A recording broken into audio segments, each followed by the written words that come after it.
I am sorry. Are you okay? Podcast is intended for mature audiences. The views and opinions expressed are those of the panelists and do not reflect in any way those of the podcast partners, sponsors, or affiliates. Enjoy. Every day I'm hustling, hustling, hustling, hustling, hustling, hustling, hustling, hustling, hustling, hustling, hustling. Every day I'm hustling, every day I'm hustling, every day I'm hustling, every day I'm hustling, every day I'm hustling, every day I'm hustling, every day I'm every day I'm every day I'm hustling, every day I'm hustling. We can even get a bigger venue. People in Vegas want us back. Wisconsin is a welcome back to another edition of the Boxing Voice Radio. Boxing Voice. I hear you talking, I might have to pull his card. You walk it like you talk it, I'ma walk out like a star. Let's get it pop, let's get it pop. The girl start when I make my ring walk. Leaving with a broke jaw for that broke cheap talk, cheap talk. My footwork, sweet pea, bud crawl, fuck crawl. Left hook like Sugar Ray Robs. I'm a problem, can't solve. I see her watching, shorty Japanese, and she calling me a monster. She ain't tell me they had these in Wisconsin. I came two-tone, now we got the yams calling. We at border wars with the vibes and the drama. He trolling online, but he don't really want a problem. Say chant, we about the same weight. Meet me halfway, chant. Border wars. Come out and TVV getting bigger and we taking shit on tour.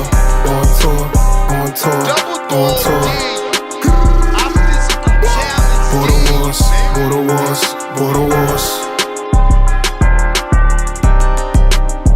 And we sanction. USA Boxing got the whole telephone. Came what a night, I got the whole crowd raving. Second round stop like my name, Tip Bayless. I'm a big dog, I ain't never been Bayless. Big Wolf, shout out Lobo, this dangerous. Mess with the lines, betting show going crazy. Main event brazen, undercard way. I'ma fly in and I might rip me a Mercedes. Ringside seats like this was Loma versus Haynes. It's the Boxing Voice, the commentary going crazy. That's where the king born in power chat, never lazy. If you ain't showing love, then you a mark, they hate it. even in an amateur fight. Commentary, live interviews, pre and post fight. Say chant, we about the same weight. Meet me halfway, chant.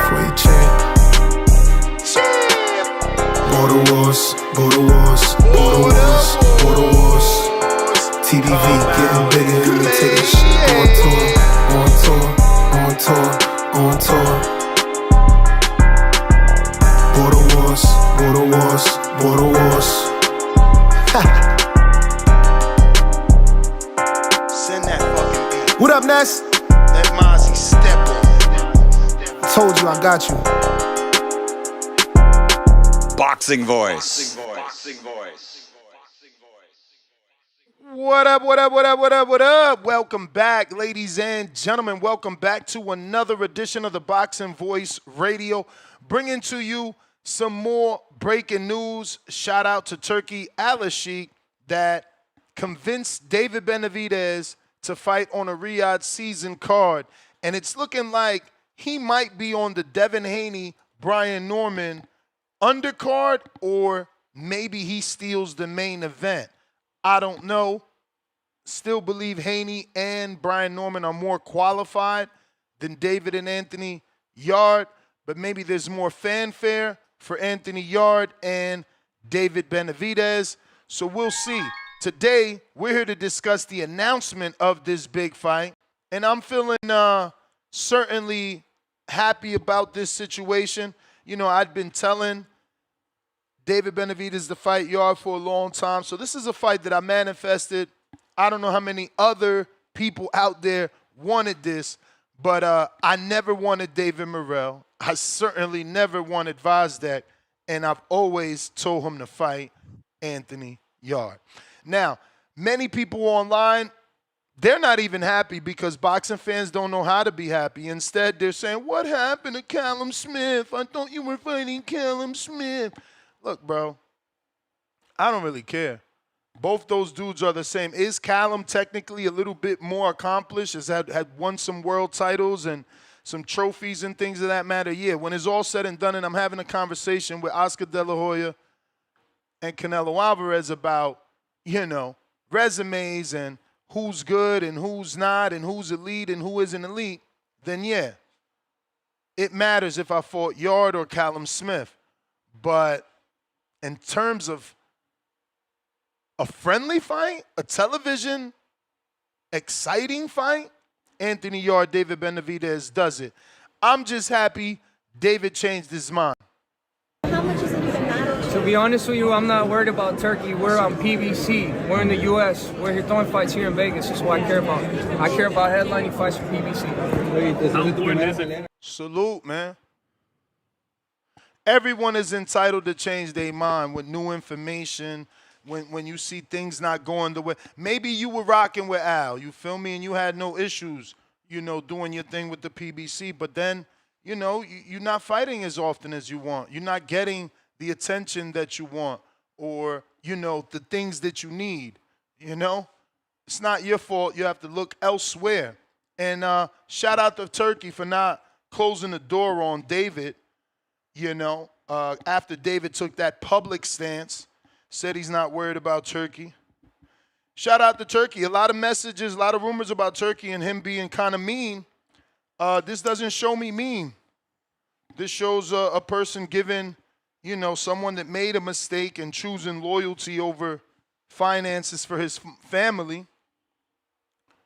And he gave him another opportunity. So the fight is officially announced.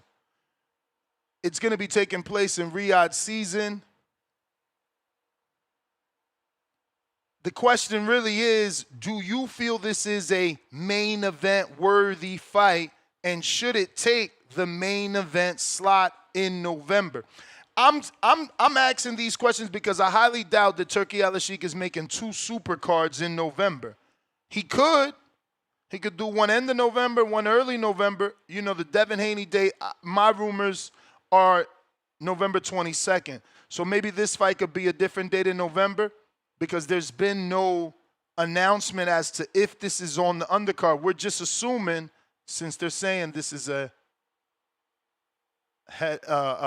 November fight card. Can Benavidez's power overwhelm Yarde's veteran? He's a vet. He's been around. He's got experience with Artur Beterbiev. He's got experience with Sergey Kovalev. I don't know that that's enough to beat David. I never was picking him to beat David. I always just thought it was a fun fight for David to win. So now this is Yarde's 3rd title shot. So is 3rd time a charm? Or is it another loss for Anthony Yarde? And will he have to suffer the fate of never being able to accomplish a world title in his boxing career?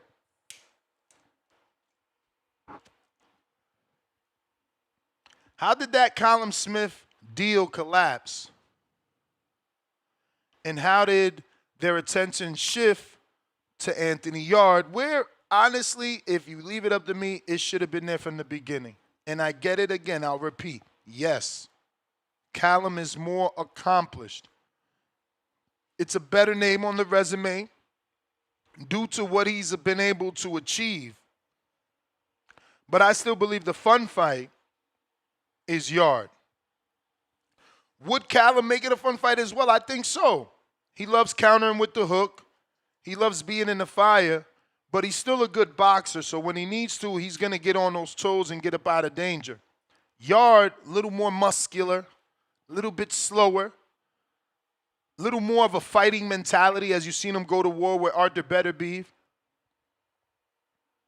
Someone yesterday asked one of the guess, is Saudi becoming the new Mecca?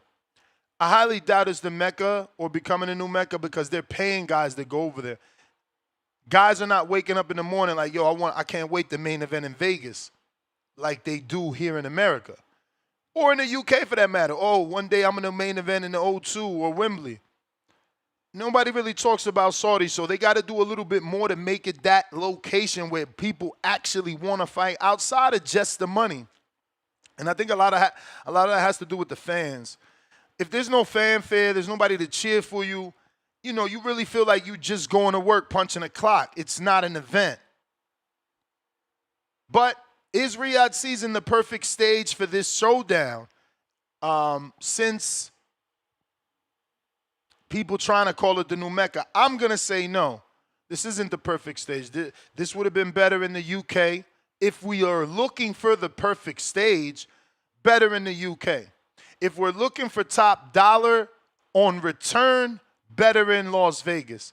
If we're looking to just get the bag and don't care if we make any money back, then we go to Riyadh season, Saudi Arabia. You know, because we all know this fight will sell massive tickets in the United Kingdom. This fight sells out in Las Vegas. Riyadh season is another thing. We don't know. But we don't care as television viewing boxing fans. As people that actually pay for the fight and just want to watch it on our tube, we don't care where it happens. Does Yarde's Kovalev better be fights prepare him for a Benavidez? You know, Benavidez is known as the Mexican monster, but Arthur Beterbiev is the fucking monster. You know, he's got the 100% knockout ratio, or did. Only one man survived twice, you know. But does these past fights with Kovalev and Beterbiev, fuck it, even the trilogy with Lyndon Arthur, does that prepare Anthony Yarde for David Benavidez, or does he not let his hands go enough? That's my concern. I think he doesn't let his hands go enough, truthfully. He should be getting ran over like a semi-truck. But we'll see. We'll see. Will Benavidez will he be able to, I guess, capitalize on the momentum? It's been a while since the Morrell fight, but it was a great win that gave him a big boost in confidence. Is there momentum left, or did the PBC, sit him out so long that that's kind of died down now? But, these are the talking points. This is what we're talking about. Riyadh season, November.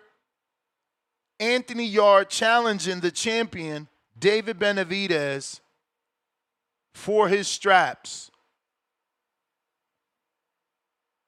Now, again, no word if this is its own card or it's part of the Devin Haney, Brian Norman card.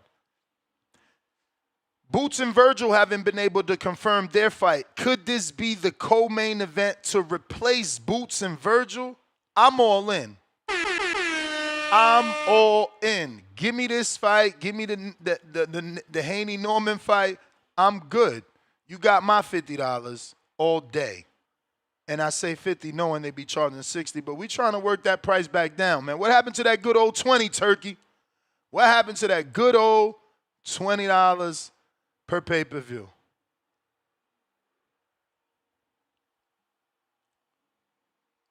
George Foster said, I think this headlines or Bivol better be 3 headlines. So is Bivol and Beterbiev also rumored to be in November? Because I didn't ever catch that. I haven't seen any rumors of Bivol and Beterbiev being in November. If so, that means that's a big card if they're trying to do everybody on it. Again, I don't care. I just want the fights. It doesn't matter to me where you fight. It doesn't matter to me what time you fight. It doesn't matter to me what order you fight. You could be main event, co-main event. Maybe if a guy like David or a guy like Devin, even a guy like Norman is an opener, then I'm going to have something to say like, wow, that's a little bit crazy. They made him the opener, blah, blah, blah. But I'm not going to be mad. Oh, I'm going to watch that. I'm not with y'all in the whole, it needs to be here, it needs to be there. I need it at this time. I want it at that time. Let's do it on the moon. Bruh, who gives a fuck? Who gives a fuck? Just give me the fight with a jam-packed undercard. So he is right. The potential date is in November or December, so that's not secure. So shout out to George Foster. This could potentially be a giant,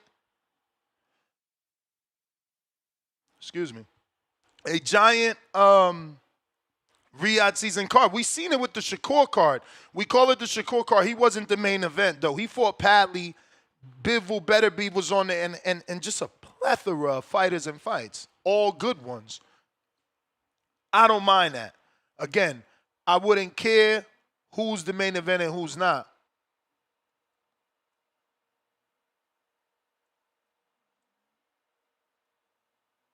I wouldn't care who's the main event and who's not. That being said, if you want to call in and voice your opinion, feel free. Discord is available. Let me get those links together as they do change every freaking day. Fucking pain in my ass, I tell you. And, yeah, I'll put those out right here on YouTube.com as well as Twitch. So feel free to join us and give us your thoughts on today's topic. It's official, announced by Turki Alalshikh himself, then doubled down by Ring Magazine, the publication that Turki Alalshikh purchased. This is a fight that is definitely happening. These aren't the normal rumors that we're forced to talk about here on TBV due to the landscape of boxing. It's actually happening, man. So once again, shout out to His Excellency. I don't have a problem saying it. I don't make any money from him, but he just giving me the fights I want. And if that man want to be called excellent, well, so be it. Guess what? He's doing excellent things in boxing compared to everybody else. So I ain't got no issue because I heard Adrian Clark like, yeah, I can't call him His Excellency. I was like, all right, go ahead and fuck up that bag. Go ahead and fuck up that bag because you're going to be kicking yourself in your house, you know what I'm saying, talking to your lady like, man, it was really millions on the table, and I wonder how many other people had an issue calling him His Excellency. I wonder how many other people ain't getting that bread because we too big to say His Excellency. You better get that shit together. I see a lot of people say, oh, I can't call a grown man His Excellency. Yeah, you can't receive a grown man check either. That's what it looked like to me. I call you Mr. Potato Head. That's what you want to be called. That shit don't give me no never mind. Now, if you get all into your freak booty shit, you want people to call you different things, but His Excellency, ain't nothing wrong with that. You get that all day, twice on Sunday, man. But phone lines are open if you want to call in. Now is the time. Let me see. Do we got a poll going on here yet? Okay, we ain't do one today. Let's see. We'll figure one out. I don't want to do the simple who wins because I got that already on Twitter. Let's give it a good old-fashioned refresh, see where we at with the percentages on Twitter.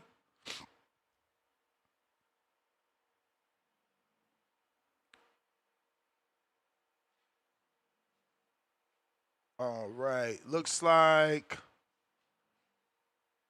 on Twitter we got David Benavidez versus Anthony Yarde. Riyadh season showdown unleashed. Who wins? Benavidez 92.9% KO. Wow. Blowout season. 0% draw. 0% upset. 7.1% for Anthony Yarde. Lord have mercy. That's nasty. I didn't know it was going to be that lopsided. Now, look, that doesn't mean anything. That's just fanfare. How the fight actually plays out, we have to wait on fight night. But if you're watching this on YouTube, go ahead and hit that thumbs up. Smash the subscription button. This is going to help the algorithm. If you're listening on on X Spaces, hit the retweet, hit the repost. You're watching on X live streaming videos, same thing. Hit the retweet, hit the repost. The more people that do that, the bigger the show gets, the more listeners. Those listeners potentially turn into callers, and those callers become your new favorites, getting you through your day. Once again, 93% on the poll. Here on YouTube.com/community, the community, let's refresh. Looks like 83% is picking David Benavidez to take the crown. Yarde, 9% on the community page, 3% draw, 5% upset. Jeez. No shot for Yarde, man. No shot for Yarde. We're going to go out to the phone lines. I got Huang out of Houston.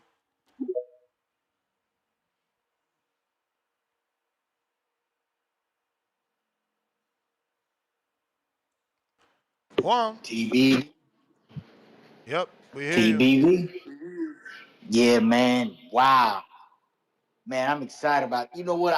I'm glad David playing nice with Turkey, man. You know, yeah. You know me, I don't like to get into the the promotional battles and all that. You know, everybody gotta play nice. You know what I'm saying? And I don't get mad when people stay loyal to their promoters, you know what I'm saying? But at the same time, you gotta get your promoter to know, like, hey man, we gotta cross the street sometimes, man. It's just that's how the game go. And our UK friends don't take that personally that we took, 93% for that knockout with David, because it's not like we saying that Yarde ain't game or that he's not a good fighter. Man, I'm excited about this fight because Yarde is a good opponent. Yeah. He's a great opponent. You know what I'm saying? It's just we believe in David that much. He is the Mexican monster. You know what I'm saying? He's our monster. Japan got their monster. They got Godzilla. We got King Kong, nigga. You know what I'm saying? We got King Kong. And yeah, man. I'm glad this is gonna happen. I just, I think it would be a good idea if they do put it as a co-main to the what's his name, Benavidez and Bivol third fight. That way it'll be like a build up to, they can market whoever David face the winner, and then they can market it like that. Man, that'll be great. Give us one of those stacked big boy cards. But if not, you know what I mean? Put Dev on there. If you got Dev, you got Benavidez, and then you got the Benavidez fight. I like that too, man. But man, that's some good news, breaking news, huh? They reported this anywhere else? Where you see this at, Ness? Turki Alalshikh Ring Magazine. You said the Ring. You know what? That's right, because you did put that cartoon. I forgot I saw that earlier. Yeah, I like retweeted cartoon it. Of him and York. Yeah, actually they did better with that cartoon. Good looking. I'm gonna reshare that again on the show because that looks more like David than the Brian Norman one and Devin. The one Brian Norman and Devin, it just didn't look the way that it should. They need that Looney Tune guy, man. Yeah. That Looney Tune dude that used to do. You right. Man, he's the best in the game with that. You're right. He's good at what he does. I like him. Like when he used to have Bud peeking through the door. I ain't gonna lie, I used to get mad when I see that, but I'm like, damn, that nigga did a good one. That's a good one. I would have put that one on the shirt. Man, I would look and see if he do shirts, man. Because, man, but yeah, man, that's a good one, man. I'm excited for it. And you know what, man? Yarde, here's the thing about Yarde, man. He's a heavy dude. So when them heavy dudes start leaning on you, because he'll lean on you, man, that tires you out. You know what I'm saying? So I think we're going to see more boxing skills from David, because David's going, he's a smart fighter. You know what I'm saying? Mm-hmm. So I think David's going to keep him off him, because that's Anthony Yarde's one of those. He like to just like lean on you and tire you out by leaning on you and shit. And while he leaning on you, he'll work on your motherfucking ass. So, man, it's a good one. And that's why I like these UK fighters, man.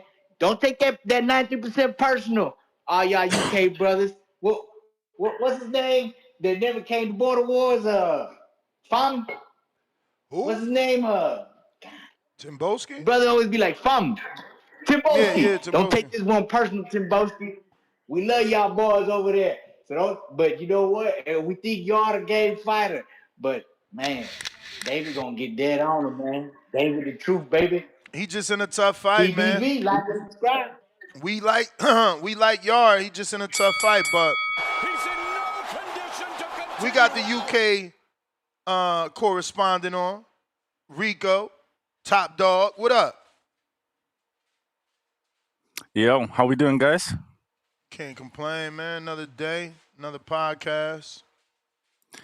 I just want to say, Nez, the other day, that impression was spot on and brilliant. So I'm not going to be long-winded, as I usually am, hopefully, so I don't get elbowed off the top rope. I had nightmares last night. Barely couldn't sleep, so I thought I'd come today, show my presence for the UK. But yeah, man, big up to the Boxing Voice every single time, people. Incredible fight. Nez, I heard you say something there about Yarde sort of being the veteran. I do agree to a certain extent. However, I would have said his power, because he is a pressure come forward fighter, incredible power. Benavidez, as you guys would call him, actually, at the end of the fight, actually said this guy can crack. He's one of the toughest power punches that he's ever faced, and that's Benavidez telling you that. So I think, obviously, the far superior boxer is Benavidez, but if he can handle Yarde's power and that pressure as he comes forward, yeah, I think he's got the fight in the bag. But if he can't, then I think he gets knocked out probably 7th to 8th round by Yarde. He definitely has 88.89% knockout ratio. But I wonder, in his last fight, let's go back to Lyndon Arthur loss. He got KO, loss. KO, points. So, two losses. That's not his fault, though. That's how Queensberry have brought him up. Like, if you see his resume, he's either fought extremely elite or European level. No, I know. I've been following Lions in the camp for a long time. Lions. I texted Tunde this morning, actually, to congratulate him. I thought it would have been Callum Smith. That's what he said. Yeah, it should have been Callum Smith. He was the more qualified person. Like, again, after Crawford and Canelo started this debate, I think that these fighters need to be careful who they choose. Had David chose Callum, he's a former champ on your resume. That adds to your resume. So, Callum wasn't perceived to be elite today, but, there's a possibility that he could go on to win the world title if he loses to,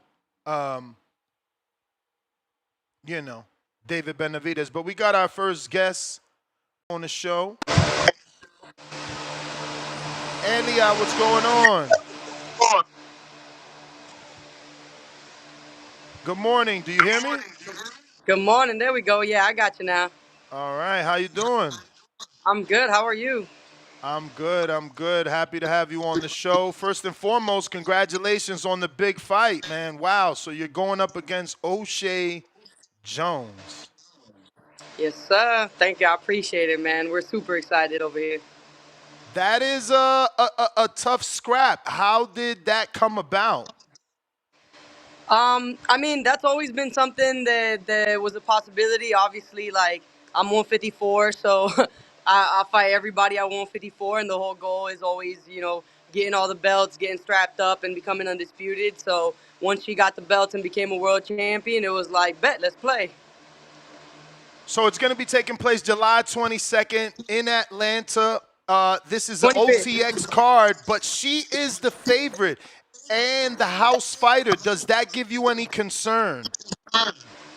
It's boxing. It's boxing. So at the end of the day, of course, that's going to be a small, piece in the back of your mind. But listen, we're going to go out there. We're going to do work. It's regardless of where it's at, it's going to be the same type of fight. You could have it anywhere in the world,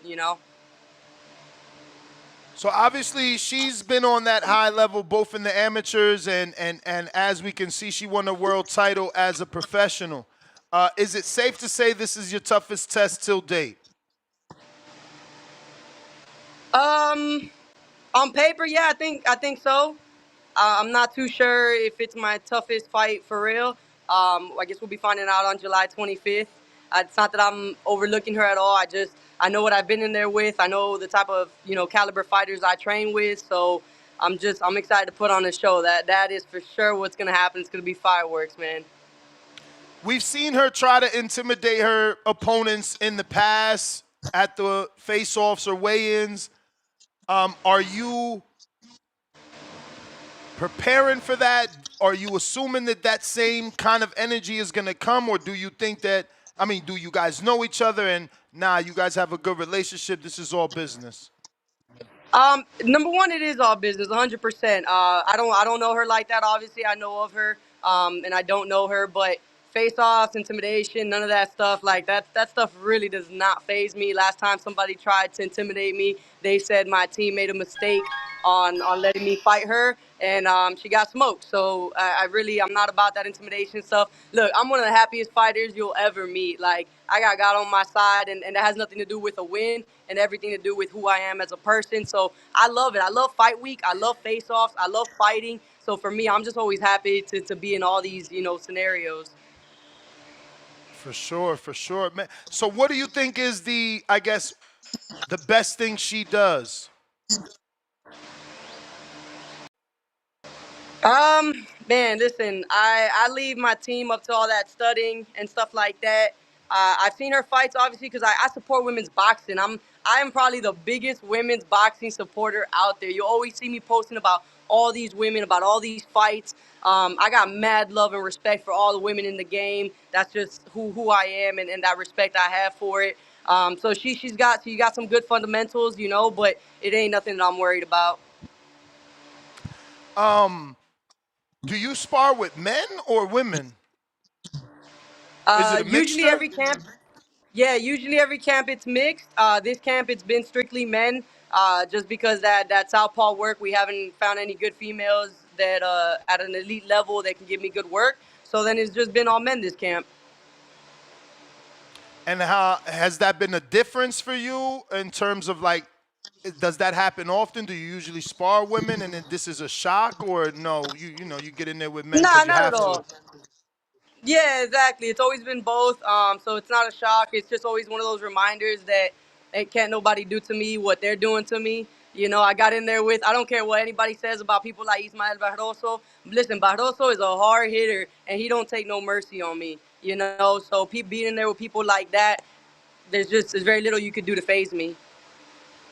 So you had a great fight with Natasha Spence. She's a common opponent with a lot of people that went on to be a champion. Unfortunately, in this day and age, the word gatekeeper is looked at as a bad word or derogatory, but that's what she is at this point. She's gotten you a title shot, so the name is fitting. Do you think that was enough preparation?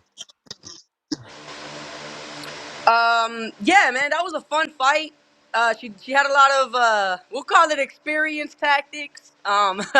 You can call it a lot of things, but we'll just call it experience. So it was one of those things where it's like, cool, back to the drawing board. But listen, I'm like that after every fight. Before her was Chris Namus, who was a world champion as well. That was Uruguay's first female world champion. So all the respect to her. Every single fight has led me to this. Every single fight has been preparation for this exact fight. So I'm ready. I'm excited. We got weeks left. I've been on weight. Weight has never been an issue.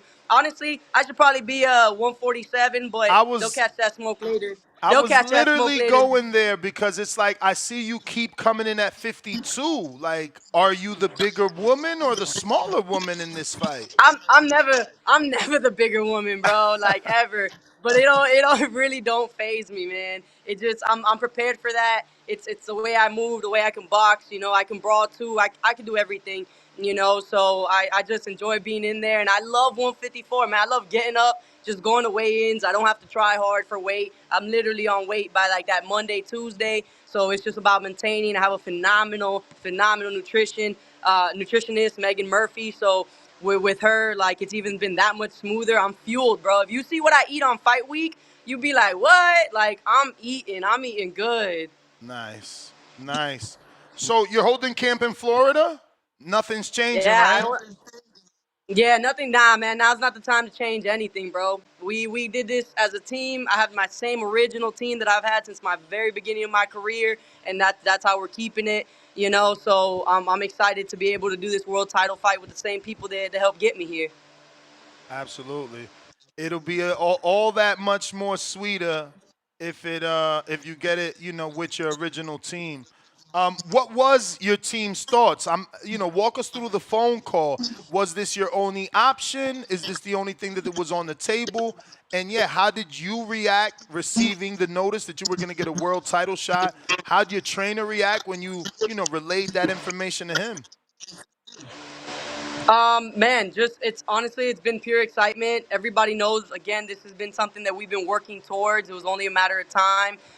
Listen, we were chasing several belt fights. You know, like you had Emma Kozin before the Cecilia Brækhus fight. She'd been sitting on the bench for like a year and a half, like not fighting nobody, just gatekeeping that belt for absolutely, promoter issues, whatever. I don't really care. That's not my problem, So we were relentlessly pursuing a Kozin fight. I want the Mary Spencer fight. She's the WBA champion. I'm highly ranked. I'm like number 2 in the WBA. They had me in the wrong weight class for a bit. Once they moved me over, it put me up there as well. So it's like I wanted any champion. I could care less which champion because I want them all. I want them all. The only difference was O'Shea, the main one that was responsive even before she had a title.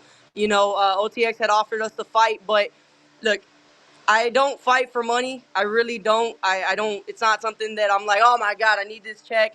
I have what I have. I own my own gym. It's not about money, but we are also in a day and age where you can't just take pennies on the dollar for world title fights anymore, or even for high caliber fights.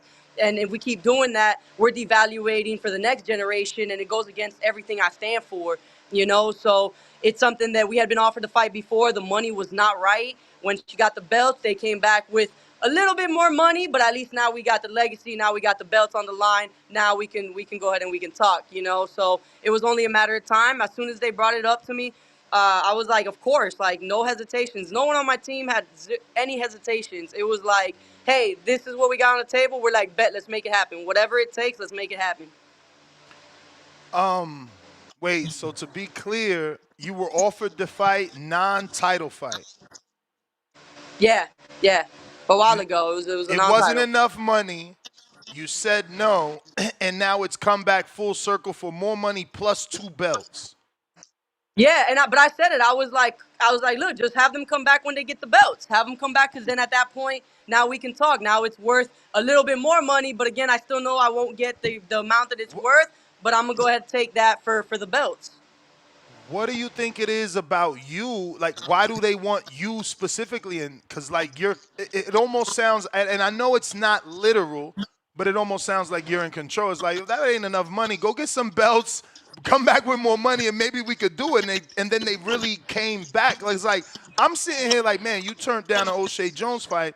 This is a blessing for it to come back. Like, how did you know it could even come back? But you're sitting there like it came back tenfold. Oh man, listen, we don't just grab anything. I know when time is right for things. I pray on absolutely everything, so I leave it in God's hands, and I don't shy from something, be like, oh my God, if I pass this up now, it's never gonna come back around. That's not my mentality at all. I know who I serve, and I know who serves me. So if I keep putting in the work, keep putting in the grind, whatever opportunities, they're gonna come my way. What did you think of her fight with Hermans? Man, Hermans is awkward, man. I think that she did the best she could with somebody like her. It was a fun fight to watch. She did her thing. She got the win. But I think that Femke is somebody that can really like just make anybody look bad. So it had its ups and downs. But I definitely think she pulled off the win 100%. So she doesn't really have many weaknesses. Like, to me, it's just limited opposition. The fact that she's never fought someone like you, right? Quote unquote, you're considered a high volume puncher. We'll see, does that volume go down since you're in the ring with someone that is on the elite level? Do you see any other weaknesses in her outside of experience and not actually facing someone with your style? Man, listen, I think that she knows what she's up against. I think she's putting in the work in camp. I think that whatever weaknesses that she may not have, she's working on it. So better to her. She needs to work on whatever it is that her team says so. When it comes to us, we don't focus too much on what the opponent doing, what they're gonna do. We focus on what we come to do, what our flaws are. Work on that. What are our great strengths? We're gonna keep working on that. So regardless of what she does, we know what we came to do. So you just had a fight back in April, so you have a little consistency, right? There's no ring rust for you. I'm assuming you feel like that's a good thing, an advantage, correct? Yeah, I do in a sense, more so. I don't know about ring rust, man. I think that as women, I don't feel like we get that too often. And she's been in the game way longer than me. So I think she'll be able to jump right back. And that's what I'm excited for, man. Listen, I want her to come with absolutely everything she has because we are coming with everything, absolutely everything. So she needs to do the same. So there's not a slither of you that wants her to be rusty. I mean, she hasn't fought since November, if I'm looking at this right. She hasn't fought since last year, and it's July. We're in July right now. You know what I'm saying? Listen, a real champion stays in the gym. A real champion stays in the gym. So if she's a real champion, she should have been in the gym. She should have been staying in the gym, and she shouldn't be that rusty if she's a champion. So I fully expect a champion in front of me on fight night. For sure. No, listen, another Floridian champion, former at this point, but he told me the same thing. For Keith One-Time Thurman, he said he could get rid of the rust in the gym. Some fighters need a fight, though. That's why, I wanted to know, did you think that was an advantage for you? I do have some questions from the people. I don't know if my co-hosts, y'all want to say anything before I get to the people? No, just straight. congratulations. I just jumped in, so you probably answered most of my questions already. All right. I just want to say congratulations, champ. Appreciate it. Ali and Dago that says, what up, Elia? Who do you think wins, Canelo or Crawford? Sheesh, that's a good one, man. Listen, I'm Team Crawford all day. So that's who I'm backing. That's who I want to win, and I hope he pulls it off, man.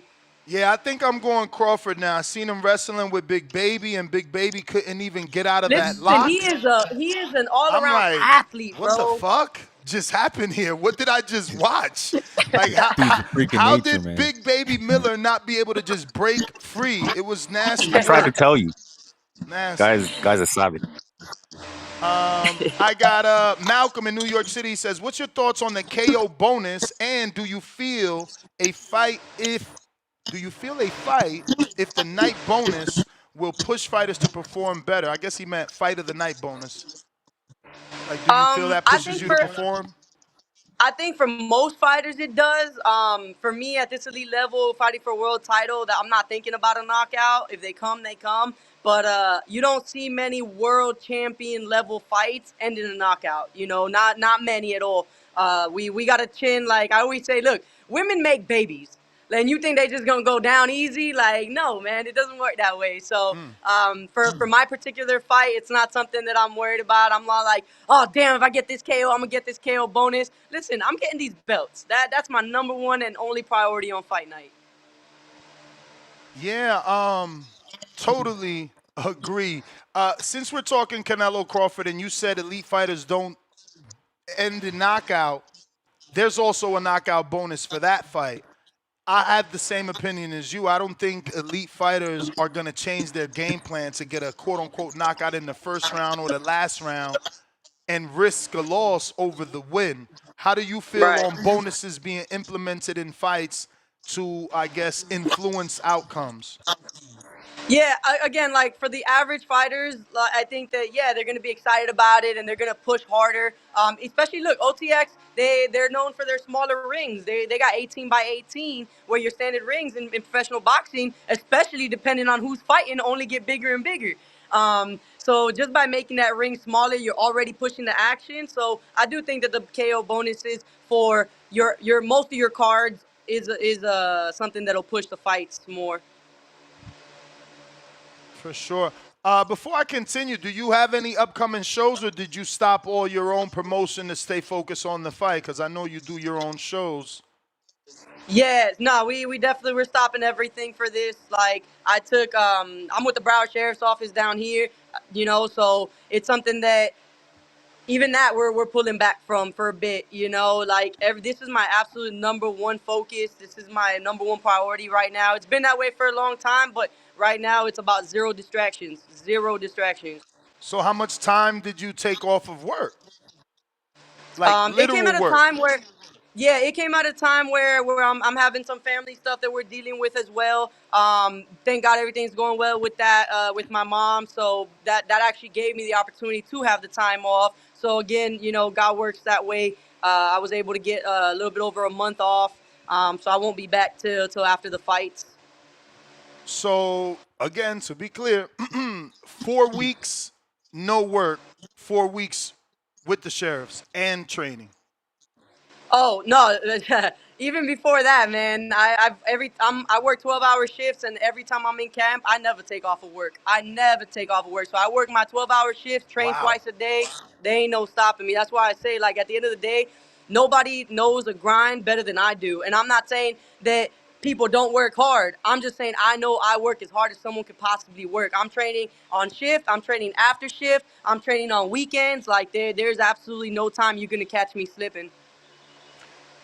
But for this fight, you're not working at the sheriff. So I Just just these want last to four. Just these last four. I just the was at the last 4. beginning of camp, and then Okay. now it's just So these 4 last and 4. 4. So 8-week camp. You did 4 with the sheriff's office, 4 straight training Right. focus. So you're going into it fully locked in. I just want to know, these things are important to us. We're going to be making Yeah, them man. picks. I got Donald in Baton Rouge. Where do you see yourself in 5 years? Honestly, look, I'm 34 right now. And I've always said it. Respect to everybody fighting in their 40s, but it ain't gonna be me. It ain't gonna be me. I definitely want to be winding down by like 38. If the money's real good and we still doing us, then maybe we'll push it at 39. But I think that I'll make my legacy long before that, and I have accomplished the goals that I wanted to accomplish in boxing. And I love boxing, but the world is a lot bigger than it too. You know what boxing is as a whole. That's why I own my own boxing gym, because my entire being is to give back. So once we get this legacy and we make the statements we got to make, we make the changes we got to make, at the end of the day, it's about giving back. So I do that now, but it's going to be tenfold once I get these belts. Is there a rematch clause? Her way, if you win? And do they have options? Are you signed to OTX? No. I'm signed to M&R Promotions. They're a local company out of here in Miami. I've been with them since about my 4th fight. They've done very, very much right by me. And then, my manager, Trinidad Garcia. So we all work as a team, and that's who I'm signed to. Is not the goal, but I guess, is that something you've thought about, winning this fight and hopefully Jake signs you, or that's not? I always ask women that because he's just paying the most, so it's always a hopefully thing, right? I'd be a fool to say that otherwise. You get me? Like, most valuable promotion is where I want to be. And it's not like I want to drop my promoter or anything like that at all. We've already talked about co-signing with them and things like that. I just know that the way their mentality is, they really want these solo riders, which I get it. I understand having a promoter is a very big downfall to them. But it's just something that we would have to make happen if that was the case. If they can't make it work, they can't make it work. Listen, we've gotten this far together. We're still gonna do great things together regardless. It's just I know that with most valuable promotions that check is there, Mm-hmm. But So, it's not the end all be all. So you're 34, she's 27. How much of that age difference do you think is going to come into play? Do you feel she'll be more youthful than you in the ring, or because you're known to be high volume, we won't even see the difference?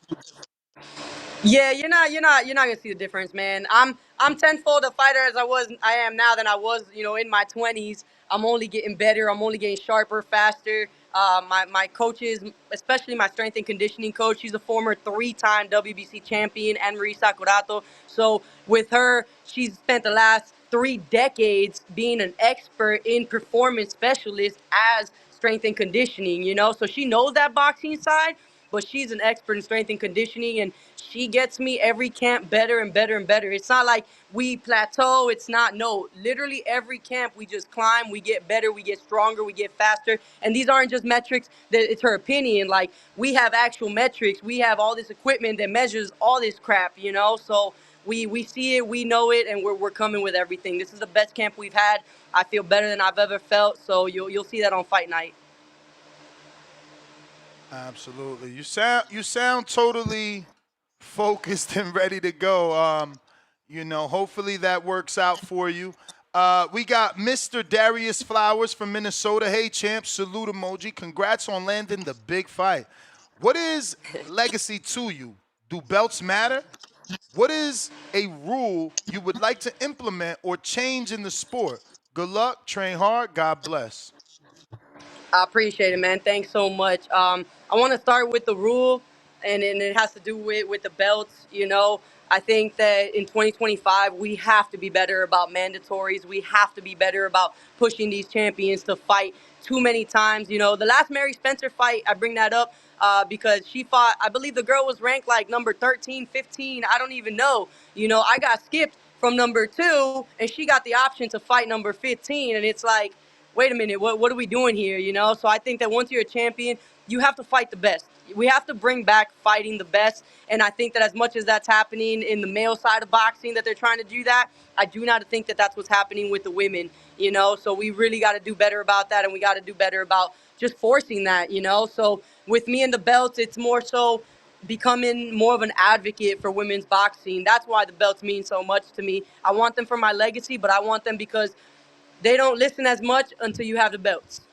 And once we have the belts, it's like, all right, we have to do better. So that's what I want, man. I want to advocate women's boxing as I always have, as I will always continue to do, and to help take it to the next level. There's more to it than just these big fancy shows. On the back end, we have to do better for all of these women fighters, all of us.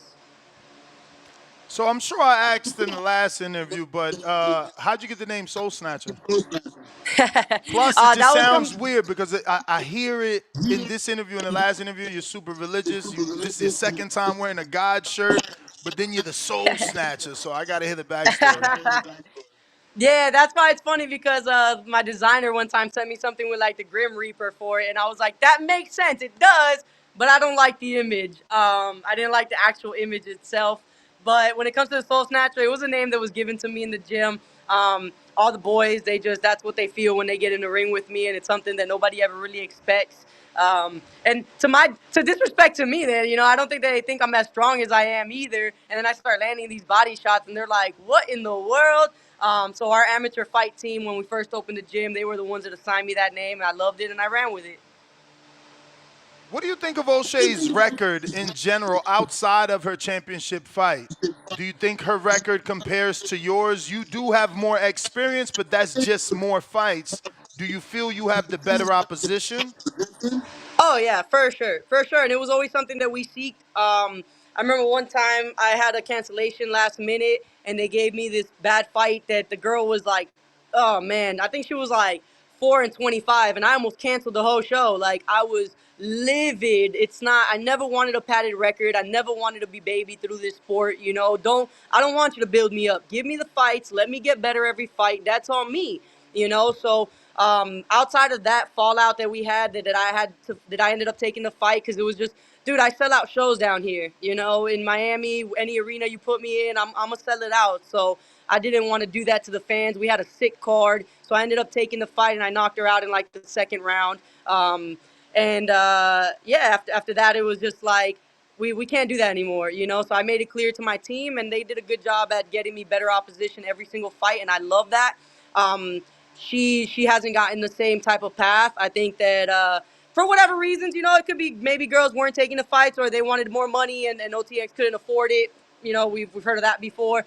So it could have been that, but she's fought the same girls several times. Like, she had a lot of rematches and things like that. So it was just like, of course you better go into that more confident, knowing like you got to get the knockout this time. You went all the rounds last time. So yeah, just 8 fights and what, 3 of them were repeats. Yeah, she had a couple rematches. Yeah, so I just it is what it is. That's why I asked. That's exactly why I asked. Do you think that, or do you hope, rather? Because that's how I am. If I gotta fight you, I want shit to go wrong in your camp. I don't want to hear that. Do you hope that like her social media presence is taking time from her camp, right? Because she's like she's doing skits and stuff. Like she's trying to, get more popular. Do you think that can mess with her training time? Is all I'm saying. Nah, I think she can find the time to do both. I'm not really concerned about it. And look, I respect what you're saying because I get it, and most people are like that.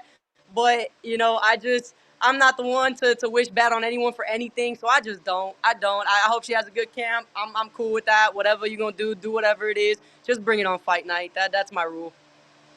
I got Juice from Broward County, Florida. Where is your gym and how much do you charge monthly? I love that. So it's Level Up Boxing and Fitness. We're right off of Broward Boulevard, 14 Northwest 11th Avenue in Fort Lauderdale. We do $165 a month for unlimited classes. We are the best price in the entire Broward County for a real gym.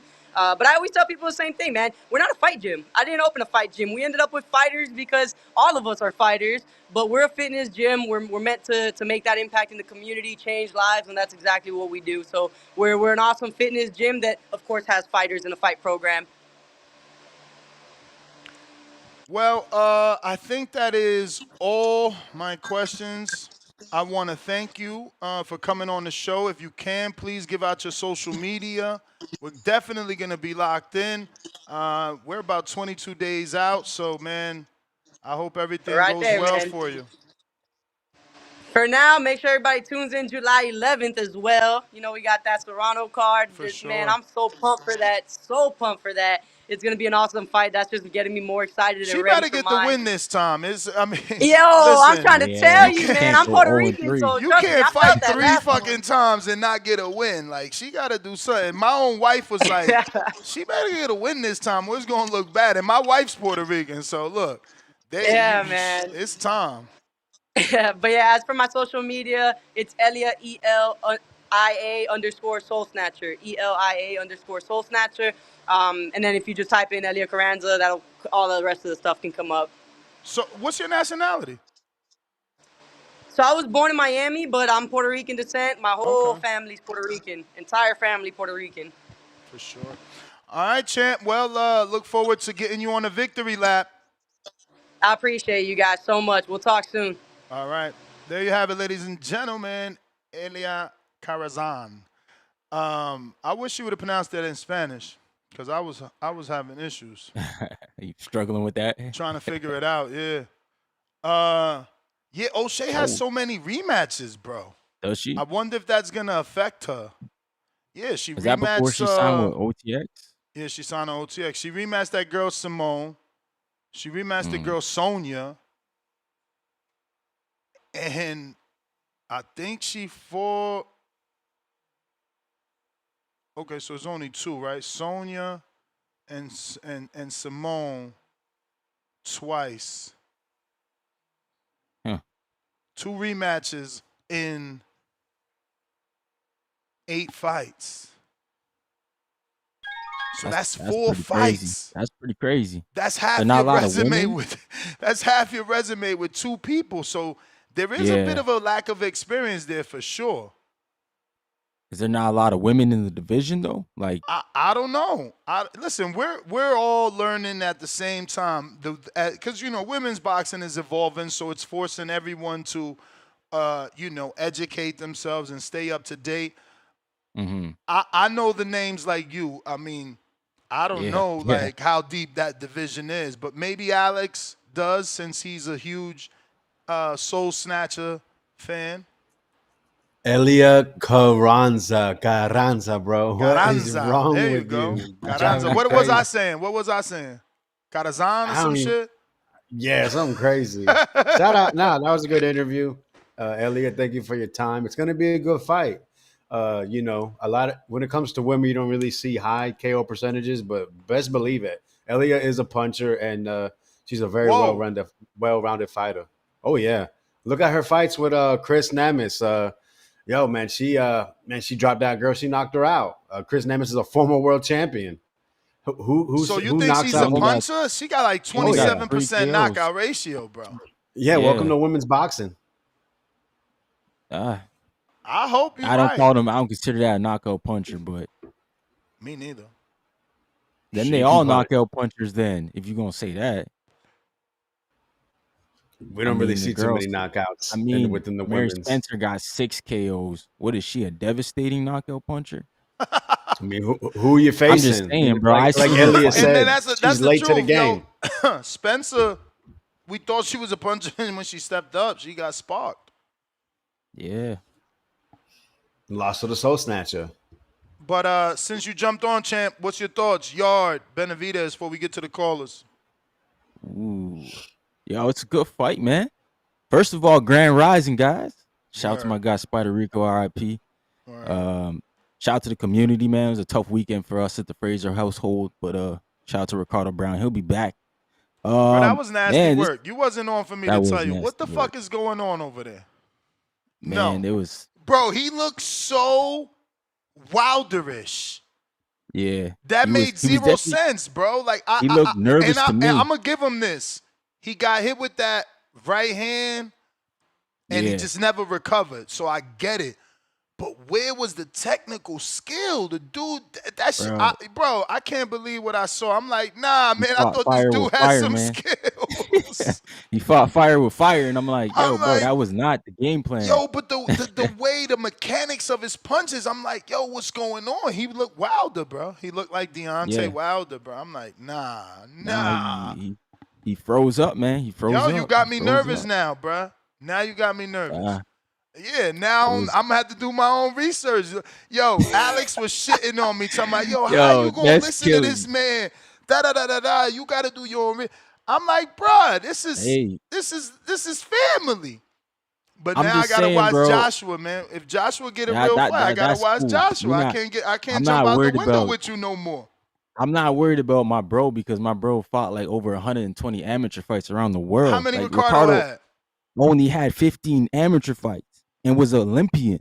Lord, well, he showed and was it. in Usyk's camp as Usyk's #1. That motherfucker emptied my bookie. I'm like, man, this motherfucker. Yeah, it ain't no big. You know I don't bet shit. I be having a little bit of money in there. But still, I'm just like, damn. I know what you mean. Because he ain't even put up a fight. Not that he didn't. Yeah. I don't want that to sound wrong. He tried to fight, but it was just like, boom, and shit was over in the first round. Didn't this motherfucker with a little stupid twitch, how you let that motherfucker beat you? Look. Nah, don't do that. Yeah, man. Bro, his twitch worse than Tevin's, because his twitch on some like, I'm so cocky, I gotta stretch. That's how I look at his twitch. Tevin is going up. My man's like, I'm like, yo, what is you doing? But he won, bro. He fucking won. I can't believe it. Yo, shout out to him because I wrote him off. In my mind, the blueprint was out. Ricardo wilding. And that's the thing. He wasn't mentally ready because he wasn't. Oslenbeck ran at him and it got him nervous. I said, no. You can't get nervous because he just ran at him. He was like, oh shit. Bro, put himself in the corner. I said, oh, it's over. We lose. My pop called me. Hey, yo, tell your dad. 9:30 any day next week, bro. We gotta talk, man. We gotta talk. He said he sat down and he was like, yo, what the hell? He's like, this is not what we planned for. Like, what we were supposed to stay off the rope. I gotta ask, what is it? DeWitt? I gotta ask him, DeWitt, how's the spawn? Like, what type of spawn you put him in? Because how he got scared. We sparred your guy. We sparred your guy who sparred exactly. And that motherfucker, hey, that dude put up a better fight. No disrespect, bro. He put up a better fight. So he took more out of the Ricardo spawn. He was trying to hit Wilder. Wait, you think he took more out of the Ricardo spawn? Who Trying to had a hit better him. performance, bro? My man lasted 8 or 7 with Wilder. Your dude got Hey, talk to your sparked by mans somebody about the that was Spartan. supposed to get sparked. Yeah, but talk to your mans about the sparring. Wait. Do we think Arsenbeck beats Wilder right now? But this the thing. This what I'm trying to tell you. Like, your man could I'm have just beat him saying. up in sparring, but that's what I'm saying. He took more out of that sparring. Maybe Ricardo did beat him up, but that made him better for fight night, where Ricardo probably went in with a false sense of confidence, and then he got scared, man. How you get that shit right there? Man. I don't understand how he like get that panic just because he ran up on him. He needed to at least jab and step back. Like, why he just get panicked? That's what got him hit with the right. He stepped back, and he was hurt. Yeah, into the corner. Yeah, he stepped into the corner, man. Damn. Nah, man. But Benavidez Yarde, man, this gonna be on that Haney and Norman undercard. This gonna be the co. We don't know, because remember, Better Beef 3 could be in November or December. So I don't know. Yo, that's kind of in jeopardy too now that the IBF is ordered. Oh yeah, I seen that. People to fight Michael Effort or whatever. Jeopardy. Why would that be in jeopardy? Well, they got a trilogy one less with belt. 2 belts. Yeah, it's one less belt. Oh no, one less belt. We still have 2. No, we're still the 2 best light heavyweights. But them But guys it's the actually fighters, fight for bro. belts, It's Better Beef. like He lost undisputed. Yeah, it's Better Beef. He lost undisputed. You don't know if that's what he wants back. Yeah. No, he wants to get that check and possibly a win against Bivol. The belts are the belts. They already fought for all of them 2 times. A third time is not going to change anything within their legacy or within their pocket. Really, it's probably going to make them more money. Nah, they care about being number 1. They care about being number 1. There's 2 other guys out there with belts. But I think it's a good fight for Benavidez because if he doesn't fight Yarde, who he fight this year? Like, this is in November, bro. He would have been out almost a whole year. I'm just saying, man. Is he still with Samson? I don't know. I mean, because then I get to say Samson failed them again. No, he is. He got to be. While Samson thinks he's pleasing me, which technically he is, I have been the only one saying Yarde since fucking David. Before he fought Vazdek, I wanted Yarde. Yeah. Before he fought Morrell, I said fight Yarde. So they're pleasing me. I want this fight. But if you're doing the right job for David, you get him the former world champion, because we're in this new era where it matters who you fight. You're going to get a conversation with someone who's going to say, who did you fight? Who is elite? How old were they? You fought them at 35. So, dudes need to start really deciding what they want to do, because David specifically could find himself across from Canelo being asked the same question he asked Crawford. Now, right. And we might be looking at Canelo a totally different if he can beat Crawford. So when those words come out of his mouth across from David, they might really mean more, because Canelo and Crawford is a tight fight. So I'm sure both men will get plenty of respect if they win. Malcolm Counter. Yo, how's the audio? Straight. What up, Malcolm? All right. Shout out to you, Ness. Yo, shout out to you too, Ryan. My motherfucking nigga Vega. What up, bro? How you feeling, man? Good. Doing well. Yeah. First and foremost, it's hot as shit over here, man. AZ, it's like 80-something, but we got like 72% humidity. It's fucking disgusting. Damn, it gets that high over there?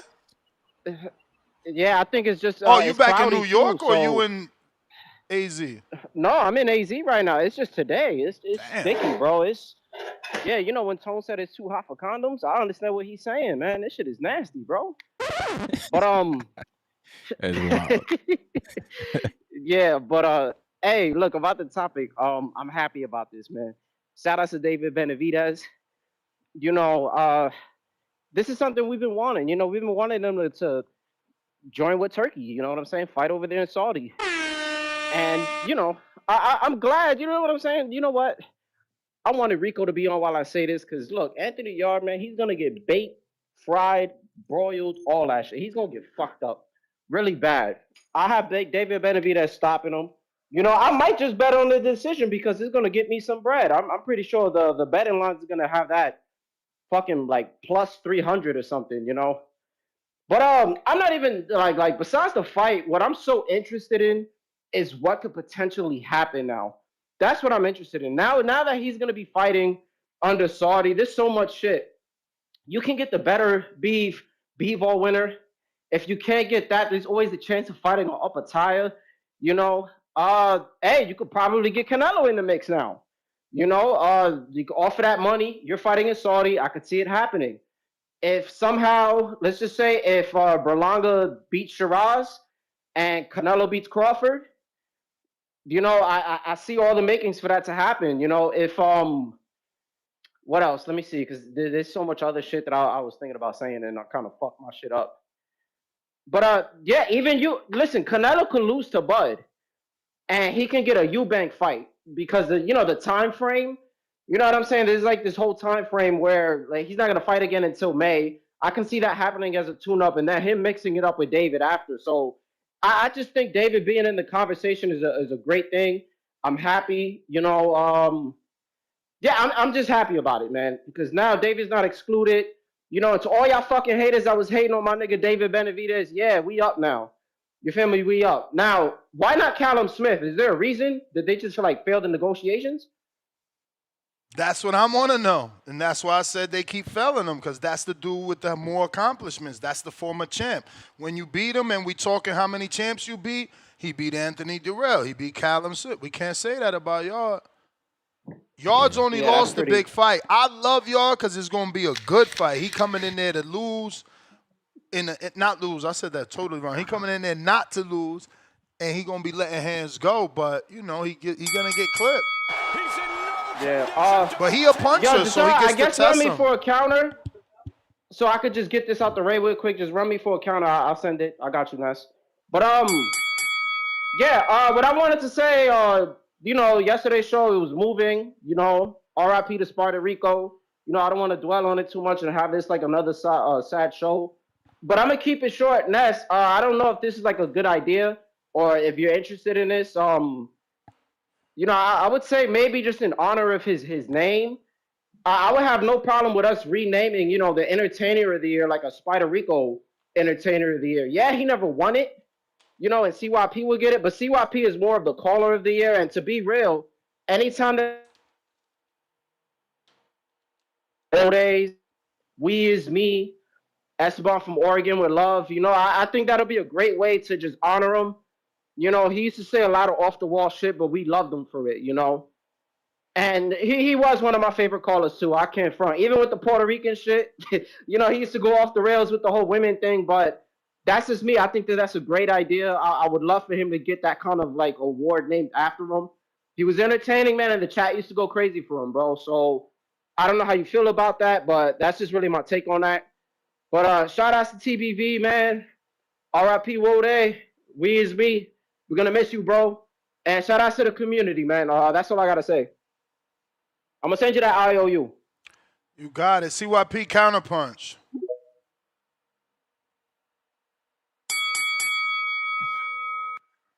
Yo. Yeah, man, get right to the point. I heard about his passing on Facebook on the boxing page, and I was like, what? I didn't think it was him. And I clicked on it, and I was like, shit. It came to the point where I was thinking it was somebody else, because I'm like, I know Puerto Rico, but it's got to be somebody else, because no way, right? And I kept reading. I said, oh, fuck. You know what I'm saying? It is. And I'm going to tell y'all, man, as men, we hurt in silence, and nobody really pays attention. I mean, we hear it, but we don't see it.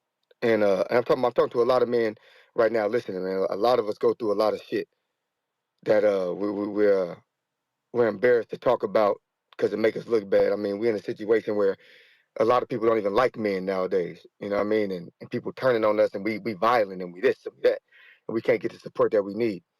And it touched me a lot, because I remember Spider Rico used to say, yeah, CYP said, if you ain't a bitch, you call in. That's what got me to call in. Yeah. Like, and I always remember that, and I said, damn, what? I fuck with you. And I remember even through the Puerto Rico shit, I always had his fucking back. Like, I love me some Spider, straight up. Like, he was one of my favorite callers. As entertaining as I am, he fucking entertained me. I love when y'all can entertain me like I do y'all, because it makes it a good show for me too. And he was one of them guys who did that. So what I want to do is what I'm gonna do, right? I'm gonna start a fight of the night, most entertaining fight of the night, right? You're gonna get this bonus.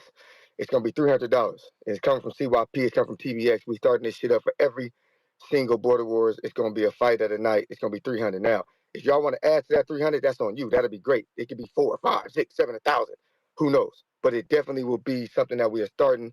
I'll send every Border Wars. I'll send Ness the money or a check, whatever, however we want the money, and it will go to the most entertaining fighter. And hopefully he names it after him, because I can't make him name it after, Rico. But the We Is Me, the We Is Me fight of the night bonus, that's happening. That's $300 is happening. TBX, I started that group because it was a group of guys who I could depend on, who I think we could trust, who gonna represent the community good, regardless if I'm here, if I'm not here. And that's what the fuck it was started for.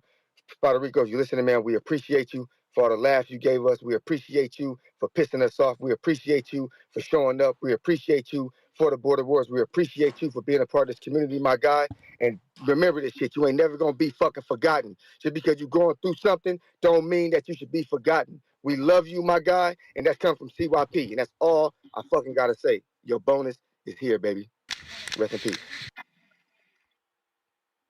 I actually like the We Is Me bonus. That's something. Yeah. That's dope. Because we definitely got to do something. I never even had this happen, bro. 14 years. I don't know any listener that, has, hope I ain't forgetting anybody, but I promise you. Oh, yeah, fuck. That's right, Wood out of Baltimore. That was another OG dope fucking fire caller, man.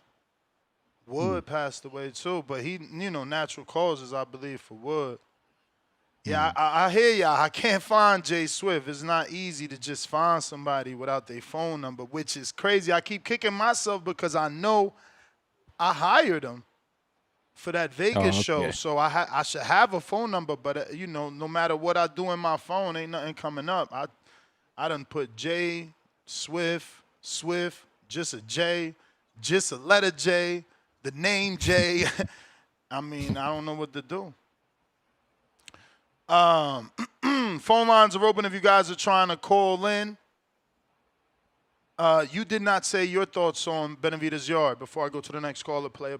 Oh, yeah. Thank you. I want to go back to something. You mentioned about Mary Spencer, right? Yeah. Well, I did a little bit of quick research while y'all speaking. You got to remember, she went pro at 130 pounds, and she was knocking stuff loose. She took time off, went all the way up to 168, and worked herself down, okay? So I think she is a puncher. And she knocked down a fighter we know.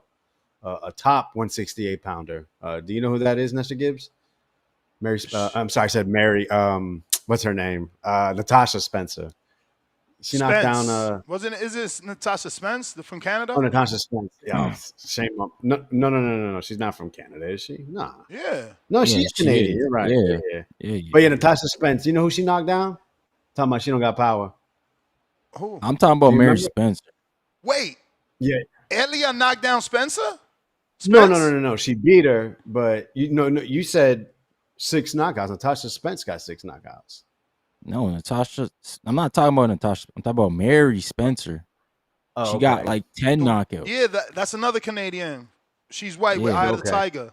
She got one of the titles. She lost. She had that one loss. She was on. Yeah. She was on a nice little win streak, making a name for herself because of them knockouts. But then somebody beat her and upset her. Yeah, her man's. Yeah. It was her man's? Yeah. Not her man's that O'Shea just cleaned up. Yeah. But Mary Spencer, she's like 40, man. She old. She not young. That her man's fight with O'Shea, that was close. Was it not? She got good skin. I don't remember it close, but hey, I only watched him once. I don't remember that fight close. O'Shea, I felt like O'Shea was mad aggressive, fucking that girl up.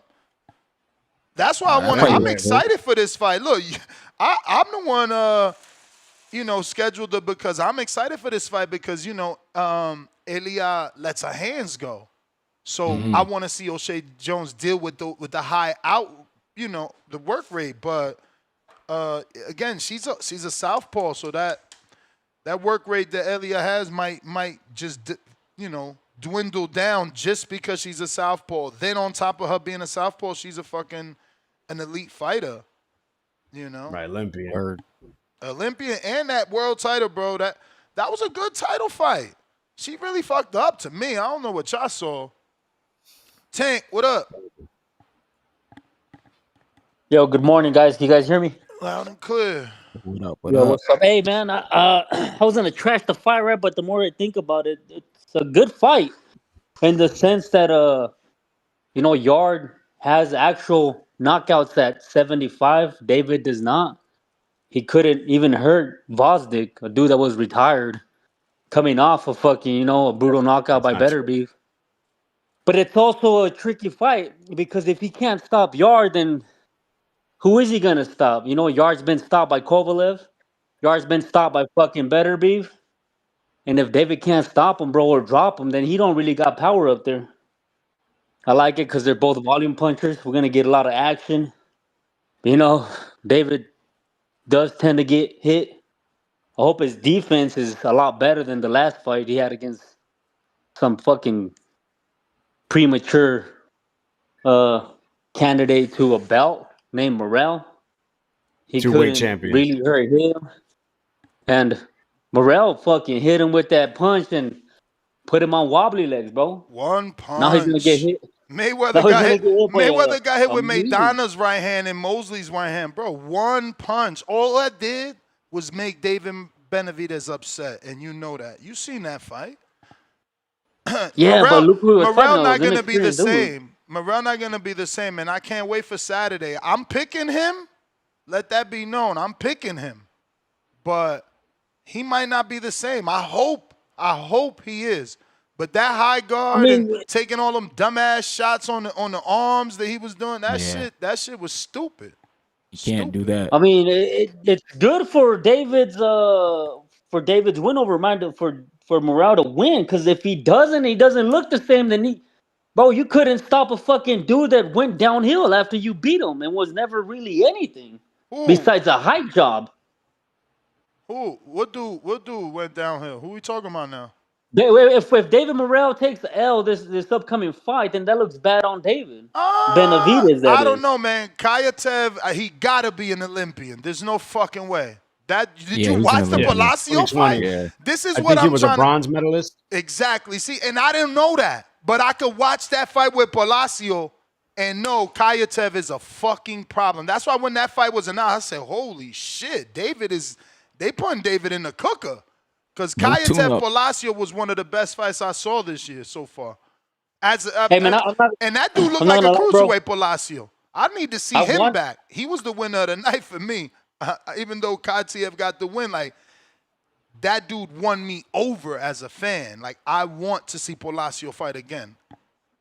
Hey, what did happen to Callum Smith because I was actually hyped for that fight, bro. Even though it is 5 years too late, because he couldn't beat his ass a long time ago. You know who his manager or promoter, whatever you want to call it, is. You know what happened, and it's not 5 years too late. Get the fuck out of here. Just he could have fucking fought him when they were both champions at 68. Yeah, they didn't, but they're now at 75. What's one division? That's like us saying that if Tank fights Tio, it's too late. He could have fought him at 35. I mean, it kind of is, right? Because if you look at David's trajectory, he fought Caleb Plant after he lost. He's chasing Zurdo after a loss when you could have chased him a long time ago when both you motherfuckers was champion 1 and 2 with 68. You just don't like David. At 75. You just don't like David. Anything he does, you trying to find something bad. It's just a fact, Look, bro. He only likes this fight because we get to see if David got power or not. No, I mean, you can't call him the monster if he don't really got power like that. See? So he only liked this fight to see can we stop calling him the monster. You're terrible, man. Yeah, hell yeah, that's it. Hey, bro, and I heard you earlier talk about, you were amazed that Crawford was wrestling a big baby. Fuck yeah. That's how I know you don't really watch other sports, bro, because man, if you a grappler, you can pin down any motherfucker. Don't know what the hell they're doing in the grappling match. I don't want to Rico hear at that 120 shit. pounds, bro. I don't want to hear Rico that at shit. 120 pounds and I don't want to fucking hear pin down that the shit. Brazil. Big Baby Miller is 320 pounds. He should be. Crawford is a little that thin dude's man. massive. You should be able to just go like this, boom, and break that man's Right. grip open. Get the fuck out of here, bro.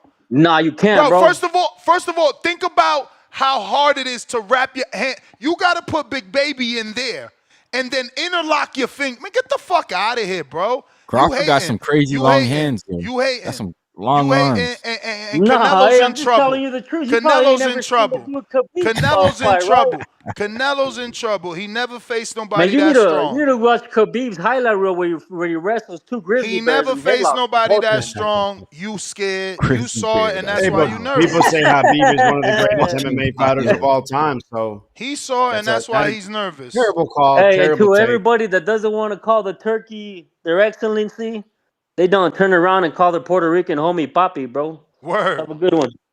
Word. But that's not everybody. You trying to play out Alex and go to one group of people? But yeah, somebody send me the video of Bud wrestling Jarrell, man. Y'all trying to sleep on that power. That power real, bro. That power is real. I ain't even watch it with audio. Does Jarrell say anything? I just watched the video. Yeah, he was not very happy. But did he say like, damn, bro, you strong as hell. I couldn't get free. Yeah. Well, He said he's strong as shit. There you go. I don't want to hear that shit. Canelo in trouble.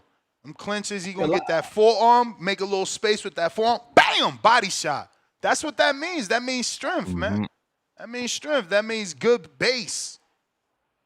Yeah, core That's strength. crazy because Big Baby Miller's my guy. You know what I'm saying? So I didn't expect to see that. I really thought he was about to turn around and like fucking just bench press Crawford in the air on some body slam him. Hulk Hogan shit, right? Like in the Rocky real. movie, throw him through off the fucking ring and shit. Like what the fuck? He was out here getting manhandled by Crawford. Like you 320 pounds. Technically, Crawford is half your size. Like you 320. Like y'all gonna overlook that? Y'all overlook it. Cliff is in no man's land. Al in the Bay. Bay Area. You know. West Coast. All right, you guys are in the Phantom Zones. We're going to get to these super chats. Then I do apologize. Should have been did this. First one of the day, Pistol Parkway Mozzie, $2. We only worried about headlining for PBC. Hey, man, we just got to be happy David changed his mind. So how much is it even matter? To be honest with you, I'm not worried about Turkey. We're on PBC. We're in the U.S. We're here throwing fights here in Vegas. That's what I care about. I care about headlining fights for PBC. Salute to that man. That's growth. You know, when you can understand, like, okay, I said that, but things ain't working the way I thought, we pivoting. I like that, bro. I don't know why people trying to shame him. I seen somebody say, oh, he went from being on a Tank undercard to now possibly on a Haney Norman Jr. undercard. Bro, why do we care the position of the fight? Who fights first, last? I don't give a fuck what day. I don't give a fuck what time. I don't care where you fighting at. You can fight on the moon. As long as you get my pay-per-view signal, I'm straight. I'm straight. I didn't get my take on the fight. I got sidetracked. On this but yeah, fight? let me get it out. Yeah. Lord, you know I asked you twice. Yeah. No, it was my What bad. you doing? You working from my home? fault. Nah, I'm off. Because of 4th of July, they get the day before. That's how it should be, to be honest, tomorrow. right? Day That's before and tomorrow. day after. Yeah. But in regards to the fight, man, I think it's a great fight. I can't believe any boxing fan would not want to see a fight like this. David Benavidez is one of the best offensive fighters we have in Come on, boxing. Alex. I hear the sarcasm voice. What's going on? I'm not being sarcastic. Bro, I swear to God, I'm not being sarcastic. I'm excited for it. Listen. Damn, man, why'd you do that? Man, I was on the road, man. I had everything just mapped out quick. But yeah, David Benavidez is the offensive juggernaut. How do we know? I mean, look at all his fights. Does he get these one-punch knockouts? No. He does guys dirtier. He puts punches together, and he really beats dudes down. Round after round after round, grinding you down to where you don't want anymore. You know, you could say it's like Lomachenko, like the way he gets these guys to basically succumb to the punches, or the corner says that's enough. We don't want any more. I mean, look at David Morrell is the only guy we really seen stand up to for 12 rounds. Remember in that Vostok fight, which obviously Baby Joker has probably never watched because it was David Benavidez. He was messing Vostok up. I believe he did probably have a little bit of damage to his hands because nothing happened to him, from Vostok, I would say. Nothing Vostok was doing made him change. It was just a sudden change in that fight where he was using his feet more and doing more single punches, stepping around. But yeah, man, I'm excited. Yarde, I'm not the huge fan of how they move him, but what they do, they have him fight some guy, get a big fight, lose, fight some guy, big fight, and now we've gone through the some guy. Now it's a big fight. I wouldn't say he has to knock him out, but I fully expect the stoppage. But is Lyndon Arthur some guy? Doesn't he get at least, like, he hasn't earned the right to say his name since he beat Yarde too? He wasn't some guy because he stopped Yarde. Like, he was supposed to be some guy on that path that you're talking about.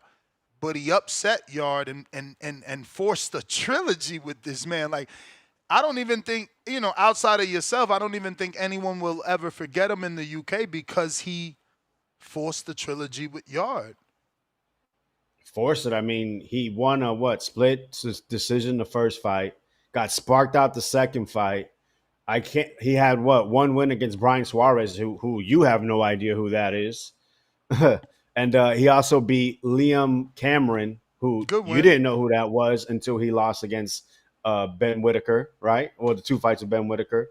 But, I mean, listen, if you think Yarde doesn't have a good win, and then you're going to say Lyndon Arthur beat him, so what does that make Lyndon Arthur in your eyes? I'm just not saying, a good fighter, right? I'm just saying I think Lyndon Arthur earned the right for us to say his name. He upset Yarde. He was supposed to be just some guy, like you said. That's all I'm saying.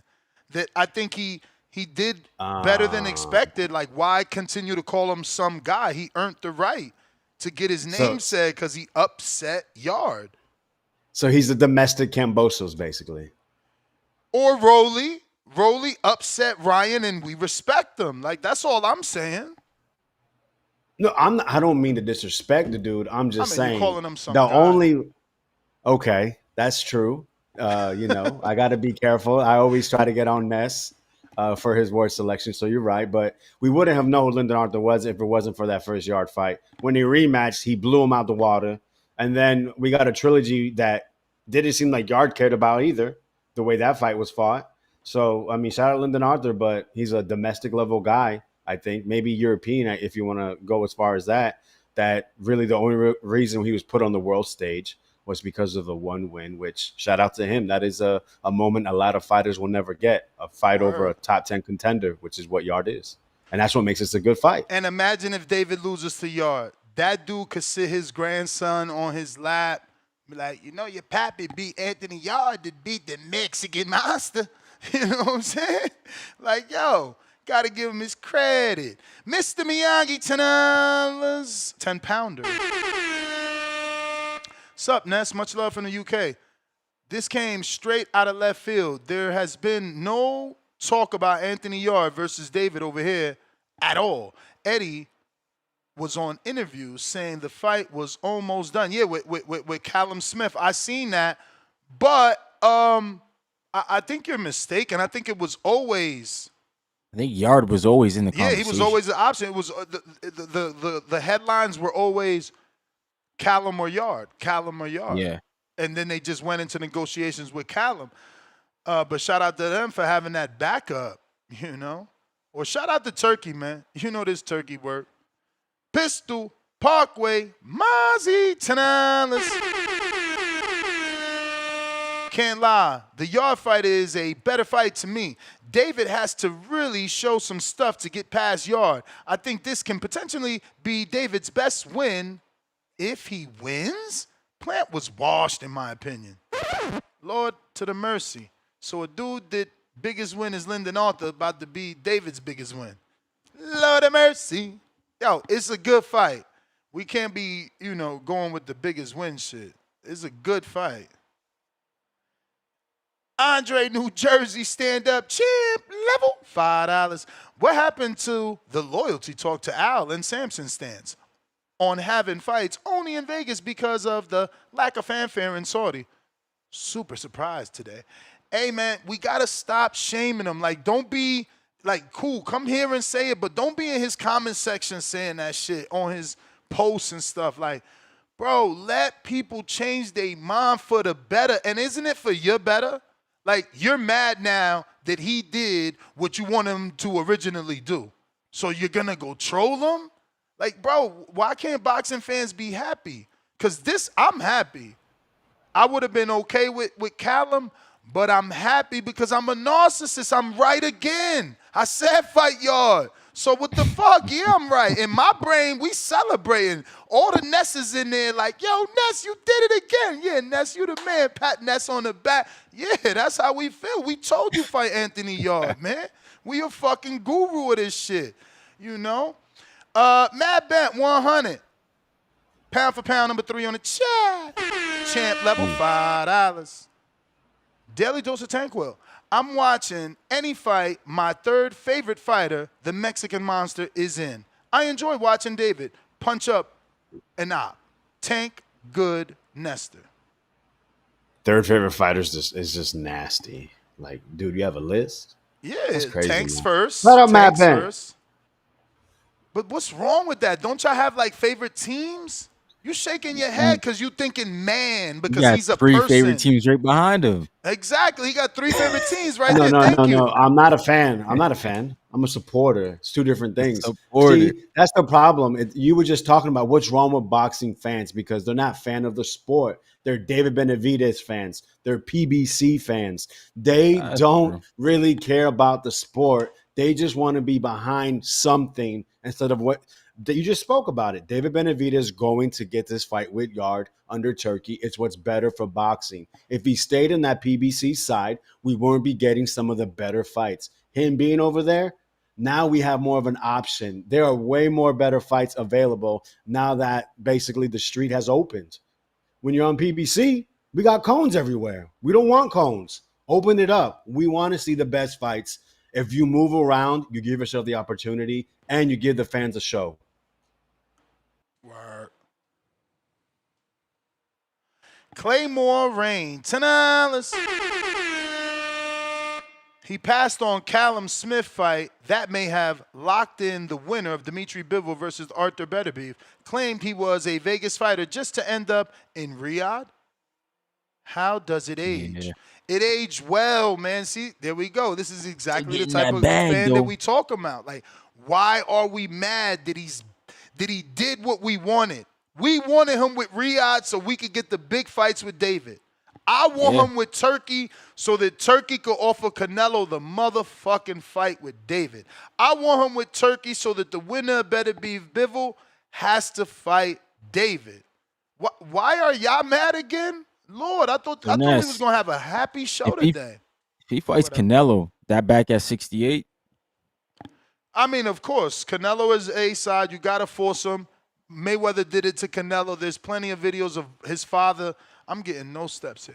There's plenty of videos of his father and him saying they can make 68. So, yeah, I mean, if I'm Canelo, I'm making you come to 68. Hell yeah. That's I'm another fight at 75. He's going to I'm killing fight, you. The only way I'm going up there is if you offering undisputed. That's why Canelo would have went up there. You know, it makes him 3-time undisputed. It's worth the loss. But I'm not going to 75 to fight you for 1 belt. I already did that. If I'm Canelo, the books already say I won a belt at 75. All it's going to say is I won 2 now. That's not a big deal. It's a big deal is for it to say I won a belt at 75, then I went back after a loss and became undisputed at 7. That's a big deal. So he's got to bring that to the table or that fight is not going to happen at 75 unless Rich Uncle Pennybags drops the, you know, if he give motherfucking Canelo the money. I mean, look, there's rumors that he's trying to make Canelo the $1 billion man by keeping him over there on Riyadh, so we'll see. Mm-hmm. Chico, $5. So David went from a Tank undercard to a Devin undercard or a Bivol undercard, someone check Tone and the PBC rollout gang. Vegas Oni fighter, huh? David? And 10 thumbs up on that. Y'all nasty. See, y'all rather troll than be happy. He's on the side of the street you needed him on. But y'all wouldn't rather pay for a stack pay-per-view than to pay for a mid undercard? I would certainly rather him on Riyadh, where I'm going to get more than just David for my dollar. There's more bang for my buck on Riyadh. I'm sorry. You know, like look, people was tagging me, oh, Gary Russell's back. Like, bro, that's not a show. Like, if you want me to do a show to get you from your house to your car, you warmed up your car before you put the bitch in drive, the show's terrible, over. Because Gary Russell Jr. versus the tune-up that he's coming back from the layoff that he's coming back from, that ain't a show. That's what PBC gives you. Like, we got to let it go, man. Shout out to them. Like, they giving us Manny Pacquiao with the abracadabra ranking and the welterweight fight with Barrios. Like, that's what they give you, bro. Like, come on, we gotta let it go. When they come back with that fire, when they come back with that fuego, then we give them they love, man. Which card is the one that Tim Tszyu is on? Is that the Pacquiao too? Same one. Yeah, same card. Well, damn, they give you one good fight because that's a good fight. Tim Tszyu Fundora rematch. So, you know, I definitely want to see that. I want to see that. Tim Tszyu's the favorite. Did you expect that? He was winning the first one till the cut.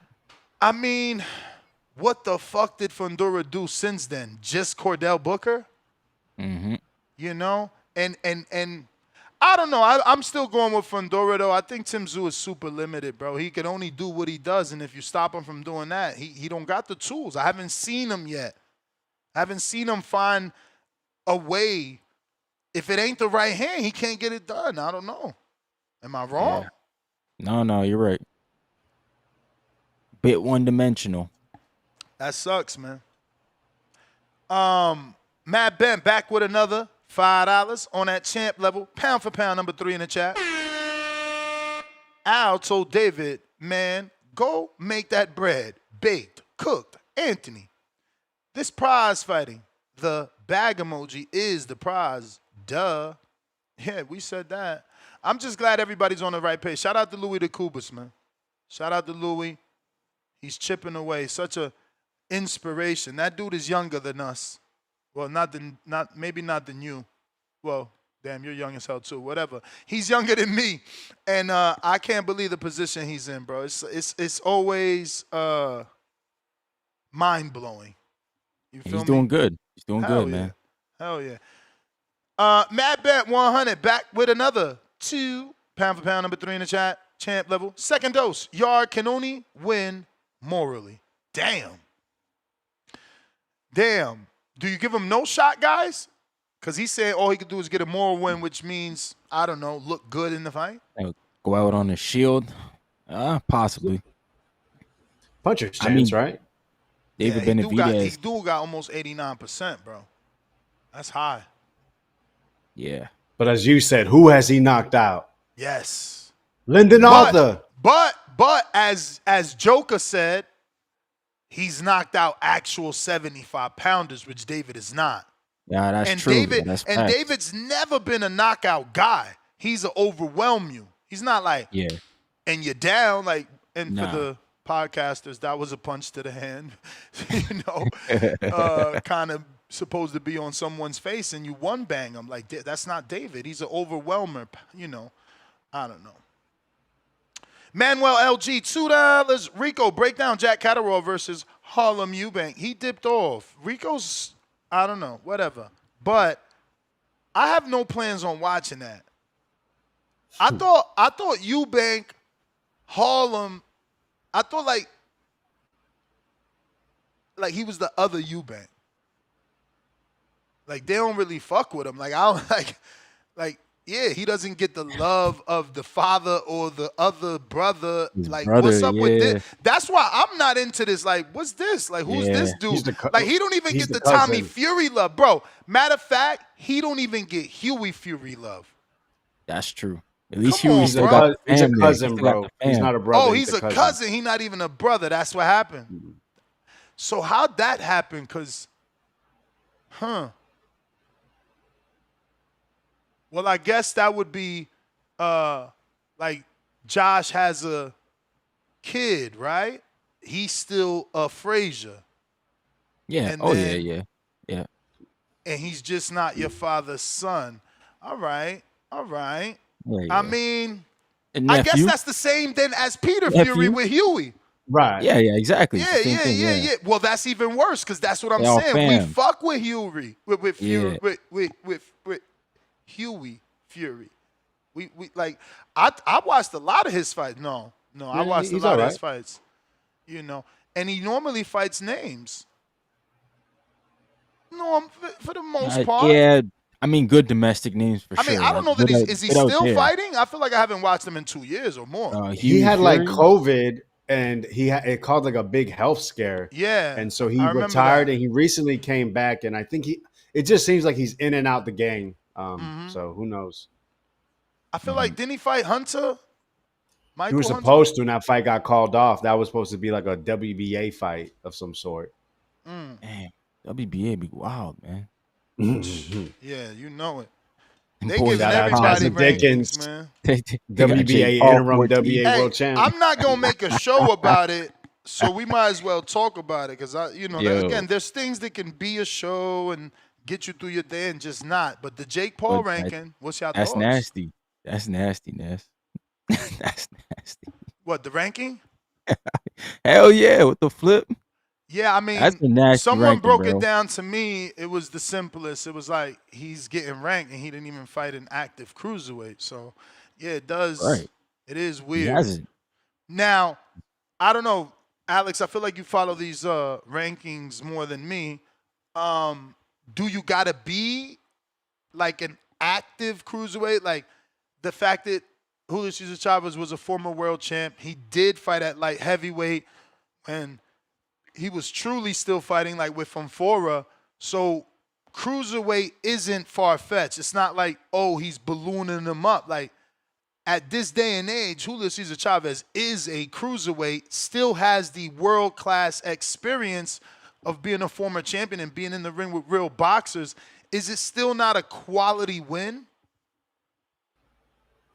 At the end of the day, it's a former world champion, a guy that had a fight not too long ago, so he is considered an active cruiserweight. The issue is cruiserweight's not a very deep division. I mean, you can complain about it, but if you really look at the other people, I mean, who has a better resume than Jake Paul? That's, if you go to the beloved box rec and you go people in and around where he's ranked, do those guys really have better resumes? Like, oh yeah, it's this guy, that By guy, but better, still, what's your definition of Yeah, better? they And, got and better like, resumes. what win are you looking at that you like? Okay, this does it. I'm saying these guys are beating dudes that are 3-24, like Okay. because another guy is 0-0 or 1-0, or like, is that a huge of a difference? Like these So, guys that are Javion 3-24, He's a guy I These look guys- at that has the better resume than oh, Jake way Paul. better. Everybody, yeah, that He's would 10-2. There's no, He's about the same fights. 10-2. Who he Yeah, fought? Who he fought? but no one. I do Javion remember just Clark. lost. I remember Clark, but did he win that fight? Because I He feel just like he lost was in it. against Chef Vidal Clark was Riley. in He the just fight lost. with Yeah. Riley. Right, He lost to Riley? Vidal. Yeah. Riley outboxed the crap out of him. It was embarrassing. That's I'm dope not for gonna lie. Riley because I thought he was like a fucking YouTuber. He bust on the scene as KSI's trainer, Coach, and fucking like content creator. So he got a legit win. Wow, that's wow. Chico $2. Rico, another fighter from Mexico, KO in the Brit. Devil's Advocate $2. Ness, Axer is Shields the GOAT. Hey man, you remember you have to put those questions in the members only page for her post, Devil's Advocate. You're already a member. Anyone typing in the chat can drop anyone I interview a question. That's how it works. Back with another 2. Axer is Shields the GOAT. Again, yelling isn't going to get it done. IOU from Malcolm. It's Tito Vos, the award We Is Me. No, I read that totally wrong. I don't know why I read things the way they're not there. The We Is Me Award. Yeah, I like it too, man. Lake County pound for pound, #1 in the chat. Drop a bomb. And another one for the 29ers. Long live Esteban. I'm dedicating my week to him. Spider Rico. I'm G baby. You G baby. We all just a bunch of G babies from the movie Hardball. One love, Spider Rico. Can anybody find that poem he recited? Great show last night. Yeah, bro, that's what I said. We need help from the community to get those timestamps from the calls and see can we give it to the editor to put something together. We got Edwin Martinez with the $2. Morrell stops Canelo. Negativo a la base. Negativo a la base. Yo, you tripping right now. Who the fuck did he stop? I mean, he didn't even stop David. Like, you guys, Morrell? I mean, yeah. Nah. He never really like, had Did David Morrell stop? Yeah, who did David Morrell stop that gives you the impression he can stop a fucking Canelo Alvarez, bro? The super chat is ridiculous. Yeah, no, relax. Rocky Rodriguez, $2. Mozzie, we need the Spider Rico tribute song. He said he's working on it yesterday, man. Mozzie's on it. The pullout, but I was actually, because yesterday wasn't the wrong time. It was the wrong time to talk about things. So today is a better day to talk about, because we got to get active. That's why we got to talk about it today. We're now, Alex, since you ducked us on Border Wars, are you coming out to Vegas to watch the fight with us or no? No. Of course not. Why, your girl won't let you have a little man's trip? My girl won't let. That's wild to say. No, man. We're poor. That's why I said she won't let you have a little one-man fly out. Nah. I got 72 days out. 72 days out from the big fight. You got a wedding? I got a wedding now. No, not mine. My sister. And then my brother's having a baby shower like late July, early August. Sucks, man. Sucks. It would have been good to have you there. We did find a location. It's locked in. I got the date. He's more than willing to allow us to do BYOB. Also, BYOB.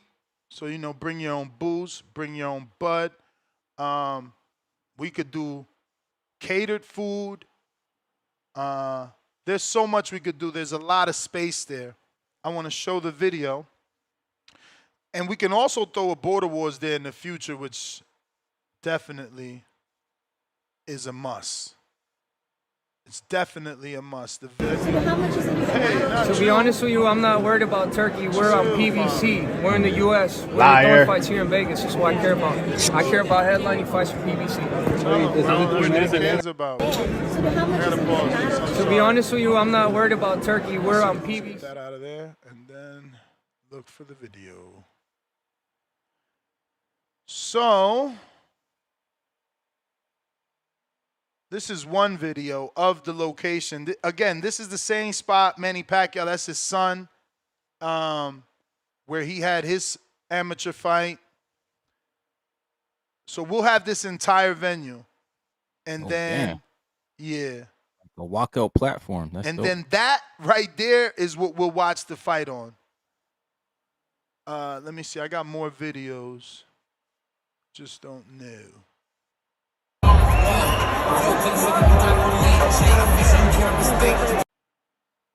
Also not that one. All right, see, this is bad, but y'all can watch that. This is going to be for next year's Caller of the Year. You win this belt. Got to get that Caller of the Year slot, though. It's only for them. Who's that going to be? No clue.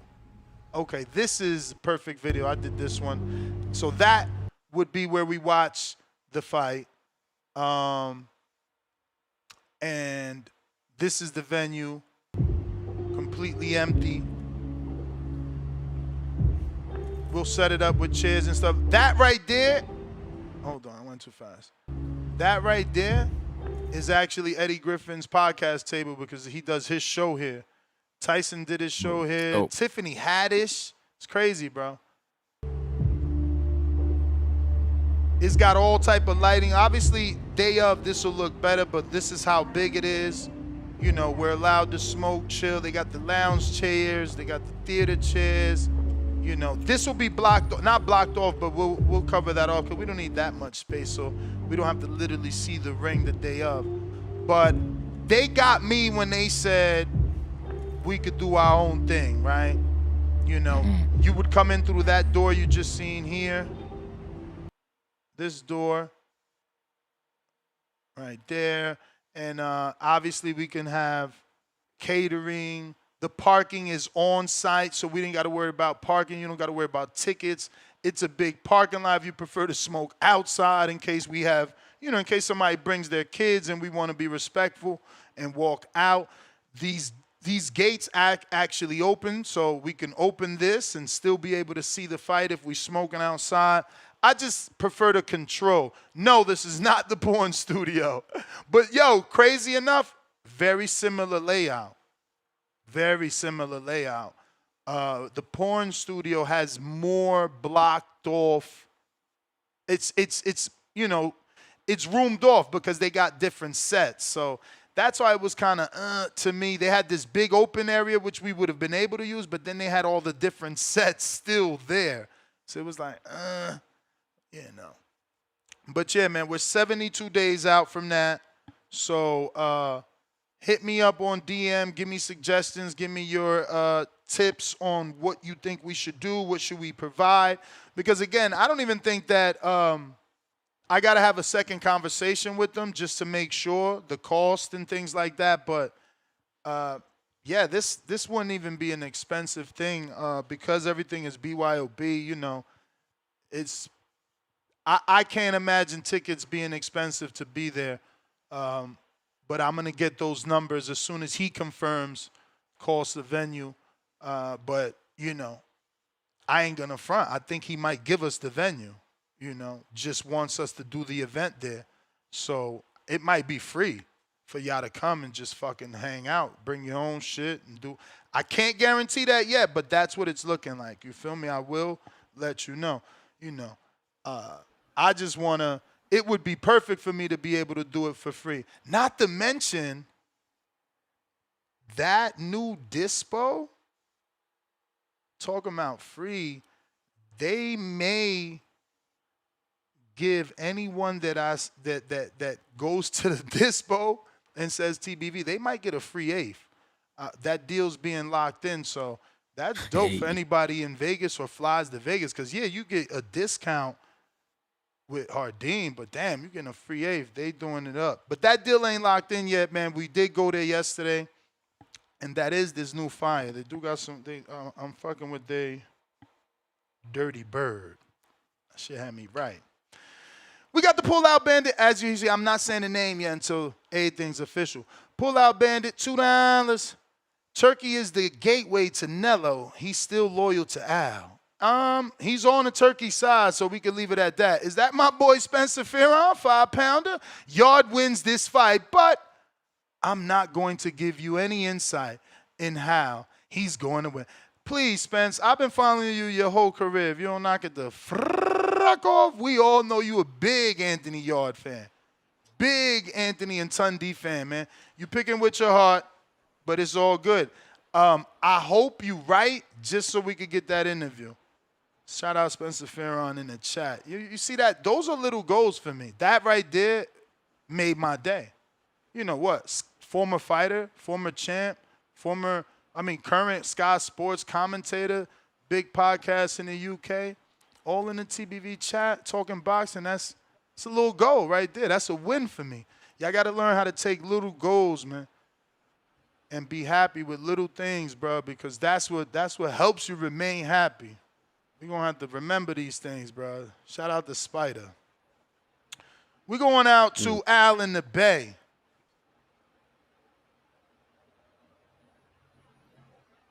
Does he have anything to say? Al in the, you feel me? Yo, what's up? You feel me? Shout out to Rico. I'm going to make this quick because I got to get back to work. Yeah, man, this is a good fight. You know, I would say this is like a showcase for David Benavidez. I think this should be its own card, not a pay-per-view. put his own card. Send David Benavidez over there and across the pond. See if we can get some more fans. You feel me? And do it right.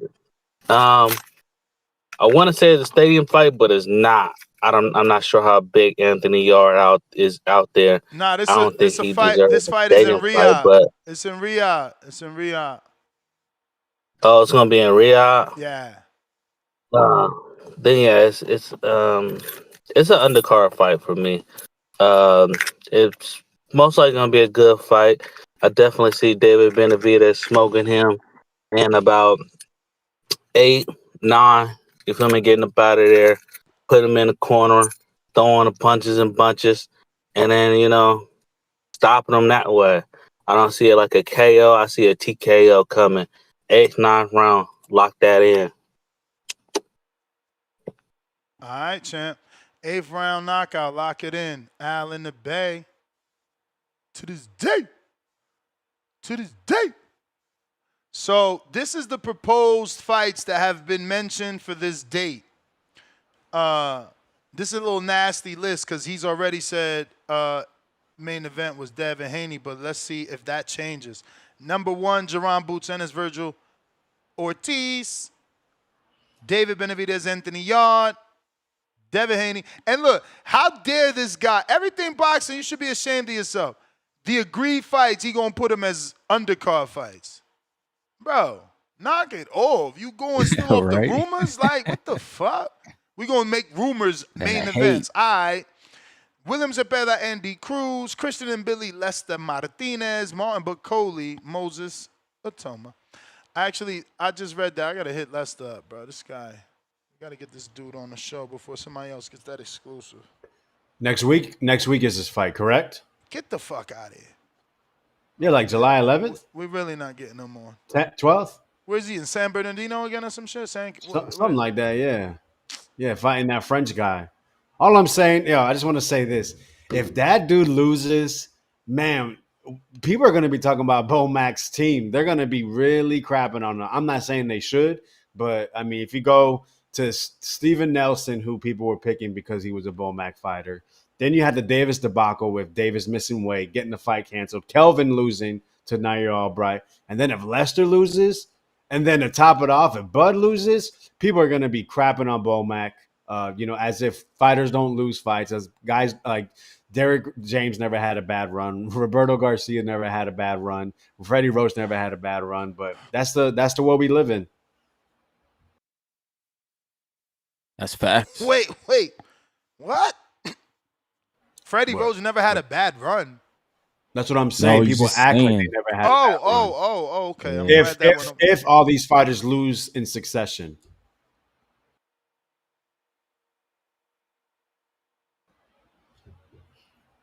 I don't even know anything about that French guy. I've seen the name before, but I've never seen him fight. Pierre de Bombe or something like that.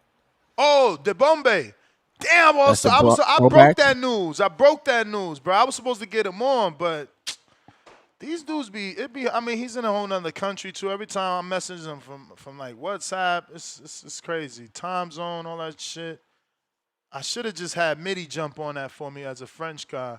Maybe that would have worked. And he seemed like he was, when I sent him the news to try to get it confirmed from him first. And, yeah. So I thought by that I had the shoe in. It's like, all right, this guy broke the news. He knew before anybody. He's promoting it. I'm not American. He's trying to get me on an American show. Mother flipper never called back. Crazy. You wanted to make sure everything was agreed. Yeah, and that's kind of what it was. Like, yo, let's it's a big fight for me. Let shit get official, and I'm coming on. Yeah. You want to make sure. It's fucking Thursday the 3rd. Where you at? Terrible, man. Terrible. Oh, So out of those fights, man, which one do you? Oh shit! Wait. I don't think you finished the list. Was it What? Lester and Billy? Was it Peta and Cruz? Lord have mercy. I ain't even gonna say that on air. This is crazy. I mean, who else I'm gonna tell it to though? Why Esteban's girlfriend hit me up talking about, do I got any news I can share? Cause she's one of the girlfriends. Certainly, no, she said I'm his girlfriend, but certainly not the only one. Shout out to Esteban out here for real, for real. Yo, Lord have mercy. He gonna make us laugh even from heaven. Lord. She hit you up. Oh man. Shout out to Esteban. You know, man, Turkey's nasty with some of these fights, though. I mean, which one? Zepeda has a fight. Zepeda has a fight. Yeah. Lester has a fight. Moses Atama has a fight. And he already is like acting as if he has those foregone conclusions of those results.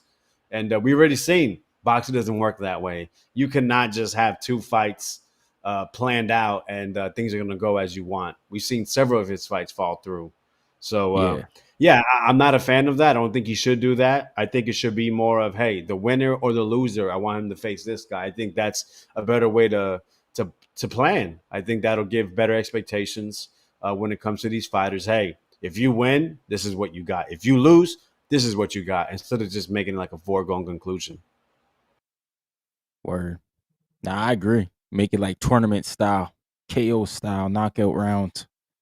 That's what he should do. Hey, we got these guys waiting. Who's gonna win the slot? That'd be dope. But when you look at those names, that's a fantastic card. Yeah. But I agree. Virgil and Boots, number 1 on it. That's disgusting. It's just like seeing yesterday on that guy's boxing scene list. What do you have, like, too soon to tell for Virgil to be a Hall of Famer? Like, compared to everybody else, what did he have compared to them? He didn't have any real championship belts. He's been in 3 weight classes and has 1 interim strap. Not to say he's not a great fighter. He's a fun fighter to watch. He's one of the best 154-pounders currently, but one thing didn't belong with the others. It was quite obvious. Also with Ryan Garcia being on the list too for why you even put Ryan Garcia on the list? Like, what has he accomplished? Like, I don't know, man. Maybe popularity. They factoring that in. But how Virgil's not even that popular. Like, you ever had someone come up to you and say, "My favorite fighters Tank, Ryan, and Virgil"? No, not one time. Nobody knows who Virgil Ortiz is outside of boxing. And that's not to say he's not a good fighter. He's a terrific fighter. But, yeah, man, that's nasty work. And just going back to this fight, when you go to Benavidez Yarde, the UK backs Yarde. Benavidez should have the backing of America. I think that's something we need to improve on as fans. You guys want to get behind names. At least let's have some national pride just to add to it. Yep. Man, I'm excited for that fight. I'm excited for this prospective card, but we still have to get through some of these other fights to see if William Cepeda, if he gets knocked out July somehow, some way, right, against Shakur, do you really want him to come back against Andy Cruz, 3-4 months later? I mean, what if it's bad? What if he gets concussed? There's other fights there at 35. Hell no, I do. Fuck out of here. What? Hell you want to see a knocked out Cepeda? Knocked out, man. Y'all dreaming. But even if he does, yes. 3 months later? Why? Because fucking Cruz is he's he's hanging fruit, bro. He's hanging fruit. Come on, y'all tell me y'all don't see it. Bro, listen. No disrespect, but like, I guess he is different. He's different. He's different than Robisi. Nah, he's different. He's different than Robisi. He's a little bit different than Robisi. Robisi was definitely right hook happy, southpaw. Bro, he's low hanging fruit to me until he proves it. Who was the last guy I didn't believe in until he made me believe it? That's just where I'm at with it. I need to see it. Moran. Listen, the way y'all are with Haney and Ryan, that's how I am with Moran. You see, because at least Haney got the excuse of Osterine and Ryan's an actual fucking puncher. That's not Moran. Antonio Morang isn't known to be a puncher, and what I see, I can't unsee. What I see, I can't unsee. Word. He had him on shaky legs. He did. But that's one fight. Andy Cruz stopped people his can land ass. punches, Bro, bro. one fight in Stopped six. him. One fight in 6 fights, champ, and one fight with that's not Schofield. You see what I'm saying? That's not Tank. What? Schofield got knocked down by Renee? A 130 pounder. I'm talking power though. Oh. I'm talking Cruz Punching not being able power. to. Yeah, Cruz not being able to take the power. So what I'm saying, if you getting punched by Morang and he's doing that, Schofield gotta do more than that. I ain't gonna go crazy and say knock you out, right. but Schofield gotta do more than that. Then? You know, Schofield and Cruz. But not only Schofield, Zepeda. Zepeda don't punch like that, man. But if Morang can touch you, Zepeda with all those punches is gonna touch you some. I don't know. I want that fight. No, don't start putting that energy in the air. We want that fight. I mean, listen. If he gets knocked out, okay. But if it's like some TKO stoppage, yeah. But I don't think that's. It's like that's so far fucking fetched, bro. Like he might even like what might happen is a TKO. Like I could see a TKO, which means you could fight in 3 months. But like 3 months, that's a quick turnaround. To go on the road to all right, Riyadh? So who's gonna replace him? Who's gonna replace him? Floyd Schofield. Give me that. They're not going to Riyadh. They're not going to Riyadh, man. We gotta go Benavidez deal with all that shit. The money get big enough. They going. Wasn't leaving PBC. Yeah, but okay, Benavidez said the same thing. But look how long it took Benavidez to get on board. We don't got time for that shit, man. Schofield, I love him. They but gonna they get gotta offered change meals that shit, man. We or want whatever fights. they We want doing over here. squabbles. Trust me, they gonna have to change their mind on that. All right, but he's You gonna off the leave table. all that Who money on the else? table. Cruz. Okay, then Rayo. He said he's going back to 35. Rayo's a puncher. Rayo. Off Rayo, a Andy knockout Cruz? loss.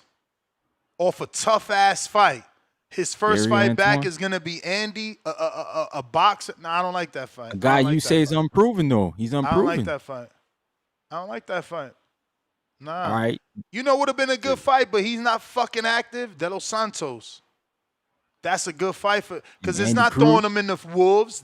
He got 2 losses. You know, it's just I don't want him off inactivity, bro. I don't want him off inactivity. I need a good fight. That's what I want. Something decent. They got to test that kid. I want to see him tested. He did good his last fight. You know, it probably He did, look. man. It probably never happens again. It was like that for Cotto, right? I mean, Canelo got hit by Cotto's brother. That shit never happened again. Maybe he learns from it.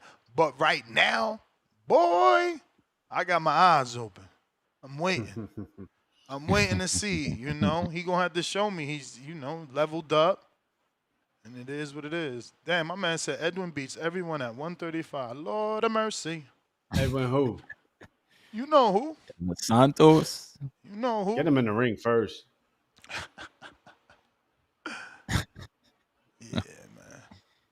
Oh man. You got any callers? Oh, nah, man. It's a Davis show, bro. You know we don't. Are you serious? Oh, I'm dead serious. There's been no callers for a long time. It's Whoa, a this Davis how y'all show. treat y'all, man. The Mexican monster. Man. Where Tone at? Tone got to come up here and give us that excitement. Big AZ. This is a pay-per-view for David, as he would say. Even if he's the main, don't matter. It's David's pay-per-view, man. Yo, Yarde is his Canelo. Hell yeah. He's We bringing need him that bag. That UK backing. Oh, man.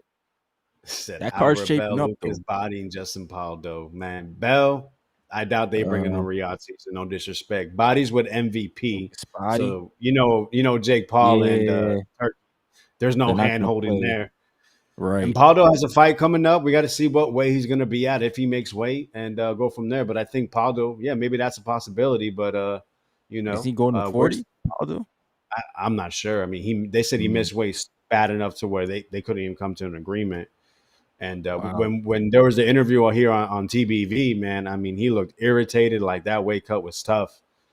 So, hopefully everything goes well. He's on like I said, a fight, I think like in San Antonio in August. So I mean, everything goes well. Why not? Why not say Justin Paldo?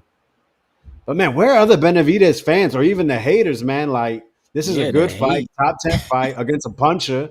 You know, we talked about he got knocked down by Ronald Gavril. People always been questioning his chin. He got punched in the shoulder, got dropped, got hurt also in the fight with David Morrell. Yeah. Yeah, That was a yeah. little So buckle right there, like my man Andy Cruz. It was. Yep. And you know, David Benavidez, for either you love him or hate him, I want to hear y'all opinions, man. Do you think Yarde can knock him out? Yarde has been in there with Beterbiev, one of the most destructive punchers we've seen in boxing and at light heavyweight. He's been in there with also Kovalev, another big puncher and one of the best light heavyweights. So it's a great test to see where is David Benavidez as a fighter and as a light heavyweight moving forward. All right, we got Stock Chasers. And put that link in the chat again for those. Yo, hold on. Let me fix my audio. Let me fix my audio.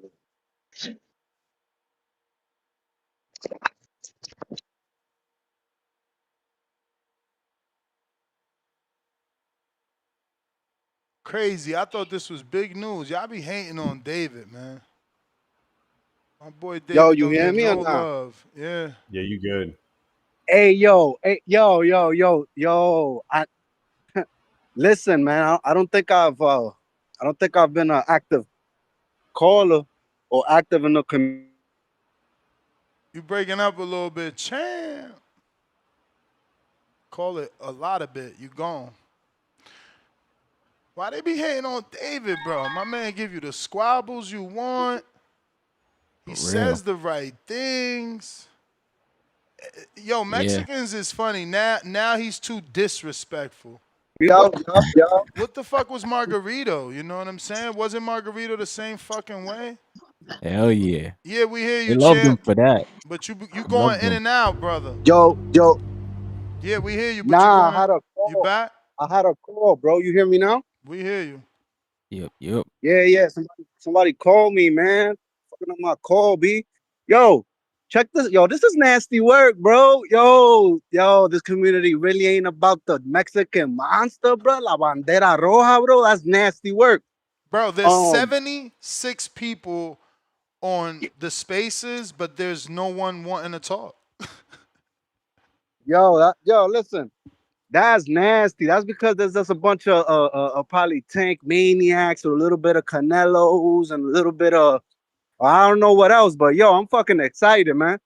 Y'all been waiting for Benavidez to announce a fight, bro. And you know what, Ness? I'm super excited that he's back with Riyadh, bro. Because listen, if we trying to get the big fights and we trying to undispute, we trying to get that Bivol fight next, like, bro, we need to be with Riyadh, bro. So when he was talking all that PBC gibberish, I was like, yo, David, you need to chill, bro. Like, I don't know what type of loyalty it is that this man has to PBC, but that shit needs to stop. It's nasty work, bro. But yeah, yo, listen. Yo, who's the dude that called in talking about Anthony Yarde finna beat? We got another call. I don't think anybody called in and said that. I I think think that was a somebody super super chat. chatted. Yeah. But if you're watching this on X live streaming video, formerly known as Twitter, don't forget to hit that retweet, repost. If you hit that quote, repost, and be like, yo, tune in to the Boxing Voice, I'm going to retweet you to my 23,000 plus. You know what I'm saying? Get you some followers. You introduce me to your people. I introduce you to my people. If you're on X Live Spaces, go ahead and hit that retweet, repost so we could get some callers because I don't know why, but there's no David Benavidez fan. Stock Chasers, are you there? Stone Bone, Colorado. What up? Yo, what up? What up? Oh, David got him one, huh? David got him one. Okay. Listen, Yarde he's a perennial tester, right? Like he did everything Kovalev could do. He on that level, he always step up for the big fights. Is he still with Tunde now? They still the Yeah. Lions in the camp, still all together. And it's, Uh-huh. you know what I mean? They're gonna bring Oh, that was they're gonna bring Spencer an Fearon energy. that picked Anthony Yarde. You know they got a show together. Him and you know they gonna, you know what I mean? You know you riding with them, man. The boys gonna stick together. So we need y'all Latin descents to stick together because y'all about to go against some very arrogant brothers who in a good way. You know what I mean? The UK guys, man, it's a different energy than their normal rival, the Black American. You know what I mean? It's gonna be very different, a different energy. So David better be prepared for it. It's gonna be disrespect like nicely. You know what I mean? It's gonna sound so nice, but it's gonna be so disrespectful. So make sure you prepare, make sure you got your lingo up. Don't get out talked out there. Don't let Yard and Tunde them get on there and over talk your dad. And it's gonna be interesting, man. I want to see it. I think this will show another level of David because Yard is going to try to hit him in bunches and shit and fight in spurts and then try to move away from him to see if David can get him. So David, you better have better have everything tight. Start on your diet already. You're about to go out there to the desert. You're going to be on a major level. So everybody, I think this is an interesting fight. They're trying to put together a big card after Canelo and Bud. You know what I mean? Like this is big to say, look, we still rolling like this. We trying to do something like this right after September. You know what I mean? Like, we're gonna hit you September, y'all go trick or treating or whatever y'all do in October, then hit you right back. What date is they looking at for this? November what? My sources told me the 22nd. Nothing confirmed on the November date. Oh, okay. So yeah, so they're looking to do it right before the American Thanksgiving. You know what I mean? So they can do it out there in the desert, make it back, and come eat a feast. You know, David gonna want to eat, and I'm okay with. Guy lose, man. Why they throw him away, man? He lose one fight, they throw him away. A guy is possibly gonna lose a fight, and they still want to put him in an entertaining fight. Some of these fights on these cards just gotta be entertaining fights. If you're gonna throw us some boxers on here, a couple like one of the fights gotta be Rock'em Sock'em and somebody get hurt. Like some of the other shit gonna be higher level to where it's gonna be one of those. So I'm with it. I want to see it. Can't wait to see it. And the energy is gonna be weird, but it's gonna be interesting. All right, bro. Gonna be weird, he said. Bro, that was hilarious, I but he mean, was spot you on, to seen be what fair. they did to Willie Monroe Jr. over there, Billy Joe and his kids. You know, it gets It's in crazy. It gets Riyadh though, crazy. isn't it? Yeah. It's Riyadh. Yeah, but the fans, Yeah. man, the fans get UK fans love hard. Whoa, what's that? A cat? That's a dog. Mikey. Oh, Mikey, you dropped off. I got Elsewhere. ankle biter. Yo, what's up, guys? What up? My bad, I'm driving. I don't know if you can hear me that good. Fine But so far. cool. Yeah, for the topic, I like it. David Benavidez, Anthony Yarde. You know how the UK boys are coming about theirs, so I think the UK fan base will get behind theirs, and we'll have a big fight in Riyadh. With David Benavidez coming over to Riyadh season, I don't think it's a bad thing at all. I think it's good for the sport. I think he's setting a good example of sorry, fucking SIBO. I think he's setting a good example in the sport of people like crossing the street. Like I said, I don't like how we built the idea of side of the streets and all that. I feel like to make the big fights happen, this is what we need to do. We need people that are willing to go to to the other promotional companies and stuff like that and work with other people. So I think it's really good. And in terms of everything that he said about like staying in Vegas and fighting in Vegas, I don't knock him for that. So as far as that goes, I mean, we're all good there. And I just wanted to let a couple people know. I seen in the chat a couple people didn't know that we had lost Spider Rico. The news broke yesterday, so anyone that didn't know, I just wanted to inform them about that. But Yeah, that's all I have. Thank you, Ness, for taking my call. You the man, champ. Saquon, what up? I'm about to head on out though, fellas. Have a All good right, show, champ. man. Appreciate you. God bless, brother. Wish you health and wealth and everything else. Appreciate you. Yo, what's good, fellas? How y'all doing? Straight. Nas, what's good, brother? What up? What up? Yo, so a couple things.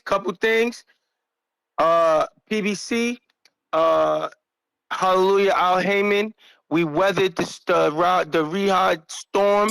We still in the mix.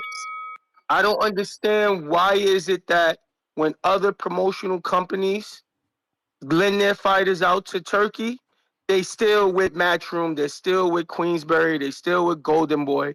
But when David goes over there, he's with a whole new promoter. Like, this is making me so mad.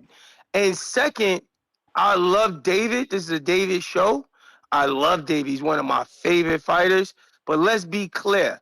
If he beats Yard and then beats anybody for undisputed, that is asterisk undisputed. Undisputed is not if you go, one dude gets all the belts and then you beat one dude. That is asterisk undisputed. Well, first, my good friend, he doesn't even have an opportunity at undisputed.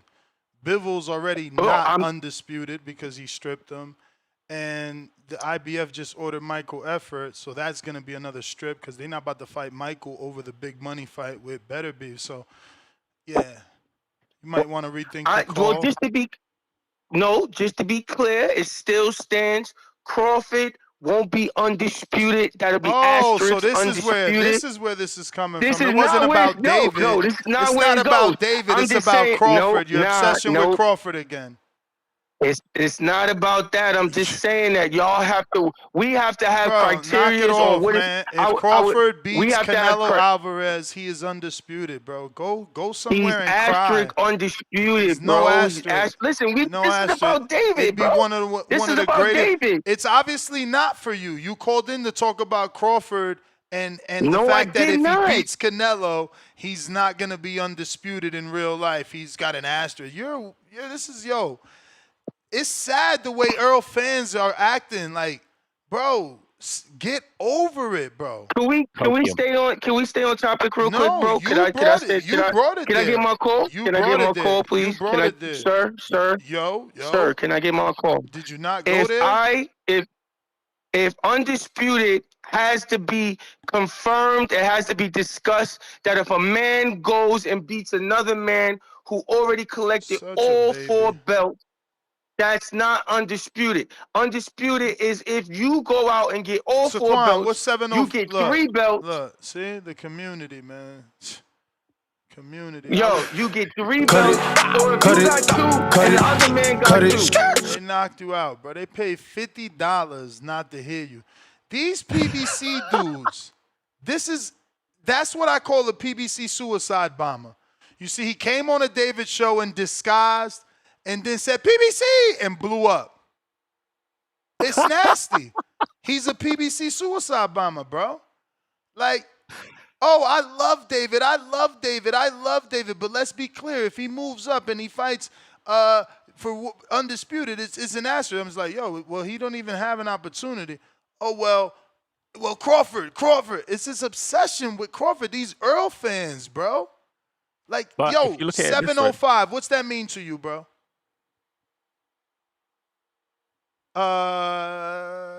Rico. Yo. What does the numbers 705 mean to you? 705, I have no idea. 705. Alex? 705, 705? 705 days that Spence has been out the ring. I actually went to see 28 years later. That's what they're going through right now. Spence fans, they're the zombies looking for Spence, and Spence has been gone forever. That's why they're like they're so thin, and they're like, evolving into something else because Spence is not around. So that's what you see. You see a suicide Spence bomber. This is nasty, bro. He came on the show. I love David. Earl Spence. Boof. Just blew himself up. It was a Nasty. truly traumatic experience that day. I remember that was one of the happiest days Bro, of my they life. got to get over it, bro. 705 days, and that's nasty work. One of the happiest days of your life? Come on, bro.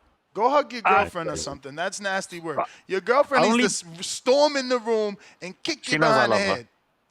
She knows I love her. However, I got a lot of abuse from Spence fans, so it was. I'm not going to lie. Bro, it was a good night of boxing, bro. It was a good night of boxing. One of the It happiest. ain't that big. Boxing Patron, it'll be a better night if he gets the win over Canelo. You understand? That legacy would be crazy. And I think he does it now that he body slammed Jarrell Miller. I can't believe Jarrell. I wonder if Jarrell's trying to fucking sway the betting odds. Did him and Crawford get together like, yo, let's do this? I'll give you a cut. That didn't happen. Boxing Patron. Yeah, sound good, Ness? So far, so good. Okay, sound good. Can you hear me? It's bad, but just keep trying. Okay, yeah. We'll just go. Are you there, bro? Okay, he dipped off. The thing is that Nez, Benavidez actually was there for the second fight with Bivol and Beterbiev, and he actually left before. He had to leave, bro. He had to leave. Listen, none of that matters anymore because he's with Turkey, bro. You know, hopefully we get the big fight. Brandon, what up? Yo, Ness, what's going on, brother? Straight. Salute to the panel, man. I think you got Vega and somebody else on there. Rico, UK. What's up, UK Rico? How you feeling, brother? Oh, good, my brother, man. God bless. Hope you're well. Oh, man. Blessed and highly favored, good brother. Hey, as far as I'll get on Saquon later. Shit is sad. Ness, what did I tell you the other day? That ass whooping ruined a lot of lives, bro. YouTube channels were deactivated. Niggas retired to their forms. And you got guys crashing out saying if a fighter goes up 2 weight classes and beats one of the greatest fighters of all time, it's an asterisk undisputed. Like, damn, you that let him drag you into this? Don't let him do this, man. Talk about David, man. Let's love David too, man. I you know I'm a Bud fan, so when I hear the buffoonery, it just goes. I like to show people that I'm right. And like I said, a few days ago, what did I tell you? That ass whooping, it really took a lot out of that Errol steam, man. And you seeing it from the fans, the YouTube channels getting deleted. It's crazy. But David is a bad boy, man. David doesn't duck any smoke. David is ducked. He wants fades. He's gonna talk shit at press conferences. His fights are exciting. You ain't never heard about him turning a fade down. I love David. I picked Morrell to beat David. He proved me wrong and he made a fan out of me. That's how you make a fan out of BMR East. Take a fade that I don't think you want to take. Win said fade. Do it in exciting fashion. And keep on looking for the smoke with the other top names. All he does is look for the smoke with the other top names. So David, I'm rooting for David. David's about to spark out Anthony Yarde. It's not even going to be that competitive in my opinion. So that's my opinion on that fight. Now, let's get to some more touchy stuff. I'm the man that coined protect your mental health at all times. I've been telling you guys that for years. I wouldn't be me without speaking on the tragedy from yesterday.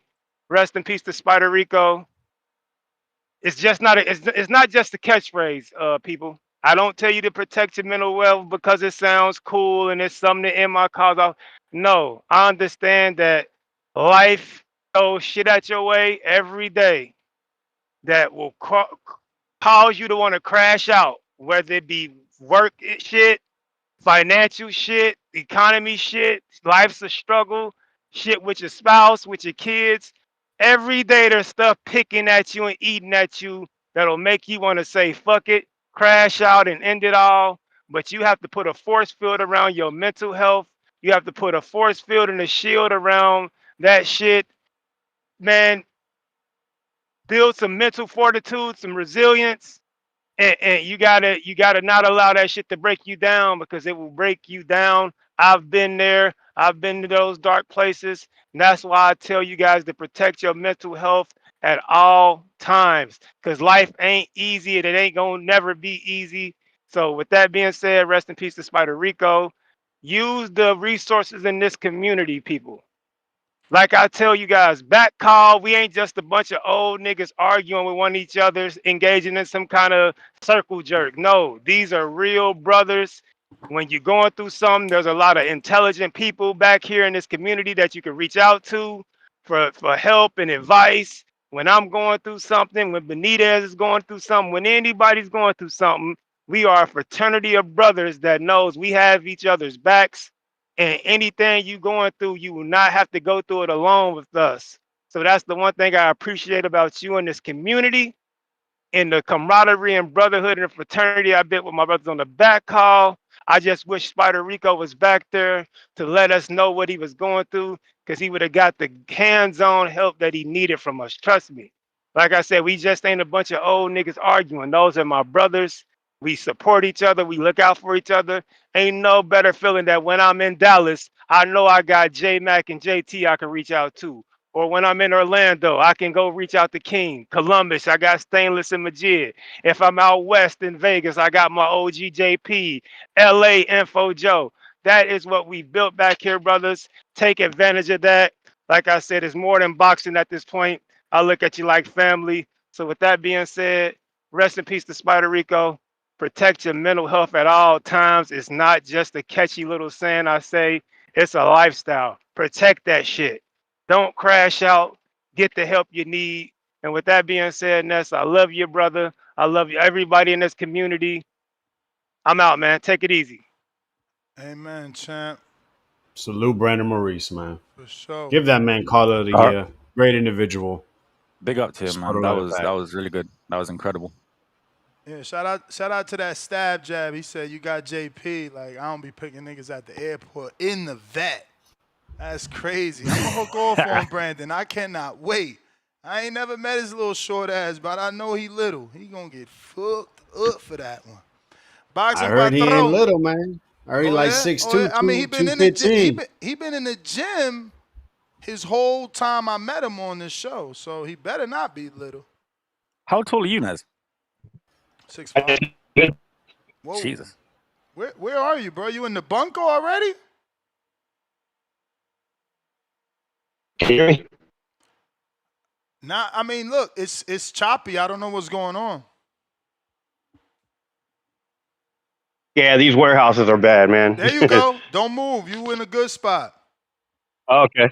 There we go, man. You got me like that commercial and shit trying to find. Can you hear me now? Yeah, we hear you now. Shout out to Brandon, that last caller, man. Always one of my favorite callers right there. Good call. Hey, what happened to Smith, man? How come the Smith fight didn't happen with Benavidez? Shit. That's the one I was really looking forward to. Well, here you go. Lucky thing I didn't ring the bell because I got to screen share this first, and then we'll get to your call. It gives you your answer. We couldn't get a deal over the line for Callum Smith. We've been trying to get a deal over the line to do the fight in the US. We couldn't get to the number that Callum was happy with. Then you got to understand the position that Callum Smith's in. He's the WBO interim world champion. He's going to get called as the mandatory challenger. May even get to a position where that is an elevation to world championship. And then all of a sudden, 48 hours ago, we spoke to Turki Alalshikh and Louis de Cubas trying to make the Callum Smith-Benavidez fight. And we couldn't find the number. So Yarde took the number, took the fight, and he's got it. Whoa. This is so telling. Did anybody hear that? I don't think you said duck. Rico, you just shaking your head. Give me words, bro, because this is a podcast. What are you saying? He said that he couldn't get the deal over the line due to the finances. I think he said that they tried to do it obviously in America, but but what I can see that Eddie's hoping is that Bivol gives up a belt and he would be elevated to full champion. There it is. There we go. Yep. And that's why so I'm just going to say it straight, get to the point. I believe that Turki hijacked this fight, first of all. I believe that Eddie didn't want to fight for that fight in terms of the negotiations or the finances or making that extra offer, what have you, because Turkey wants that clash of styles with Benavidez and Yarde. That's why I believe that the fight will. And also, Eddie wants Callum to be a 2-weight world champion and to be elevated via email, is my prognosis. Alex Vega. I agree with what he just said. That's really what it's about. To get elevated, to become a 2-weight world champion, and then reevaluate from there. That's what it's all about. Well, what I heard is what hurt Saquon. Saquon, I know your heart is hurting right now, and I'm going to play it back because you guys didn't hear it. Shout out to David. He's a Turki Alalshikh boy. I cannot believe it, but we're here. Eddie said, we got on the phone with Louis DeCubas in Turkey trying to get a deal on, and we couldn't make it. We couldn't make it. Callum is a greedy motherfucker. I'm going to be real. Let's be real. Either Callum is greedy or Eddie really forced him. Like, because you can't convince him. How do you walk away from a turkey bag? Ain't no way a turkey bag is low, especially not for the monster. Right. I can answer that question. Sure. So let me know. Turkey hijacking this fight to put it on the Devin Haney-Norman card, it makes perfect sense because Callum gets to be elevated to a full world champion once Bivol drops the belt, which looks like he's dropping every single belt because these mandatories are being called. Eddie can now make Callum Smith versus the number one or even a rematch with Joshua Buatsi. Yarde fights Benavidez for the title. Buatsi fights Callum Smith for the full title. Both men could meet in England at Wembley, sell out Wembley. Who? Is the perfect scenario. The Brits? Yes. Yeah, and look, and I'm not mad at you because I'm starting to feel like Turkey likes Brits more than Americans. That's why, like, who's the fuck that kid he's putting on the Canelo undercard? What's that kid? Mike Talon or some shit. Like, bro, how dare he say this kid deserves to be on there? Where is the Carmel Moulton? He had Josh Padley fight Shakur Stevenson. Yeah, he had his day job at that time. Bro, no, you're right. He likes Brits over Americans. Maybe he wants to see Brits beat up on Americans. Because I we don't fight get it. each other. I don't get it. I mean, yeah, but it's only the Brits that have like a plan. Like Conor Benn and Chris Eubank, that they had a plan. You know, what's the other fight right now? The fighter, Hamza has a fucking plan. You know, where is Shakur's plan? Well, this is Zepeda, the thing. Is that what we're looking forward to? Josh Padley and Zepeda, that's the legacy of Turkey and Shakur. They gotta get better working on that, man. But Turkey likes the fact that in Britain we have a system in which you can go from English to British to European to champion. It's a clear structure. You don't actually get, for example, the Mexicans who turn their talented fighters pro very early and just feed them journeymen like a Canelo, and then they have like 50, 60, 70 fights at the end of their career. So I think he likes the fact, our structure system, because at one point you had AJ versus Dillian White that was more attractive than Tyson Fury versus Klitschko, which did 500K buys, and I think that the AJ fight did more at that time. I mean, amateur rivalries are cool, but they build a story and they make money. I guess if we're going off storyline, because your guys' structure is certainly not better than ours. We just develop more world champions and television stars. It's just true. You could do the data. Let this guy get his call. Go ahead, champ. Let me play this back, though. Hold on. Just this is part. To make the Callum Smith-Benavidez fight, and we couldn't find the number. So Yarde took that as an elevation to world championship. And then all of a sudden, 48 hours ago, we spoke to Turki Alalshikh and Louis DeCubas. See, like, why would you speak to Turki Alalshikh? You're talking because to Louis he's hijacking to doing the fight. a U.S. fight. No, because Turkey has now made David a Turkey boy. That's all I care. That it sounds like he's part of the Turkey plan now. Because what has Turkey got to do with this? Like, you were just doing business for a U.S. fight. Now DeCubas is calling you on three-way with Turki Alalshikh. You know, he signed them, and that's what I care about. Go ahead, champ. Yeah, man, it sounds to me like personally, like you know what I mean. If he fights Benavidez, you know, chances are good he loses, and Smith just goes away after that. You know, that's his third loss right there, and you know, chances are good he loses in a brutal, you know, pretty bad way. You know, this way he got a chance to just go get a belt now. You know, make the like you said, make the storyline bigger now. You know, maybe set up a Benavidez fight, a Bivol fight later on. You know, for two belts at the same. You know, combine them. You know, so that storyline. You know, I was looking forward. I actually wanted to see Smith real bad, man. They should. Damn, did you get a call, bruv? You know, You there? yeah, yeah, I'm here. All right. Yeah, they should have fought. That's a fight long overdue. They should have fought at 168, man. You know what I mean? So, you know, maybe we get to see him at 175, but I think that'd be a great fight. I think it's better than the Yard fight. We all know Yard's going to tire out, man, to get beat up in the later rounds. It's going to be brutal on him, too. So, I don't know. But, man, Benavidez is doing what he's going to do, man. He's following the money, man. He's following, you know, he's going after Canelo, you know. I'm one of those guys who always said that the Canelo and Benavidez fight will always happen. I just think it'll happen at the tail end.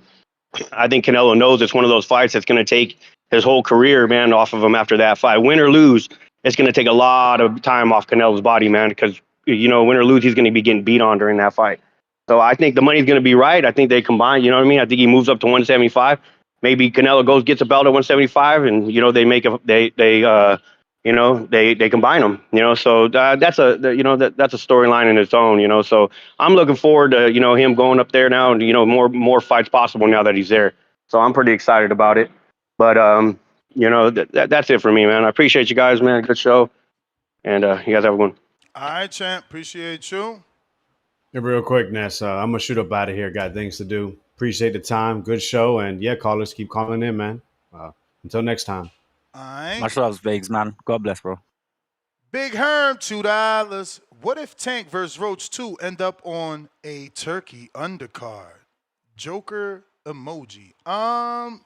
I don't care. I'll take it, bro. Especially on a Turkey undercard, because that just means I'm going to pay less.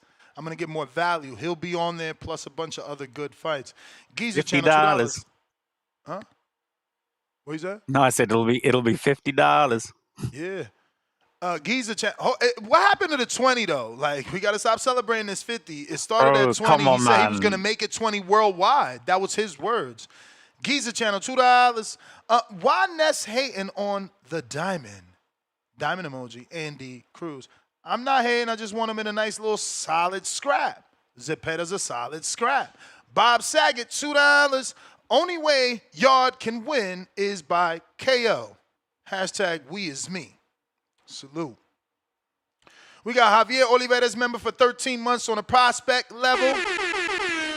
Salute. He says British can't beat Mexicans. That's a fact. Yeah, that's another thing, yo. Like, what does it matter, your development system, if, like, you guys are, like, in the last 2 years, you're, like, 13-0 against Mexicans. Hamza's lucky. Hamza's lucky that Berlanga and fucking Carlos Adames are both Caribbean. So if he was Mexican, Hamza would have had a loss. It's something with Mexicans and Brits. It's like y'all kryptonite. Y'all can't beat Mexicans, bro. No. It's a bad patch, like American heavyweight boxing, you know. Oh, y'all going through a bad patch? Well, I mean, actually, that's a wrong example. That's dead in the water. But yes, this is a bad patch. So we will elevate. Javier Oliveira's member for 13 months on the prospect level. Oh, we read that already. Damn it. Adrian, $2. Rico, how the UK fans reacting to the Jota news? Jota news? I don't know. Is it Jota or Jota? Jota. Jota. No idea. Me neither. Sorry. Me neither, man. Me neither. Shout out to Killer Cam for dropping that 50 spot. Cutting that Saquon call. Damn, 24 thumbs up. That's crazy. Saquon. Nasty work, yo. Eddie's so funny though. Like he's just like, and all of a sudden, everything just changes. I mean, of course, bro. Like, money. Money talks. Money talk, but that's been a saying before Turki Alalshikh. Money talks, bullshit walks, and that's why we love Turki from that standpoint. That he puts this money in front of these guys, and we know who wants to There's fight. less bullshit. Yeah, we know who wants to fight and who don't want to fight. We got Why You Mad Toya, $2. Jack or Eubank, who you got? Hashtag we is me. Rico, this is you. Harlem, can the cousin really do it? I got to be honest with you. I've not. No, I think Carroll absolutely beats the shit out of him. I don't think Stoppage? Harlem is. Yeah, I think there could be a stoppage. Yes. Damn. Pack him up. Looks like we got a counterpunch from Stock Chasers. Yo, Nuts, what's good? How sound, man? What up? You all right? You a little muffled, but maybe it look gets better as you go. Oh, they saying is It's trash, right? It's trash. No. I mean, it's a little muffled, like I said. We can hear you, bro. I bet. I go. Yo, I don't know what's going on in these New York streets, bro, but I be walking outside and these tall ass buildings, man, they call my service, bro. Yeah, I wasn't done for with my sure. call. But yo, listen, check this out. So y'all remember when Anthony Yarde, when he fought Benavidez, right? It was like a couple years ago, and it was a good fight. You remember that? Yeah. So basically, this is what needs to happen. So Benavidez packed them up. I think it was in the 8th round. Yo, this fight cannot go 8 rounds. It cannot go 8 rounds. So I'm expecting Benavidez to get him out of there, bro. I'm telling y'all right now, it's gonna be a hell of a knockout. Either he's gonna overwhelm him with punches, I'm pretty sure Benavidez knows we need that full-blown stoppage way before the 8th round, because there ain't no goddamn way that we can let Anthony Yarde live past the 8 rounds. It's gonna look bad, especially as we're trying to secure that fight with Bebo. And on another note, Ness, nobody wants to see Tyson Fury Usyk 3, bro. That's nasty work. Like, bro, you lost 2 times, bro. The first time it was exciting, yeah. The second time you got your ass whooped, bro. Ain't nobody trying to see that. Ain't nobody asking for that, bro. No one's asking for that fight. So I don't know why they trying to push that shit. We don't want to see that. But yeah, man. Yo, listen, man. I'm telling y'all right now, lock it in. Benavidez knockout under 8, bro. It's happening. And that's nasty work out of the community that y'all don't appreciate a fighter that every fight that he has, he's willing to scrap, bro. And he looks good doing it, bro. There can never be a fight in which Benavidez didn't look great and wasn't beating somebody ass, man. Like, this is wild. This is nasty work, yo. But at the end of the day, y'all know Stock Chasers is 100% with Benavidez. And I need him to keep working with Turkey, because we need that Bibble. We need the undisputed. We want Canelo, but Canelo's scared. Canelo don't want that smoke with Benavidez. We all know that. All right, yo. Y'all be easy. Be safe. All right. God bless, bro. Salute, Nice one. salute. So Bravis has sent me the new design. They changed the colors a bit, and I actually like this. Not this one. I'm just showing you because this is another color setup. But this next one with the red, I like better. And they said they can't change the direction of the logo because that glove is already their Titan grip. That's their design. So I do like this color better. It flows better. I still don't know which logo looks better. I'm kind of leaning the Podcast Kings. That one on the thumb looks better. We know on the wrist for professional fighters, it's going to get covered up with the tape. So, it needs to show more on the thumb or look better on the thumb, because again, even on the inner glove, that Boxing Voice in white won't be shown. But remember, they're going to put these into productions once we decide, and Border Wars fighters will get these. So, you know, we growing, baby. We growing. Like I said, JT, we going to be bigger than Sugarbird, man. Stop playing with me, man.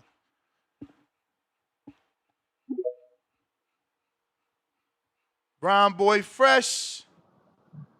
What's the word, Slim? You hear me good? Yep.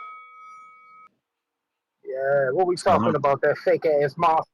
That fake ass monster from Arizona, Slim. That's what we talking about. Come on, man. Hey, oh wait a minute. Is that my UK youngin? Is that my UK dude? It's me, bro. How you doing, my Is that brother, the dude? man? Hope you and your family are well.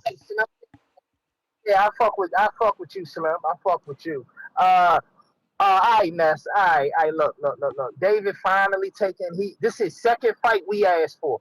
He don't get credit for that plant shit because that was over marinated. Didn't know they was trying to over marinate the shit out of that fight for obvious reasons. But this, I like this Yarde joint. Whatever the over is, that's what I'm betting. I don't really have a dog in a race. I'm just going with my pockets. So whatever the over is, if it's 8.5, 9.5, that's what I'm going. What you think the over and under gonna be? I think it's gonna be like 8.5. So you don't think David get a stoppage? I'm betting the 8.5. I'm betting somebody might get stopped, but my money is telling me to bet on the over. That's all. I don't think it's gonna be the under. I think it's gonna be like either 7 point, but it's gonna be either 7.5, 8.5, 9.5 at the low. I don't even think it's gonna make it to 9.5. So I mean, David should get the stoppage. I ain't gonna put nothing past somebody. He finally getting the fights I like. I like the Morrell fight. I like the AY fight. I think Tunde got something for him. I think Tunde gonna help on the conditioning shit. And my UK youngin. Hey, look, cause I'm on Twitter, so I can't really see. But my UK youngin, is Tunde having AY sparring yet or nah? That's pivotal for me. Is he sparring yet? Bro, bro, that was a terrible, terrible rumor, okay? Don't believe the hype, yeah. Lions in the camp. Shout to my uncle Tunde. Shout to my uncle. No, Tunde blocked me because I pulled his card on that shit. Me and Tunde used to be cool on Twitter until I said, man, you fucked up the money because he passed out from that spawn. That's bullshit, man. So at the end of the day, basically you telling me he's so cool. That's good. But I mean, I'll probably lean to David getting the stop. But it's a good fight. I love the fight. And y'all better stop, man. Look. That Bama from Cleveland is on a milk carton. Davis with Turk mail. He made the best business decision. Stop letting that advisor that missing in action ruin these careers. Look at Gurry coming back after he done called out motherfucking Leo and motherfucking Reggie. They sat his ass down for 3.5 years and shit, man. He's cold blooded, man. That Bama from Cleveland cold. He cold blooded. Cold motherfucking blooded. You better leave them protected ass motherfuckers on. But at the end of the day, man, I like the fight, and like I said, I don't really agree with the monster thing they gave that Mike gave Dave, because he ain't a monster to me. Like Virgil a monster, Better be a monster. Oh, them monsters to me. You know that Japan joke out there. He a monster. Dave is just a very good fighter. I'm just hoping he keep up the steam and fighting these fights we want to see. Now, there's two. He got.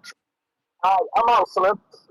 All right, champ. Big up my brother, man. I hope you have a good day, champ.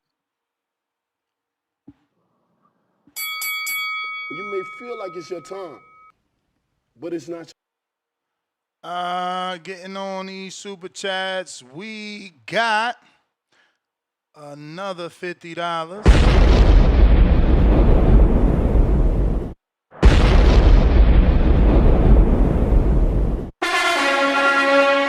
Chavez Smith, pound for pound, #1 in the chat. Drop a bomb for the pound for pound status.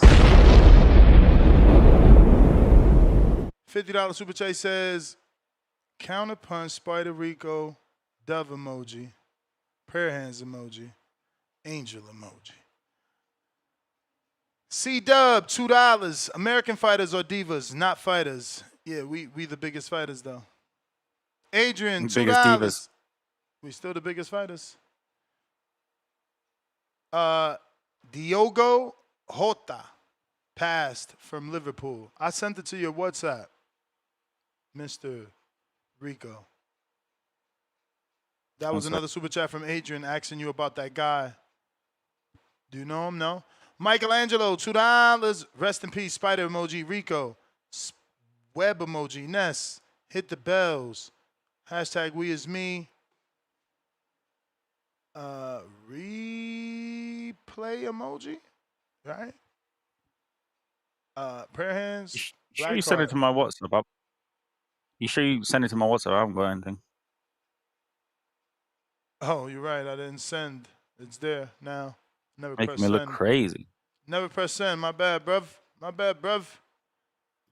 Love dog. We're not gonna do the 10 count again, Chan. We can't do a 10 count every day. That's just not. That's strange. But I don't know what bells to give you in place of that. So, come up with something, and we're gonna double back. Stock Chasers with another counter. The odds champ. Welcome to the prospect level. What it do? Stock Chasers, another counter. Oh, he's a soccer player. Oh, okay. Yo, So now, he how's my audio now? Hey, yeah, man, you know. Not as good as yesterday, but go ahead. Let's see what happens if you make a full sentence. Okay. Yo, listen. Whoever called before me, bro, let me give you a little history lesson, bro. So, Inoue, he got his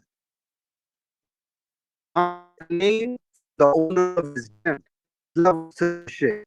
Just got Mexican Monster from one of the GOATs, Mike Tyson. So I don't want to hear that bullshit ever again. That's nasty work. And you gonna call? Is that what he said? That's like, is that what I heard? Yeah, he said he ain't no. I mean, but you got to look at it from a knockout perspective. Look at it from that. Bro, I understand. Listen, man, I'm gonna be the one to tell y'all. Okay, I don't appreciate them smaller divisions as much, bro. I'm just being honest. I do not. I mean, personally, respect my opinion. A lot of people. At the end of the day, people feel that way. I have a lot more respect for Benavidez and the work he's doing at them higher weight classes, bro. So that's just me. That's just me at the end of the day. But yeah, man, I'm tapping back in because I just want everybody to know, bro. It's Benavidez, bro. I'm not gonna lie. I mean, what we got? We got Devin Haney. We got Benavidez. We got Polanco. And when we go to the girls, man, I love me some Sky Nicholson, bro. But at the end of the day, let me tell you something. That boy Anthony Yarde getting stopped, Rico, because you from the UK, right? Yep. Yeah, bro. I'm here. Yeah. Southampton. Yeah. Your man's getting stopped, bro. He getting beat the fuck down. Mark it. Less than 8 rounds. Benavidez gonna put hands, feet, paws, all types of shit on Anthony Yarde. And bro, I wouldn't be surprised it happens in the first 3 rounds. Cause I think Benavidez, I've been seeing them training videos. Yo, this man, he's on a different level, bro. And it's all good. People saying, oh, he ain't knock out his last 2 opponents. Bro, it's different when you go up to 175. But y'all seen the power differential between Vazdik and Morrell. Yeah, Morrell's a less of a quality fighter. He's on the come up. But at the end of the day, Morrell got beat the fuck up. He might not be the same, like Ness said. That's facts. So at the end of the day, I'm gonna remember this. I'm gonna remember this when Benavidez gets the fucking stoppage. I'm jumping on TBV and I'm gonna cook all you sons of a bitches.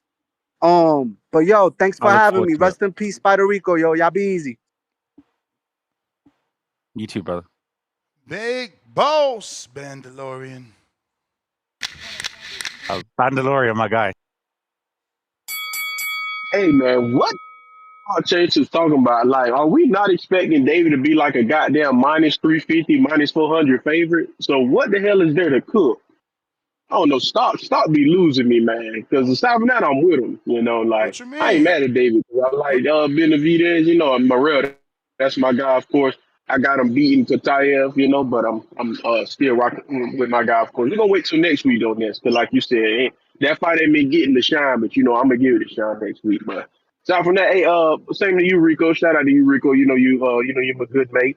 You know, proper bloke over My there. guy, proper gentleman. Hey, Big up Bandalorian. Rico, when Witchcaller was talking to you about the Nets, Rico got it right on the head, Nets. And look, Rico, you left some things out. This how what y'all call him over there, Rico? Steady Eddie, fast car Eddie, all that stuff. Let me tell you why Rico right, Nets. Ern Remember Hearn. they We call him petition. Ern Remember they Hearn. petition to the WBO. They petitioned to the WBO to Gustavo to try and get B-ball stripped anyway for that belt. You see the IBF Nets, they just they just ordered that. But guess what? You see 1 and 2. Eddie got both of them. That's in the IBF. He got Michael Eifert and he got Connor Wallace. So Eddie just trying to keep all them belts in his stable regardless. He like, I don't care if B-ball get stripped because them belts gonna stick with me regardless. So because I seen As you he you should. was playing that video I had sent you. I was like, man, that's crazy. I literally just last night watched the interview where Callum Smith was like, yeah, he was like, it's my dream to fight in Vegas and I really want to fight David Benavidez. So I'm like, you miss. It's no way in hell that Turkey didn't offer him enough money for him to say, yeah, I'll take that, especially in Riyadh when he literally just fought in Riyadh in February. So it's crazy. Smart But man. we know I just never we know how the seen. game go. Yeah, we I know how the game. That's actually, all I'm gonna say, Rico. That's smart. I literally can't even hate on that. That's literally just how. I just Eddie just It know how is. to play his cards. Like I literally said to the other yesterday. I said this motherfucker Joe Cordina not even ranked in the WBO at all at 135. This motherfucker Saturday Eddie got him fighting for the WBO global title, and that title automatically puts you in the top 5 rankings. I said, damn, this motherfucker Eddie good at what he do, man. Like I got to give him props, boy. I tell you, I do. But Can I say something? like I He's say, not as good as Frank Warren. Frank Warren is so good, right, that he can get you a oh, WBO title shot like this. hey, I hey, you call him wasn't the on here the 50. other I day, call him the Rico. 50 I Cent. told I call Frank. Go on, mate. Sorry.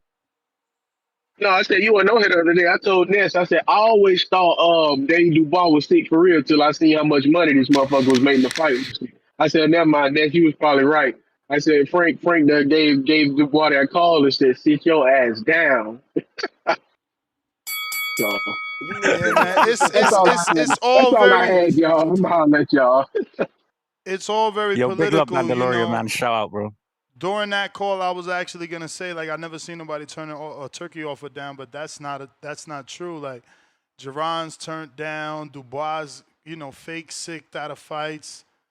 So much has happened, even with all That's the not. money. What you mean that's not true, bro? Why You would really he? about to believe Nez. Dubois is sick and then lands in a fucking undisputed fight for fucking 80 Exactly. million? I Like, was just about to say, think critically. Of course, he's not going to fight Parker when he can just go straight for Usyk. exactly. So I said fake sick. What's wrong with me saying the truth? Like, we know you're not sick. You took the deal. And in terms of Mr. Malcolm in the chat spewing hatred, no, we don't need a worst caller of the year. We need to encourage callers to call in because we almost had a short show on a David Benavidez, bro. Luckily, we got another hour and 10 minutes since the last time because we were struggling for callers. Where's On a Benavidez David fans? show. Yeah, on a I've David not. show. I can't believe it. It is wild. I got the odds champ. Welcome to the prospect level. King Easy, what up?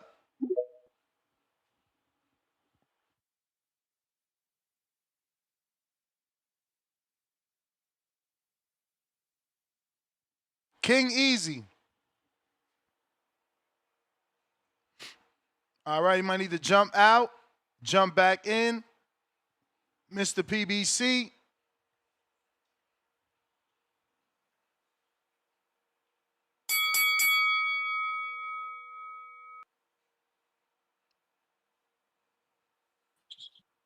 Yo, yo, yo. Yo. Man, shout out to David Benavidez.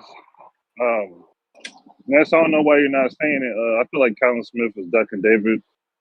I think Callum Smith knows he can't fuck with David. A lot of people calling in, spewing hate, saying David can't do this, David can't do that. But Anthony Yarde ain't did shit. It's going to be Black Panther versus Killmonger. We're definitely going to see David strive through this. And I think David at this point, man, He should just move to cruiserweight. 175 seems like they're just, you guys ran with this better beef 3 shit. I think it was kind of pussy. No offense to you, Ness, but I think it was dumb to do that because now we're just blocked out David again. I mean, I never wanted David to go to 175. I told him stay at 68. Yeah, but he was too big. Y'all told him. Look how he beat up. Y'all told him move Look how he up. beat up. He's blocked out. He go to 75. He could get undisputed. I told you that wasn't gonna happen. Now he got to move up again. It's just a bunch of bullshit. Yeah, but I think Turki Alalshikh did that one. We didn't need to see Better Beef 3, a drug chief from Canada that likes to cycle off drugs and cancel fights. That's why I'd rather have David go up to cruiserweight. He's obviously getting blocked out. IBF is about to strip Bivol. So they're mainly going to be fighting for the Turkey belt. I got David Benavidez, possibly stopping him because Anthony Yarde likes to come forward and get risky with his punches, and I think he's going to walk into some shit like usual. That's how his career mainly been in. All the biggest fights he's been in, he's walked into some shit. So I got David, man. And then I think David, goes to cruiserweight, and he probably can give Dan Pataya the hardest work he's ever had. That's my call. All right. Appreciate you. Phone lines are open. That link to call in is in the live chat, both on Twitch and on YouTube. What is it, Rico? Jairo Pataya would murder Benavidez. It would not be close. Hey, man, tell Turkey to offer the bag, man. He been saying he was going to get Opataya to fight Better Beef and Bivol, and that hasn't happened, so he might as well give him to David. Yeah. Do you know why? Because they think critically. They understand who Jairo Pataya is. That man... I don't think they understand anything. I think they're just tied to each other with this trilogy. You're selling an angle, but that's fine. It's cool. King Izzy? The money, too, is just the money in this trilogy. Why are you going to move up? What up? Hey, what's up, Ness? What's up, Rico? Hey, man, How you doing, brother? Good fight. Hey, what's up, bro? Hey, this is a good fight, man. I was really hoping for the Callum Smith showdown with Benavidez, but, I'll take Anthony Yarde, too, because we have been talking about this fight for at least a year or two, right? I think Benavidez knocks him out under 10. I think Yarde is match made, perfect for Benavidez. I know. I'll put money on that for sure. But Ness, what I really want to ask you, bro, this. You and the other Dominican host, I forgot his name, Broadway Joe or something like that. Hey, where's y'all boy Carlos Adames? Jenna Beck is looking for him. Yeah. I seen that tweet. But you got to remember, Adames is a Decubas fighter. So, we'll see what happens. Something should be coming out. Right. That's a fight he's been wanting for a while, so I don't think he's going to avoid it. He's not ducking it? I wonder who made the offer. Is it a top-rank offer or is it a Turkey offer? That's another interesting fact. That's a good question. I'm leaning towards Turkey. I think Turkey wants to put if it's them Turkey, on if it's Turkey, he's taking it. It might be, maybe he's trying to squeeze a little more because he also criticized the treatment, right? Well, actually, he didn't. He said the treatment. Oh, yeah. No. He said the treatment was good outside of the decision. He did say that. Right. That's true. That's facts. So I can understand Carlos's hesitancy, fighting over there. But I think that's a hell of a fight, man. That's a hell of a fight. And at least on Twitter, Janabek's making it look like Carlos is ducking it. Yeah, I seen the tweet. I seen the tweet. He said he lost his pen or some shit, or can he find his pen, right? I seen it. Yeah, that's a good fight, man. So yeah, hopefully that gets lined up and we get that on at latest the November card. You know what I mean? Bro, I wish this community would have been hardcore. That show, Lord, that would have been a 10, 15-minute show if we talk about Adames Johnny back. I know, right? I know. But great fight, man. So any word on the trilogy between Better Beef and Bivol? Is that gonna happen end of this November, year? December. They're saying November, December, but you know, many people thinking that this could be on the Haney card. It makes more sense to put it on the Better Beef Bivol undercard. You know, Yeah, so exactly, so exactly. it looks like we might get winners versus winners. Yeah, they can line it up undisputed. Yeah, because I was thinking about that. I said, okay, well, what if Better BF and Bivol fall in November? To me, that pushes Norman and Haney down to like co-main or a third fight on the card. If you No add fucking way. if you add You them two, telling me yeah.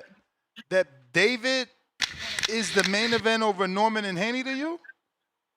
No. I'm saying either co-main or third fight on the card. I got Bivol and Better BF as the main in that situation. I don't know that they More than doing likely, that. It would be if it were fire. to happen. It would be If fire if that he were to gives happen, us all three, like Better Beef Bivol trilogy, that'd be crazy. David versus Yard, Brian Norman, and that would be good. $50, $20. Yeah. I mean 20. Oh He man, said I'll 20. shit. He said 20. It's I'll got pay to all be types 20. of money for that. All right, Yeah. champ. That was the bell. Appreciate you appreciate the calling call. in, man. Thank you. If you're watching this on X live streaming video, I need you to go ahead and hit that retweet, repost. Right now, it looks like we got about 406 people. I need all 406 people to hit that retweet, repost so we get more eyeballs. If you're on Spaces, do the same. Hit that retweet, repost. This way, we can get more potential callers into the show. Extend it. Right now, it's 9 on the west, not the east. It's about 12 on the east right now. Looks like we got Timboski.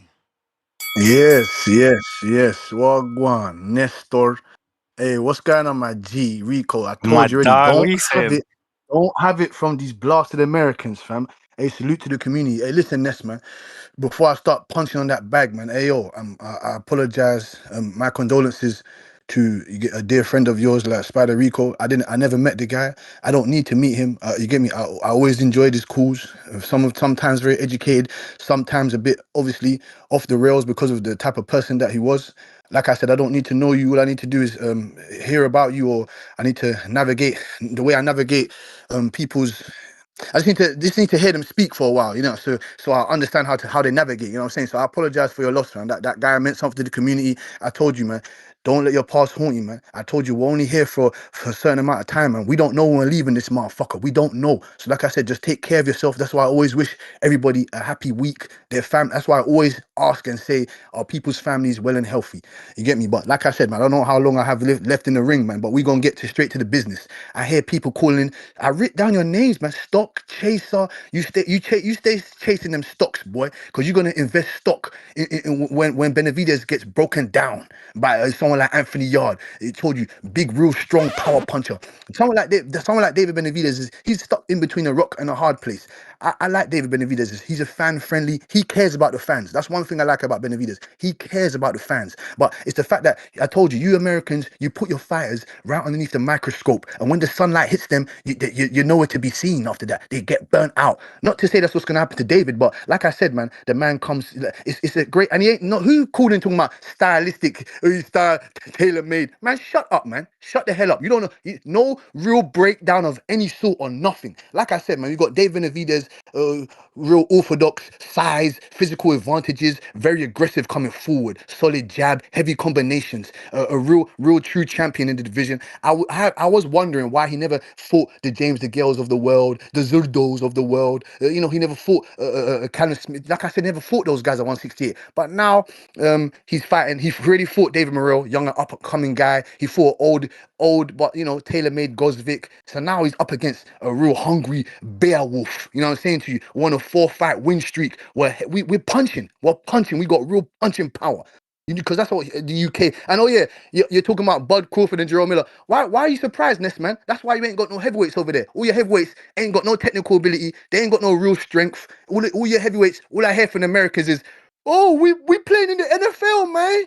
In the NBA, our 7-foot niggas in the NBA, we don't give a shit. We don't give a shit, man. We got real hitters over here. Like I said, before my time goes, it's a very exciting matchup. This is what we want from Turkey. Power versus pressure. Defense versus durability. If Stamina it feel versus like it's your fighting time, IQ. You know what I'm saying to you? Hey, what is your salute Rico, ticket? man. Keep doing your Ross Clark thing, man. Salute Ness, man. And RIP Spider Rico, man. The dubs are flying for you, dog.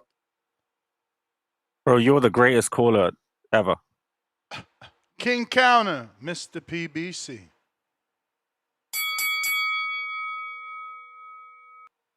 Chills. Yo. You. Shout out to the UK. They had a great run.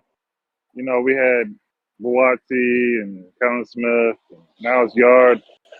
Time to clean up that shit. Yarde, he's good at getting the big fight, but he's not good at winning the big fight. Killmonger is gonna kill him. No, this is just boxing. I know kill. The Mexican monster is gonna destroy him. He walks into everything. He doesn't really have the great defense, so this is gonna work in David Benavidez' realm. You know, I've been telling Timboski, you know, it seems like Callum Smith doesn't want it. And it obviously seems like it now. I think Callum Smith is gonna go IBF route, try to catch that belt like it's a football, and maybe possibly get a touchdown. It's an easier fight for him, you know. Last time we seen him step up to the plate, you know, he was sitting on the ground getting interviewed, wasn't he, Ness? Who? Who was getting interviewed on the ground? I'm sorry. Callum Smith, when he lost the Benavidez. Oh, yeah. So, you know, he's a good dude. I think he's a good dude. He's been beat too many times. He needs to get a good win on himself. You know, we got both Davids are just destroying the 175 division. It's just easy pickings right now. Buatsi obviously couldn't show himself. He's been on the shelf for a minute. You know, he ducked Bivol because he didn't want to get beat up too bad for a little bit of a payday. $5 million is a lot of money, right, Ness? I mean, he got offered $5 million to fight Bivol, and he turned it down. So I've been telling Timboski this. Callum Smith duck. We're about to see the best card that Turkey's given us. You know, let's put Devin Haney on the undercard, and David Benavidez on top. Main event. Nah, let's keep it real, man. More qualified is Devin and Norman. Norman's a champ. Devin's a former undisputed champ, former 2-division WBC champ. You know, David, he's a 2-time champ. Yarde usually lost, bigger guys always what, 3 times? How many times Yarde lost? 2 or 3? So he's a 2-time loser, not a 2-time champ. No disrespect, you know. I feel you. But Yarde is the one who stepped up to the plate. Callum Smith didn't. That don't make you a main event. That don't make you a main event, though. I think it should be. If you're listening, this Turkey, is what you do to put the turkey in the oven. If you're listening, you know, you really want to. Hold on, Ness. If you're gonna step on my shit, at least let me get it off, man. Like, you can do it when I get off the call. You got to. Yeah, man. Put him on the main event. David Benavidez versus Anthony Yarde. You know, the last of the UKers. And it's going to be a good event, man. He said the last of the UKers. I mean, Callum's still out there, so, you know, he's one of the last for sure. Callum will get beat by Dave Morrell, for real. I don't think Callum – he got a good win off of Buatsi because, you know, Buatsi's been sitting on the shelf for a minute. And he ain't never really stepped up to the plate. These guys just came to the 175 division, and they're doing things. David and David are doing things at 175 that we haven't seen these guys do in a minute. They've been number 1 in all the sanctioned bodies for a minute. That's my call, man. Shout out to Better Beef, drug cheat of the year. You know, 9 months. He can cycle off the drugs. Shout out to him. All right, we got a counterpunch from Ron Boy Fresh. Thank you, Christ. Actually, Polo Buck counterpunches Stock Chasers before that. But you're not there, so Ron Boy Fresh. Stock Chasers, you got one from Polo Buck. Yep. Hey, you hear me? Yep. Yeah, Mo, hold on. Did I say something wrong? Because I feel that Alabama with a below 80% knockout ratio ain't a motherfucking monster, like Betas got really mad off that shit. What is David knockout percentage? What, 88, 79, 78? Can't be higher than 80%. So I don't feel that that's a monster. So why is y'all in y'all feelings over that shit? And didn't I pick David to beat AY? I just said I just think it go over. And y'all motherfuckers still upset off of that. Y'all just think David can wash anybody. Well, I tell you what. 80% is dope knockout power. That ain't no fucking monster. That ain't no What? monster. I ain't say that. That's good, but that ain't no motherfucking monster. He did get. That ain't no monster, Mo. He did get that ain't 3 no monster, decisions man. in his Don't do last that. 4. Don't do that. No, you're right. He Don't got do 3. that. You're right. Okay, he got that's 3 all I'm decisions saying. in his last But yo, 4. a Calm monster down. could be somebody Yeah. who batters you like a chicken finger for the whole fight. Doesn't have to knock you out. Ooh. Or it could Nah, be nope, somebody nope, that nope, only Yeah, can kind knock of like out. that's Matias, right? interpretation. Like Matias. Yeah, exactly. No, but Matias is different. Don't put him in Yeah, he that lost same twice. line. He lost twice. Is he knocking It out don't Yarde? matter. It don't matter. We ain't Yes. talking about Matias right now. We get that back later. What's We'll redeem Matias' ourselves on knockout that. Love, ratio? bro. Let me see the No. Matias knockout ratio. He's knocking Look out it up. Yarde. Look it up. But you wasting my. But look, that's another thing. But let's go back, man. I don't understand all the UK hate. But let's go with the Opataya thing. Y'all know Me too. damn well if David fight Opataya, Opataya would dog walk the shit out Thank of you. David Tell him. Benavidez. Tell all of And them what that's will gonna happen. be. And that. But I do want to say that will be a fight of the year. I will be fight of the year. But eventually, Opataya will start dog walking the shit. If he don't dog walk him early, he might he going to dog walk him late. But eventually, David will get Hey, dog yo, walking. this But don't I make mean, no Brutally. sense. How they doing Brutally. his What's up? knockout percentage at 100 when he got 2 losses? Because they don't Who's that? incorporate losses, it's only wins. That's how they do the math. Exactly. That And math what I is just tell stupid. you, That math is it ain't stupid. stupid. His It don't percentage matter. dropped. He couldn't knock out 2 dudes. That percentage ain't accurate. Yeah, so that got to put him somewhere in the 90s. It could put him somewhere in the 90s or the 80s. We Okay, don't know. those are when you The theme behind it is of all your listen, wins. Mo. 90 and 80 is completely 2 different things, Mo. Come on, No, it's stop still it. It's great. It's still great to me. I'm just exactly. saying. That's all I was saying. And I'm not That's all I'm arguing that. saying, I'm Mo. just saying, like, why is they Okay. cheating though? Like 2 losses, that Yeah, shit should yeah. be at That's least sort of give some that cheat man at shit. least his Yeah, that's some cheat 98. shit. Yeah, that's some cheat shit. That's some cheat shit. That's some cheat shit. But no, I just wanted to, because I'm reading the comments. I'm like, oh, y'all on David nuts like that, or Arizona, Bama claiming Mexico? You may Come feel on, like man. it's your turn. Cut the What? bullshit. He is I said he Mexican. gonna win. Man, that man is from Arizona, man. Stop They it. call him the Ain't nobody Mexican fight monster, somebody. bro. Then who? Fuck that. They can't trick bag me. That's the I know what a bell, monster champ. look I gotta like. get to some other All right, Mo, callers. I'm out. You the Yeah, man. you good. You the man. You the man. I got my guy. Got stock chasers. You got a counterpunch from Polo Buck. Chico, $2. Where the PBC gangbangers? I don't see tip. Saquon got blocked with the $50 KO. So Saquon got blocked? Yeah, man, they knocked him out. He came in here faking like he was going to talk Benavidez and went straight into the Crawford, and they packed him up. Saquon, what happened? Is that he's obsessed with Earl, bro. Like, he can't help the fact that Earl's out of the picture. So, like, he called in. Listen to this argument, bro. He called in saying, yeah, I love David Benavidez. But even if he beats Yarde and then his next fight, he beats Bivol for undisputed, it'll be an asterisk next to his undisputed. I'm like, what do you mean? And I'm like, actually, it don't even matter. Bivol's not undisputed. David already stripped him, plus IBF today or yesterday just called for Michael Effort mandatory, so there's going to be less belts. And he's like, well, it don't matter. A guy like Crawford, if he beats Canelo, it's an asterisk next to him. And obviously, he just wanted to talk Crawford-Canelo and not give Crawford credit if he beats Canelo. He said you can't call him undisputed without saying there's an asterisk next to it because he just beat one guy for undisputed. But what I don't get, the logic in these Earl fans, that I associate them to, like, 28 years later. There's zombies because there's no logic in that, right? Like, the one man that you beat for undisputed happens to be the greatest Mexican of all time. And guess what? Damn good fighter. In all of boxing, not just Mexico. So in his argument, you got to beat all 4 guys separately to become undisputed? Basically. Nah, I guess that's why he fell in love with Earl, because Earl got 3 of the belts. But go ahead, Rico. Also, I just think that it's brilliant that people paid you money, Nez, to shut him up. The community is as strong as it ever was, and it is going to be. So thank you guys.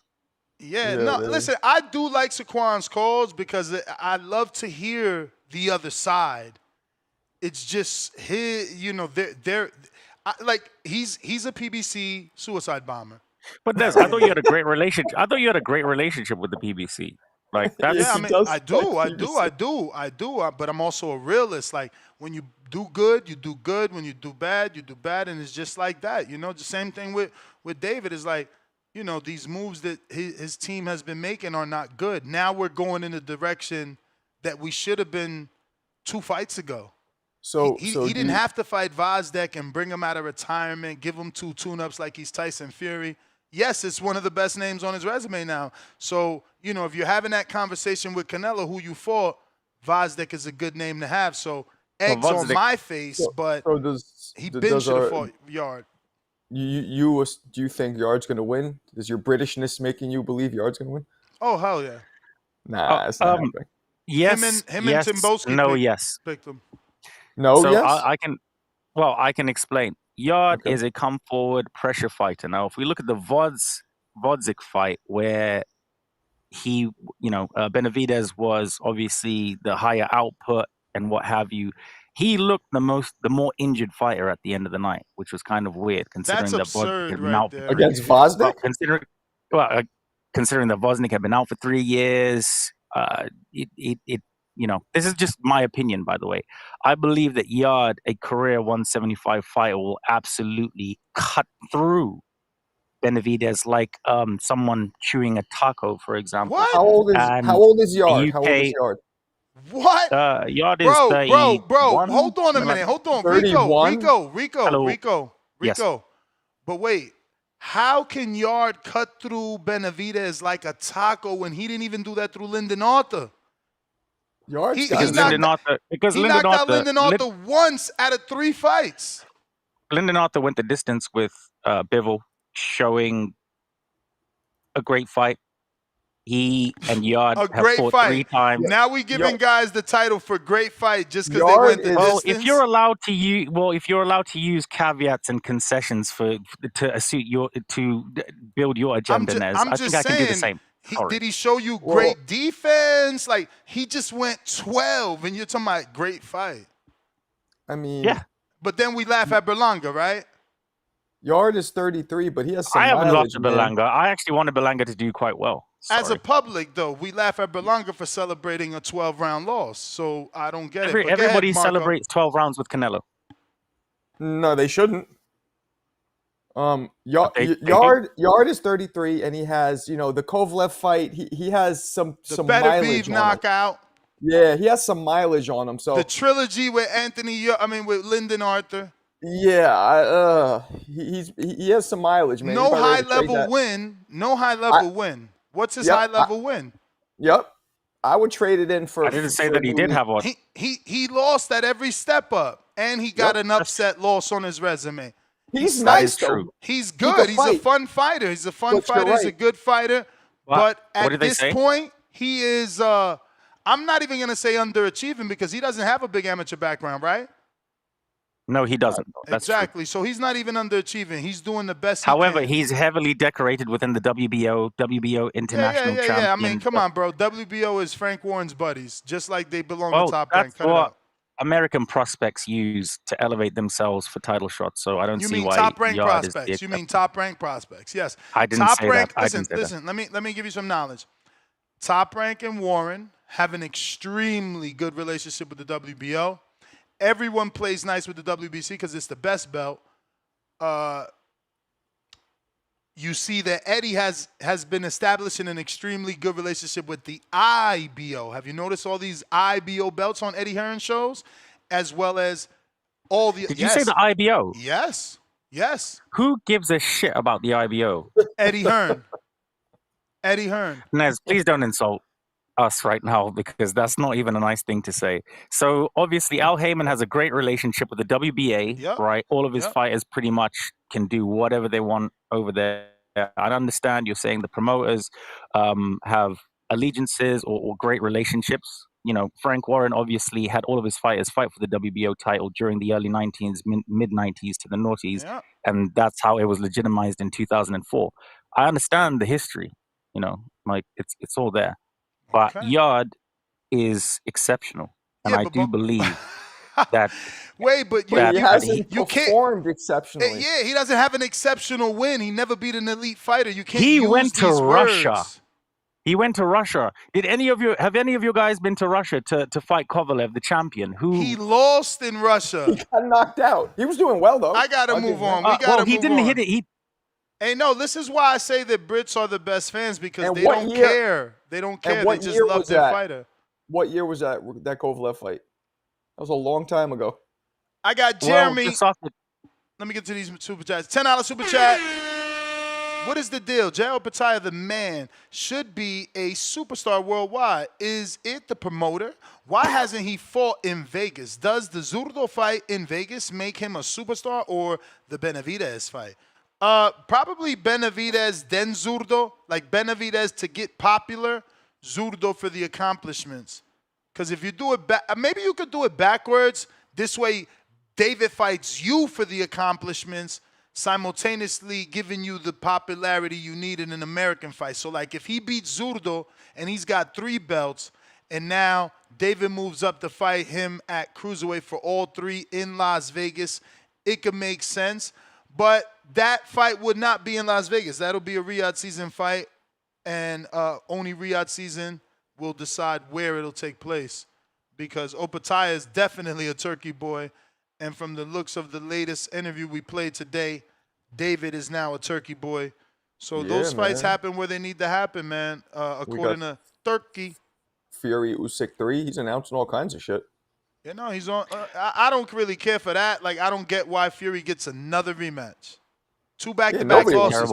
That's like giving AJ a rematch with Usyk just cause. It's like you doing it for Fury. 2 back-to-back losses. Let's give him a rematch. Makes 0 sense. Counterpunch, Mr. PBC. 0 cents on that fucking Fury fight.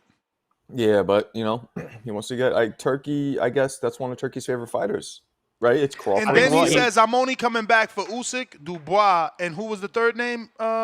Rico." Wow.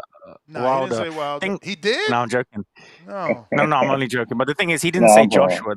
My issue with Tyson Fury is that he Hold is on. I got my call right now. Joshua. Sorry, brother. My bad. So the UK is saying that Bivol went 12 with Leonard Arthur. I mean, Bivol's not known to be a power puncher like Anthony Yarde. Bivol had to fight that dude because obviously his fighter pulled out, I think 2 times. Better be pulled out. I don't remember. It's been so many. I think, Anthony Yarde's dope. I did still want to see the Bouassi versus Anthony Yarde. That never happened, even though they came. Aren't they on the same promotional team? Anthony Yarde and Bouassi? No, they're not. Nah. Bouassi, Anthony's with Queensberry. Yeah, he left 258. Did he leave 258 or he still with 258? 258 is a management company. No, I know. That's why I said, did he leave 258 or he's still with him? But Ness, you keep on coming at David like, his PBC's messing up his path. Callum Smith didn't want to fight him. You guys wanted this better be 3. I mean, come on, man. Let's keep it a buck. He's been outed. He's been blacklisted by Turkey. Nah, man. Nobody told him move up, bro. No one wants this shit. We would have still had an undisputed fighter in Bivol if we didn't have to do this fucking 3rd fight. So let's keep it a buck. It's not that David Benavidez' fault. Bro, he should have stood at 68, man. That's just the bottom line. You can't stop saying he can't make the weight when him and his dad saying he can make the weight. So, you moved up for 2 fights. What do you think would have been a better fight? He could have had the David. He could have had the David Morrell fight. He could have had the David Morrell fight at 68 and really showed the world that he's the biggest threat at 68. How much do you need to show when he obviously beat Boo Boo and Caleb Plant? No, so I hear you. How much do you need to show? But how much do these wins mean now? Again, you're having the conversation with Canelo. Oh, I fought David Morrell. He's not elite. Oh, I fought Vazda. Oh, you fought him off retirement. Psst. Who gives a fuck about elite? No one even knew Bivol was elite. Nobody gives a fuck. So let's keep it a buck. Nobody You gives got a to see the fuck. fights. You know You who guys gives want a to fuck? diminish The Hall David of Fame. Benavidez. The Hall of Fame Oh, cares. The and history Hall of books Fame got care. Rocky in there too. Rocky, Yeah, as a the fucking actor. non-participant. You know, if you All right. wanna put David in there as a non-participant, that's cool with us. But But that at means the end he's of the not a day, fighter. this Canelo's last opponent, was he a Hall of Famer? His last opponent Who? was Skull? No. No. Yeah.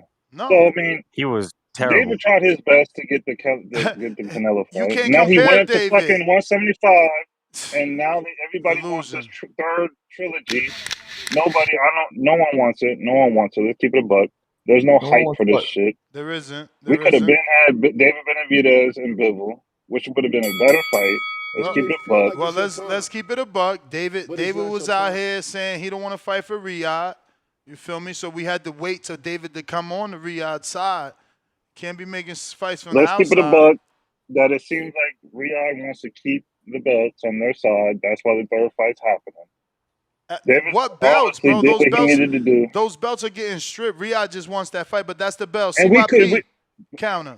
Look, can I fucking finish? I mean, the bell rang and I let you finish your sentence. What are you talking about? But you've been stepping all over my shit. It was That's called all a I'm saying conversation. is that we wouldn't have had the belts stripped away if he would have fought David Benavidez. You guys won the third fight. You can't blame this on David. That's my fault. I totally blame it on David because Bivol is being No. a gentleman and a fair boxer. He's being by forced giving, to do he's a not being third forced. fight. He's not What being it do? forced. He lost the first fight. He won the second fight. The gentleman thing to do is even the score. And AJ Gotta go. That was the bell. Cut the shit. This dude's terrible. Better Beef beats you, and you don't want that motherfucker to give a rematch to Bivol, who is your favorite fighter. Then Bivol beats him, and you're like, no, walk away from the rematch? No, prove that you can really beat him. Do it twice.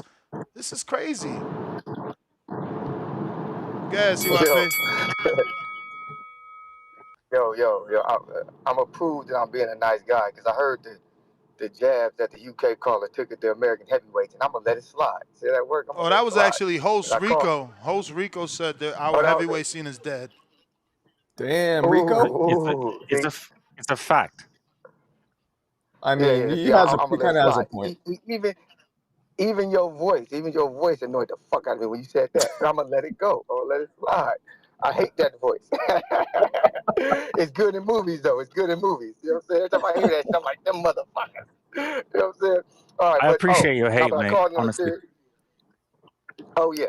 It's love hate. It's love hate. Hey, I say this because I called in. When I heard Brandon talk, I loved everything he said except for the last part. The come to the back call shit. Nah, let me tell you something, yo.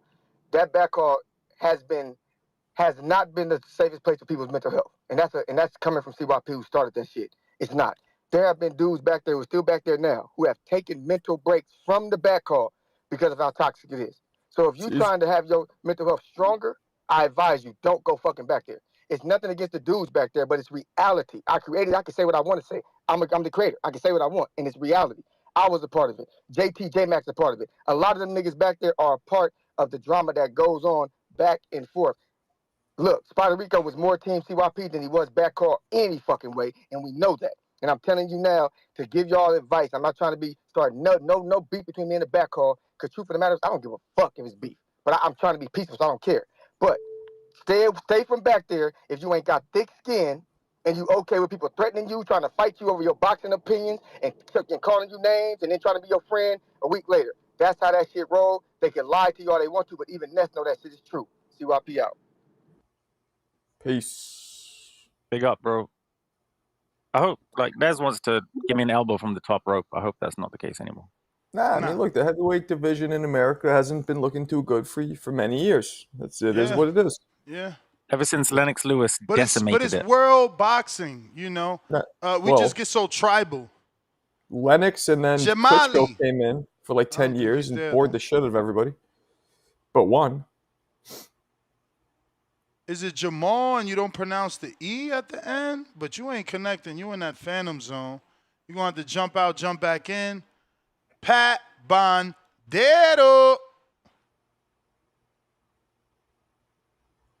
Yo, you hear me? Yeah. We got you. Yeah, man, salute to the panel. Salute Rico. Salute Marco. What up? Salute me, And salute hermano. chat. Hey man, yeah, I'm not mad at the fight. I prefer the Callum Smith fight, but I'm not mad at the fight with Yarde. Yarde is a good fighter though. Like he's a name in the 175 still, so you know that's not bad. And I respect Yarde as a fighter. He's always been looking for the smoke. Like you know, he went to try with a better beef. Is it Kovalev? I think he did as well.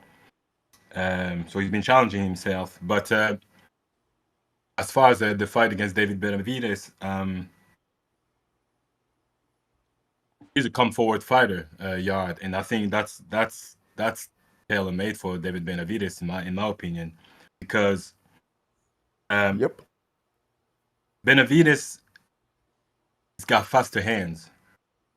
He's got a good defense, and he's got really good body shots.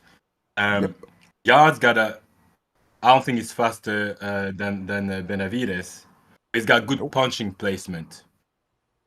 So he's got that's the key for me for Yarde. He's got good punching placement. But Benavidez defense, I think is I don't think he's gonna get I don't think it'll be enough for Yarde against Benavidez. And I don't know. It's in my opinion. I don't see like Yarde as improving. I feel he's more on a I think it's either stagnated but it's not. I don't see any improvement in his boxing for some reason. Can I ask why you would say that? But huh? Can I ask why you would say that? Because I've seen like his last fights, his last 2-3 fights. Like I didn't see any like something like I'm like, oh yeah, he's coming back. Like no, he's been don't. Huh? You're cutting out a little bit. We didn't say anything. Okay. For me, so far the guy who had the best chance to beat David Benavidez was David Morrell. Because he's got like really good, he's got good legs. Like he's a good boxer, and he's got good IQ. They said plant. However, against David Benavidez, his mistakes was, I believe that he stepped too much in front of David Benavidez. He wanted to bang at some point, and I think that's a big mistake that he made. But I think Yarde is not respectfully. I think is a good gatekeeper. I would say that. Like, you test yourself against Yarde, and then then you can see where you can go above. But But it's not your time. yeah, it's a good fight still. It's an exciting fight, and that's my call, guys. Great call. I agree with everything he said. I All don't. of it. I know that. Absolutely not. What the hell? This guy called Anthony Yarde a gatekeeper, and you just sat there, sir. And yeah, I'm enjoying this ride right now. What you think? Like that he's what not a is he? gatekeeper, Bro, first What of all, is he? that's knowledgeable boxing. Technically speaking, that is true. If you beat Yarde, you get a title shot, and there's nothing wrong with that term. We have to stop trying to use that as, if it's a bad If word he's or fighting derogatory or prospects. diminishing. No. He's a gatekeeper. Like, this is a title shot for him. He hasn't ever won a belt, and he's had 2 title shot opportunities. This will be his 3rd. Like, how are you trying to make this an argument or make it that it's disrespectful? He's a gatekeeper. No, If he's Buatsi not, beats because he's Yarde- fighting for a title. He's a contender, but he's still not a champion. Same shit, really. Yes. No, it's not. A gatekeeper. No, don't do that. Well, what's a gatekeeper to you? It's A all gatekeeper subjective. is somebody who has, yes, had a number of title shots. They've had a fight like a Benavidez, maybe on a lesser level than a Benavidez, like Yarde versus somebody else or whatever, or Yarde versus Buatsi. They've each lost a number of times, and then the winner goes for a title shot, and the loser becomes a gatekeeper. That's how it works. You don't call somebody who's having a title shot right now in Riyadh a gatekeeper. I mean, he's Yes, it's factual. I didn't lie. his days, unfortunately, his best days are behind him. in my Well, opinion. if he loses this, then I'll agree. But until then, no. He's losing this fight. Like, That's your opinion, not a fact. No, it until is. they It fight. is. Of course. But I think he's getting fucked up. Benavidez is going to do what Benavidez did to everybody. Ooh, Caleb Plant's too slick of a boxer. Guess not. Oh, Vosdick, too big. Oh, everybody. He does what he does to every person. Well, And maybe nobody Canelo took has an everything answer. out of Khalid Plant. What's that? Canelo took everything out? Maybe. Maybe that's mean- when Benavidez got to him. Then there wasn't really much left there. I mean, Maybe. Did it you look could say like it? that. Did it look like it If to we- you? No. I don't know, but if we're speaking hypothetics, and you're we're saying not. We're not. You guys were speaking hypothetically. Now I'm asking you a direct question. When you watched the fight with Caleb Plant and Canelo, did it look like Canelo took a lot from Caleb Plant? Nope. He beat him, stopped him, but Caleb was doing pretty well until he got caught. he probably, would have done better previously to fighting Canelo than he would have after. Just saying. Because that Canelo fight did take a bit out of him. I think McCumbee took more out of him than Canelo did, even though he won. McCumbee was clipping him. Clipping him Big like up some funky Australia, man. toenails. And there's about 4 or 5 people that have said that have been Australian callers. I mean, us looking dumb forward to Yanks, the we next don't know one. the difference. Yeah, we don't know the difference. No. I love America, man. America is the greatest. Yeah, I don't know. I mean, I love the support. Like, I give British fans, actually, not even just British, like most European fans really support their fighters through hell or high water. So I respect that. But, I bet you Yeah, the you have odds are. to, bro. No, Huh? I'm very Yeah. patriotic. I think there was a clip that Nez had put out in regards to America not being as patriotic as it used to be.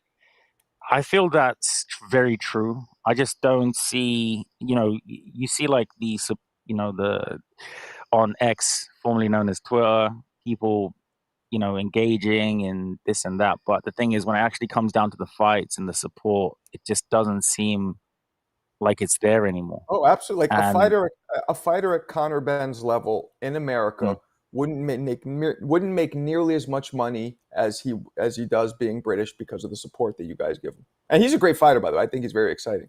But it's just a fact. You guys, I tell everybody, fight Conor Benn in the UK. It's a huge money fight because the UK really backs him.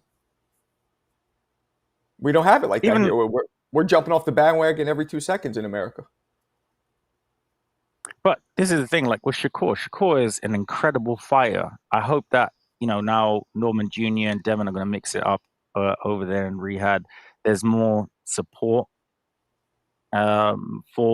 especially for Devin. Devin, undisputed champion, the youngest champion to go fight, earn a title, and I think defend his title on foreign soil. It's really strange, the type of hate that accompanies these young fighters doing great things.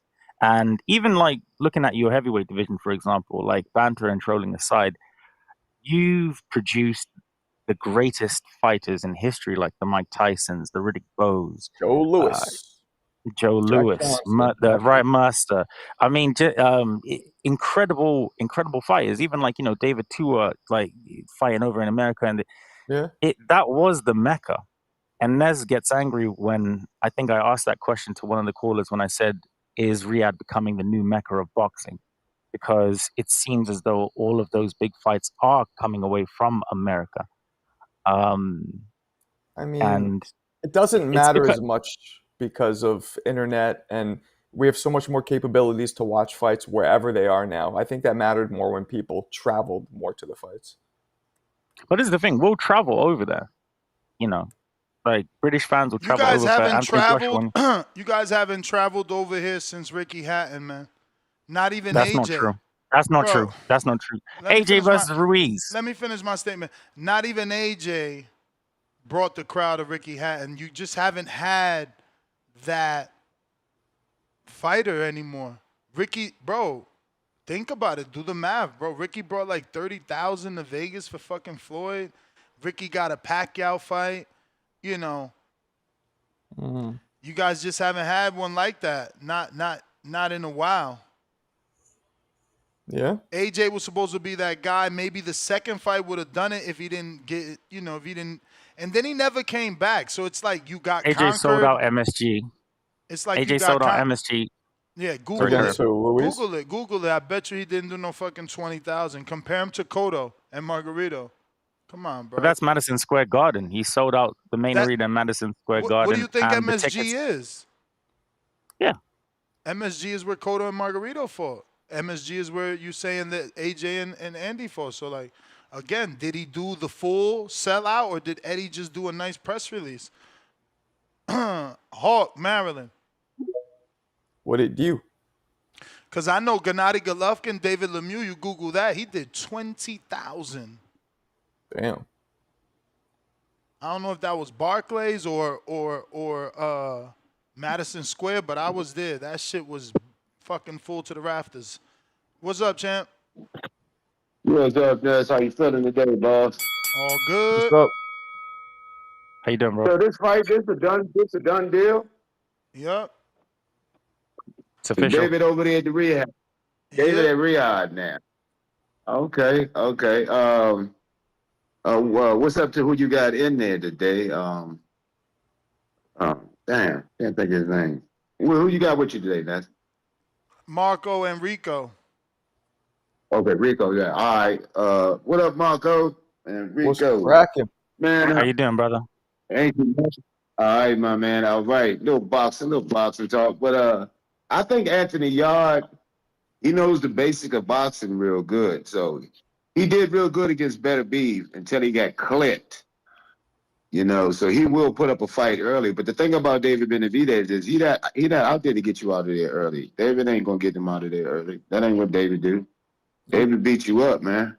So they'll be out there till about the 8th, 9th round, and David to get wounded up and get going. Then he'll get him gone, get him out of there. If he don't get him out of there, he gonna beat him up. But it ain't gonna start till about the 8th or 9th round. He's just gonna pluck him around till then. But that boy Yarde is sharp in the first 2 or 3 rounds. He's really good. He gave Arthur Beterbiev a run for his money until he got clipped. He really did give Arthur Beterbiev a run for his money. You got to check that fight out. He was tapping Arthur Beterbiev, but dude must got a good chin. Then he turned around and he clipped him. But so I wouldn't sleep on Anthony Yarde. I think he a good fighter early. He real dangerous. He know the fundamentals. So and him and his corner man, them two always fighting with each other, always play boxing and play fighting. So I'm interested in this fight. But like I said, Benavidez is gonna get him going till about the 5th, 6th round. He's gonna beat him up after that. Yeah, David don't get tired. So that's what I'm liking. But at 175, we ain't seen him. We ain't get tired in the last 2 fights. So yeah, I still got it that way. David Benavidez, late or decision. That's how I'm going with that one. For that Riyadh season. I'm glad he jumped over there. Yeah. Word. So, I'm glad he went over there, man. God dang, open up a whole lot of options, a whole lot of things that go on down there, man. But, great show, Ness, man. That's all I got, man. I think it's going to be a good fight. I think it's definitely worth the watch. And Yarde is dangerous the first 3 or 4 rounds. Yarde is really dangerous. But he's going to get beat up late. That's my call, Ness. Appreciate it. Appreciate you. God bless, brother. Stock Take care. Chasers counter, courtesy of Polo Buck.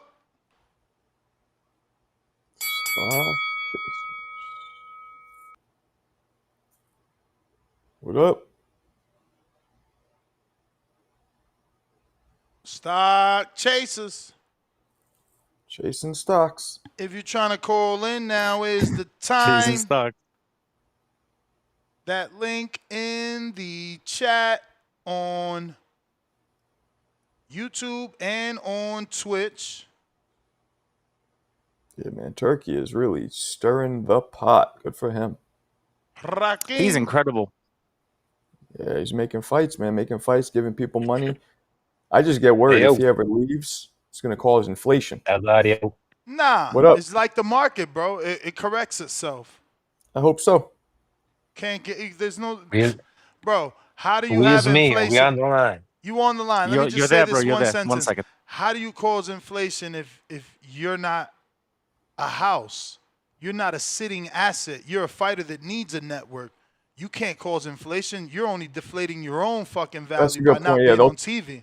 they'll take what they could get at that point. The least, the fewer times you're on TV, the least you're marketable. The more, the least. I mean, I'm saying it all wrong. Vocabulary is horrible, but look, I'm trying to say, I if know you're what you not mean. on TV, you can't sell. People forget about you. So Yeah. I don't see how the fuck they could hold out, like, because there's always gonna be fighters that are gonna take the money. And look at what happened in COVID. You know, Top Rank put dudes we never heard of, and they became people we know. Kingsley eBay.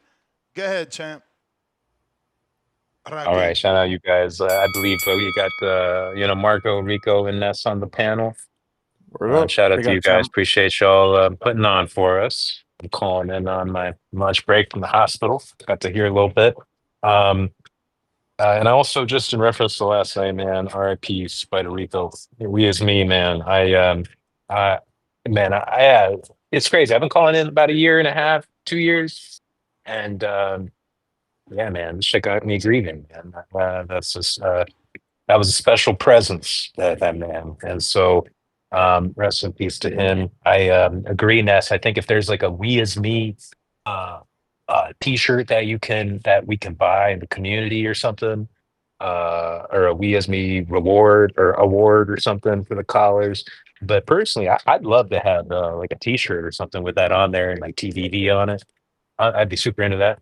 Now, regarding the news, I think this is going to be a good scrap. I think it's going to be not another person moving up or out of retirement, but a career-long 175er. I think that's going to be a good test for David in the division. But I do believe that David has every single attribute over Yarde except for punching power. I think Yarde is much more powerful as a career 175er, but otherwise I think David has him on every other attribute from IQ to speed to everything. The counterpunching, that's my read on it. So sadly, I think Yarde is going to miss the target on his third title shot. That's my prediction. And other than that, I think I just want to give a shout out to Joseph Parker, the forgotten man, who is being done the most dirty of all, because Tyson Fury is going to come out of retirement for a third Usyk fight after losing twice in a row. This is the mustiest energy of all time. Arguably. And I think that's crazy. I think that's absolutely crazy. Hey, man, I had Fury win one of those fights. It's like, yeah, dude, what is it? Usyk got to beat him 3 times, 4 times, 5 times for him to understand. Yes, bro. Meanwhile, Vampire tip. Joseph Parker sits around working hard with his lunch pail, going to work every day, just dreaming of a shot, while he is paid, blue collar freaking Joe over there working so hard, doing everything right, and getting shysted. It's it's nasty. It's life. It's nasty, but it is life. Yeah, I mean, yeah, I guess there's life in boxing. It's life in boxing. If you're not the name, then you're gonna get shafted. So shout out to Joseph Parker, the forgotten one. You may feel like it's Keep your doing what time, you're doing, Joe, and shout out to you but guys. it's not your Appreciate you. time. We is me. Peace out. Much love, champ. I sent the shirt design to FTWR that does our shirts. We'll see, can we get that done? I actually sent Spider Rico's picture after winning one of the Border Wars fight with his hands up. Told him do the silhouette, right? Because the picture's not going to be high enough quality to make it on a shirt. Yeah, silhouette would be dope. Directed garment. It won't look good directed garment because of the lack of high quality. I know that Enrique has high quality pics of Spider Rico because of his love for photography. So maybe we can get a high quality pic. But in the meantime, I'm thinking the silhouette, kind of like the Jordan. You know how Jordan silhouette? Yeah. All right, so we're all in the same place. Right. So it's the boxer silhouette of actually Spider Rico throwing his hand up because he won with the trainer behind him. I don't know if we removed the trainer because that's not his real trainer. And then we is me, so. And I'm sorry, Nez, and obviously condolences to family and everybody who actually knew him. I didn't know the gentleman. But yeah, condolences. Yeah. Well, let's get to some callers. We got Hamza. Oh shit. Yo, Yo. hey man, rest in peace, Puerto Rico. The Anthony Yarde fight against David Benavidez, is that a real thing? Yep. Real It's thing. trash. It's trash, and this is my point. Why it's trash? Because he doesn't want any work with Callum Smith. Callum Smith had 2 belts My at brother. 68. The facts are Callum Smith. We played the audio. Callum Smith's team turned down a Turki Alalshikh offer. So they were on a 3-way call. Eddie, the promoter of Callum, Turki, and Louis DeCubas, the representative of David. They didn't do the deal, so they put Yarde in. So the only answer there is Callum didn't want to fight because Callum turned down Turki Alalshikh money. Side though. Anything else you got? No, they should have made that fight happen. I'm just trying to figure out why he still didn't scrap with him at 68 when he was still supposed to scrap with him, but he turned the fight down. That's what they're saying. I need to look into that a little more, but good looking for that information. I was looking forward to the Callum Smith fight. That's stylistically a good matchup, a hard matchup. Anthony Yarde is going to get stopped brutally. I mean, he's just not that good. Like, he's fundamentally not that good. He doesn't have any fundamental skills. I did a breakdown of his last fight. He be slapping with his punches, and he doesn't have great defensive head movement. And that's one thing you need with David Benavidez. He's a small light heavyweight. Yeah, he got muscles, but muscles don't mean nothing in boxing. He's gonna get stopped, and it's not gonna mean nothing. He's just gonna get stopped. It's just gonna be a weak ass fight. Sorry, guys. You guys have a great one.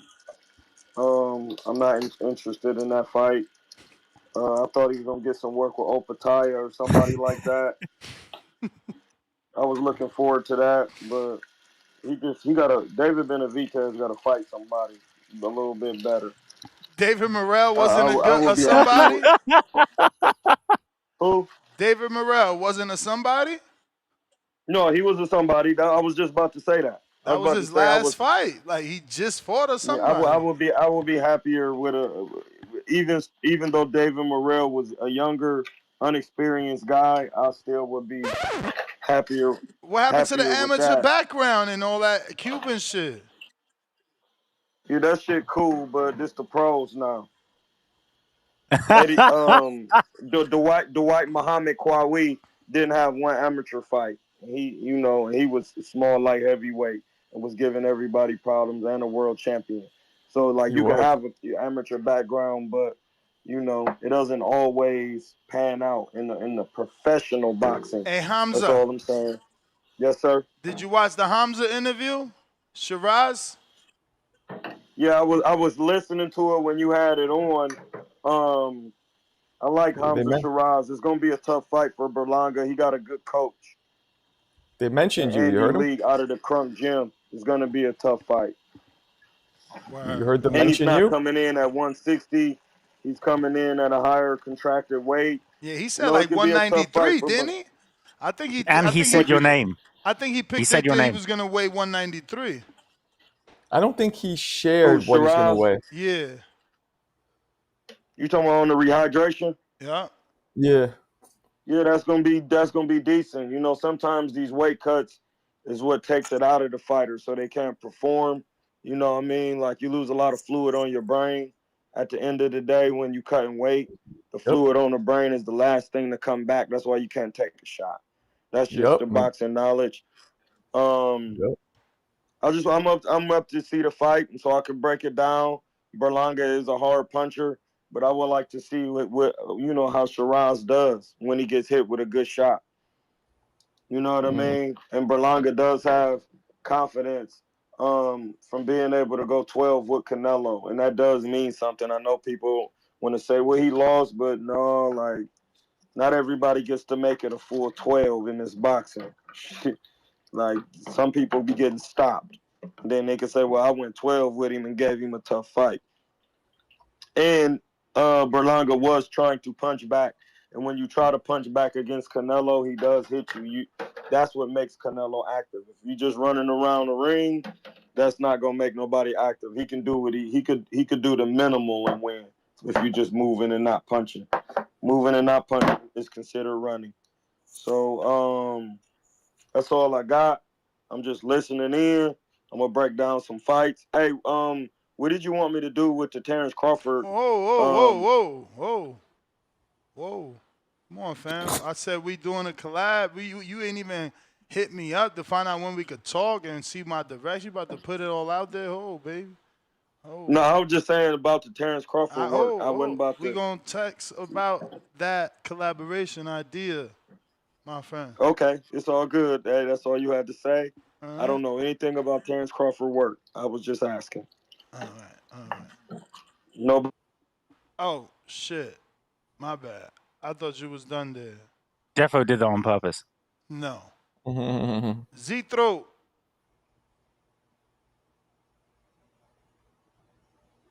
Hey, what's going on? It's Marco and Rico. What's up? What's good? What's up, bro? Hope you're good. Hey, Nas, I agree with you. I think UK does have the best boxing fans in general. I think everybody in life should visit the UK at least one time in their life. And just kind of just get the just go ahead and experience talking to boxing fans. Everything the average boxing UK fan is a little bit more informed than the average fan here in America. Nothing against American fans. I just think it's true. And I believe that if the Canelo and Crawford fight was being held in the UK, that they can sell out any stadium right there. And I think Rico may attest to that with that's with no American or Mexican fans. And I think that's how passionate about boxing they are over this. But regardless of that, I think Anthony Yarde is the Adrian Broner of the light heavyweight division. I think he beats any C-level boxing fighter, but when it comes to world-class fighters at the elite level, I think Anthony Yarde gets his butt kicked like he did against Kovalev and Benavidez, and I think he's gonna get stopped by Benavidez in their fight.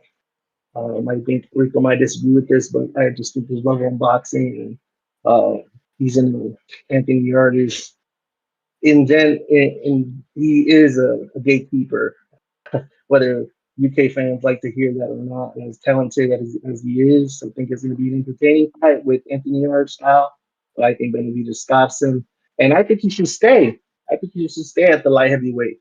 I think the two fights against Beeble and Beterbiev were very close, controversial, and I think it just makes sense for there to be a third fight since Beterbiev gave it enough to Beeble. And then they could squash the beef there in the third fight, and then I believe the opportunity for Benavidez will come if he stays there. That's just my opinion on the subject.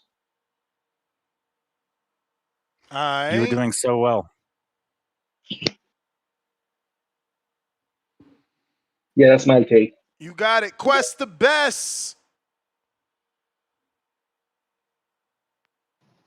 Yo. Good, man. Yeah, shout out on Rico. Is Marco still up there? Shout out, my guy. How you doing? Yeah, I'm here. What up? What's good? What's good? What's good, Marco? Yeah, man. I just wanted to before I get into the Spider Rico RP Spider Rico, man. Ness, who is Darius Flowers? He keeps in the chat, bro, saying like, "What's my weight and shit." No, you know who that is? No. He's just okay. I mean, I know he's a member, and Flowers. he's been in the chat for a while, but I don't know, like, him personally. I don't think I met him. No. Oh, so you can't really put like you don't know what he looks like. No. What you're saying? You don't know nothing about him. No. Okay. Yeah, Darius Flowers, man. Just hit me up on Instagram, man. You know what I'm saying? I see you typing in the chat. See you want to get my attention. Hit me up on Instagram, QUXST1, and we can get something cracking, man. But shout out to TBV, man. Yesterday was a hard day, man. It was one of the saddest episodes I watched in TBV history, man. And it was a lot of messages, a lot of stuff people can go back and watch, and like if you ever be down, it's like one of the episodes you can go back and watch and like really, just like because we have people here, man. This is a good community, man. You know what I'm saying? You can still hear me? Perfect. All right, bet. Yeah. So Ness, I respect you, man. You was on the show. You kept it going. We did we went through your show and shit. You know what I'm saying? It was hard, man. I even like had a little tear, and I didn't even know the guy. You know what I'm saying? So you know it was hard, man. I started watching TBV like a year ago. Started being a caller like 8 months, so like around that time. He was one of them guys that for this man to call in. He always seemed a little wonky, but he was one of them entertainers, one of them entertaining callers. Like, man, maybe like I can call in too. This guy's funny. I think I'm funny as well. So he gave me that confidence. Like, hey man, maybe I should call in. He was one of the first callers that really like stuck out to me, man. And that was hard, man. So yeah, man, bro, I didn't even know the guy, and that just shows, Ness, man, your community is real, man. You have an organic community. You know what I'm saying? Everybody here, we treat each other like family for the most part. You know what I'm saying? We might have our little debates, but at the end of the day, man, it's just love. You come on here every day, man. You give us entertainment. You give us content to watch, endless content. You know what I'm saying? So I respect you, Ness, man. I'm gonna give you your flowers. We is me, you know what I'm saying? R.I.P., man. Spider Rico, man. I'm going to keep it short and sweet.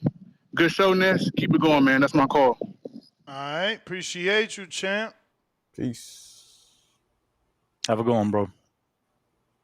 Don't forget, we have an Unguarded at 12 o'clock with OC, the boss. He's going to be fighting on our Border Wars card August 2nd in Watertown, Wisconsin. We got Toledo Treese in the building. Yow. What's up? That was gross, Marco. Whoa, Nah, I whoa, do that whoa, shit whoa. better than It's you. gross. I do it better than you.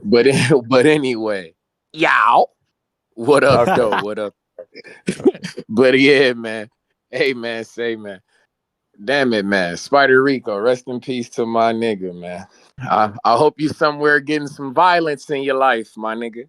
Watching some bare knuckle and shit like this. But in honor of my nigga Spider Rico, we got to talk about Miss Clarissa Shields, man. July 26th, man. I hope you guys tune in. Little Caesars Arena, go ahead and order you a hot and ready and watch us put hands and hooves on the hoe. You understand? Rest in peace, Spider Rico, man. But with this David Benavidez and shit like this, y'all know me, man. I've been saying he need to go ahead and go up there and fuck with that Badu Jack, man. That's the fight I want. This Anthony Yarde motherfucker. Why the fuck ain't he fighting Buatsi? Why the fuck have we not got that fight? Rico, why the fuck has that fight not happened? Can I answer? Talk to me. I have two accounts that you can message. Tunde Ajayi and Dwayne Sinclair. They're the managers of both of them. So you ask that question to them. Well, shit, man. Well, if I ask it, I ain't gonna ask it in a pleasant way. It ain't gonna be a finely written letter. You understand me? As you're right, as is your right as an American to bear arms in words. Yeah, man, because I'm coming guns a-blazing because I ain't gonna bullshit. That fight should have been made, man. It's a whole lot of fuckery in the air. I don't understand it. But yeah, man, the Yarde and Benavidez, I suppose I'm into it, but I'd much rather see Yarde and Buatsi. That's the fight that I've been asking for. Benavidez and Badu Jack, man, I need that fucking scrap. I hear you guys talking that Opataya shit, but I'm not really sold on Opataya like that. I fuck with him. He just seemed like a blown up version of Bivol to me. But what the fuck do I know? But what the fuck? And I heard you motherfuckers talking about some lightweight shit on here, man. Why the fuck ain't nobody mentioning my fighter, man? Albert Bell, man. We want to be in the motherfucking mix, man. Whoa. He fight So nobody. you doing that He fight shit? nobody. You You fighting doing that nobody, shit man. again. Where them Why the elite fuck every fighters time at? we trying to catch a body, Where motherfuckers the acting elite like they don't fighters see at? us? Where the elite We fighters at? Where the you elite doing that fighters shit? at? You doing that shit again? We asking for a little Andy Cruz. We trying to get in the mix. Andy Cruz looking for a scrap. They got him lined up with how the fuck you got him lined up with a nigga who got to fight?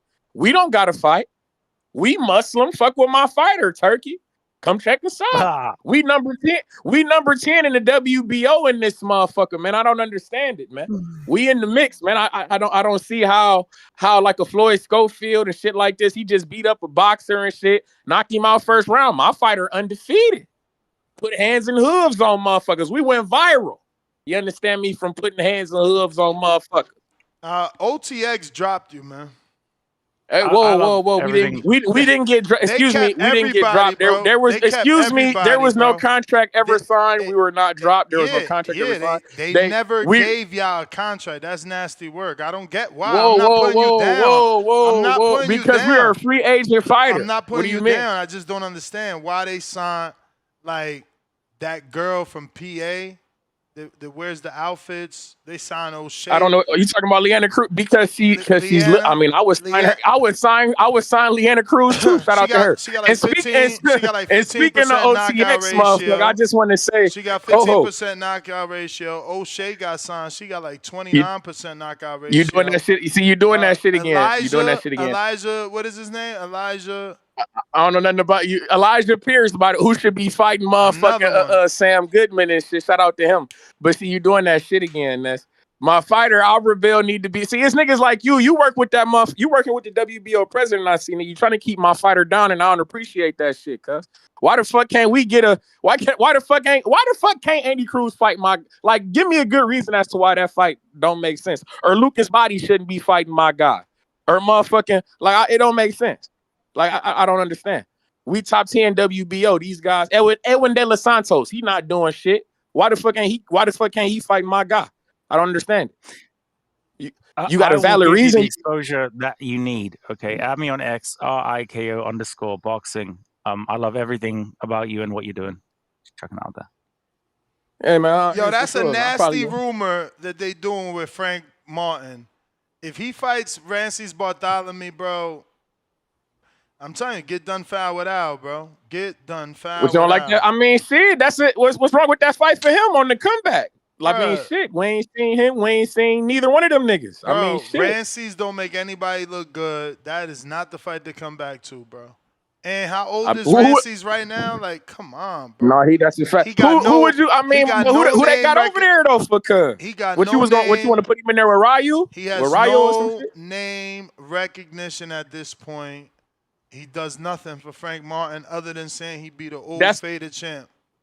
I was just about to say that's your former world champ for you and shit like that. I mean it's gonna be the former world champ, just like they say Canelo. You fought Mosley at that age, you don't really get credit, and that's Sugar Shane Mosley. This Rances Bartholomew, bro. Feel like it's your time. Shit, nasty work, man. But it's they was talking about him for Devin Haney at one point, man. They never was talking about that. They never was. That was only David Maldonado because he's a fucking hater.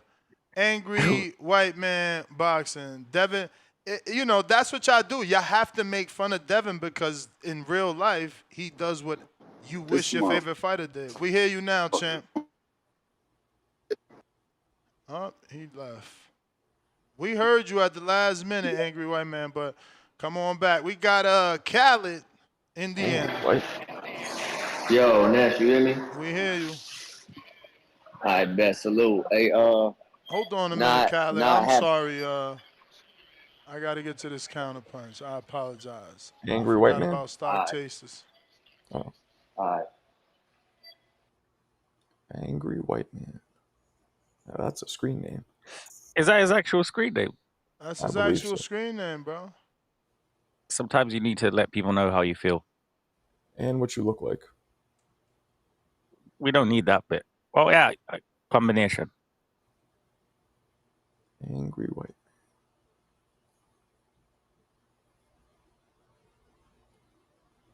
All right. Angry White Man trying you because Khaled didn't connect. What's up, Angry White Man? Can you hear me? We hear you. We got you. You know why my name's Angry White Man? Talk to me. Because bitch-ass hardcore boxing fans been ruining this fucking sport forever. They piss me off. That's why my name's Angry White Man. They don't know shit about boxing, but run around the fucking internet all day long, painting narratives and criticizing fighters that they could never do anything that those fighters do a day in their fucking life. That's why I'm the Angry White Man. But shout out to David Benavidez for taking this fight. It's in November. That's the same card as Devin and Brian. Yeah, Possibly. That's we don't know that part yet. Turks stacking these joints up. I mean, they are pretty dope cards. Shout out to that. Boxing is a war of attrition. Whoever's in better shape at the same level of skills and the same level of fighting normally gonna win that fight. Anthony Yarde gas is bad. I don't see him winning any way other than a puncher's chance, maybe a knockout. But I seen David Benavidez chin tested by David Morrell, and if people don't know, David Morrell is fucking cracking. He got huge hands. He punching hard as shit. So I don't see any way that Anthony Yarde could win this fight. But if David Benavidez likes to fight, he needs to stay busy. Shout out to that. Shout out to staying busy.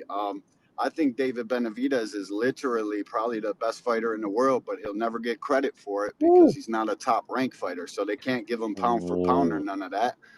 You know what I mean? Narratives, politics, everything that goes into boxing is the reason why David Benavidez isn't pound for pound, in my opinion. Shit. He's taking tests. If I can't get the top dog, give me the next guy. And give me the guy after that too, running through these dudes too. You reap what you sow, though, bro. We can't paint this fake narrative, you know. Real Real boxing shows that he didn't take the Caleb Plant fight when Caleb Plant was undefeated. He's been notoriously known to take the bad advice of his management or promoter, and they didn't take the unification when he was undefeated. They didn't fight Callum Smith when they had the opportunity.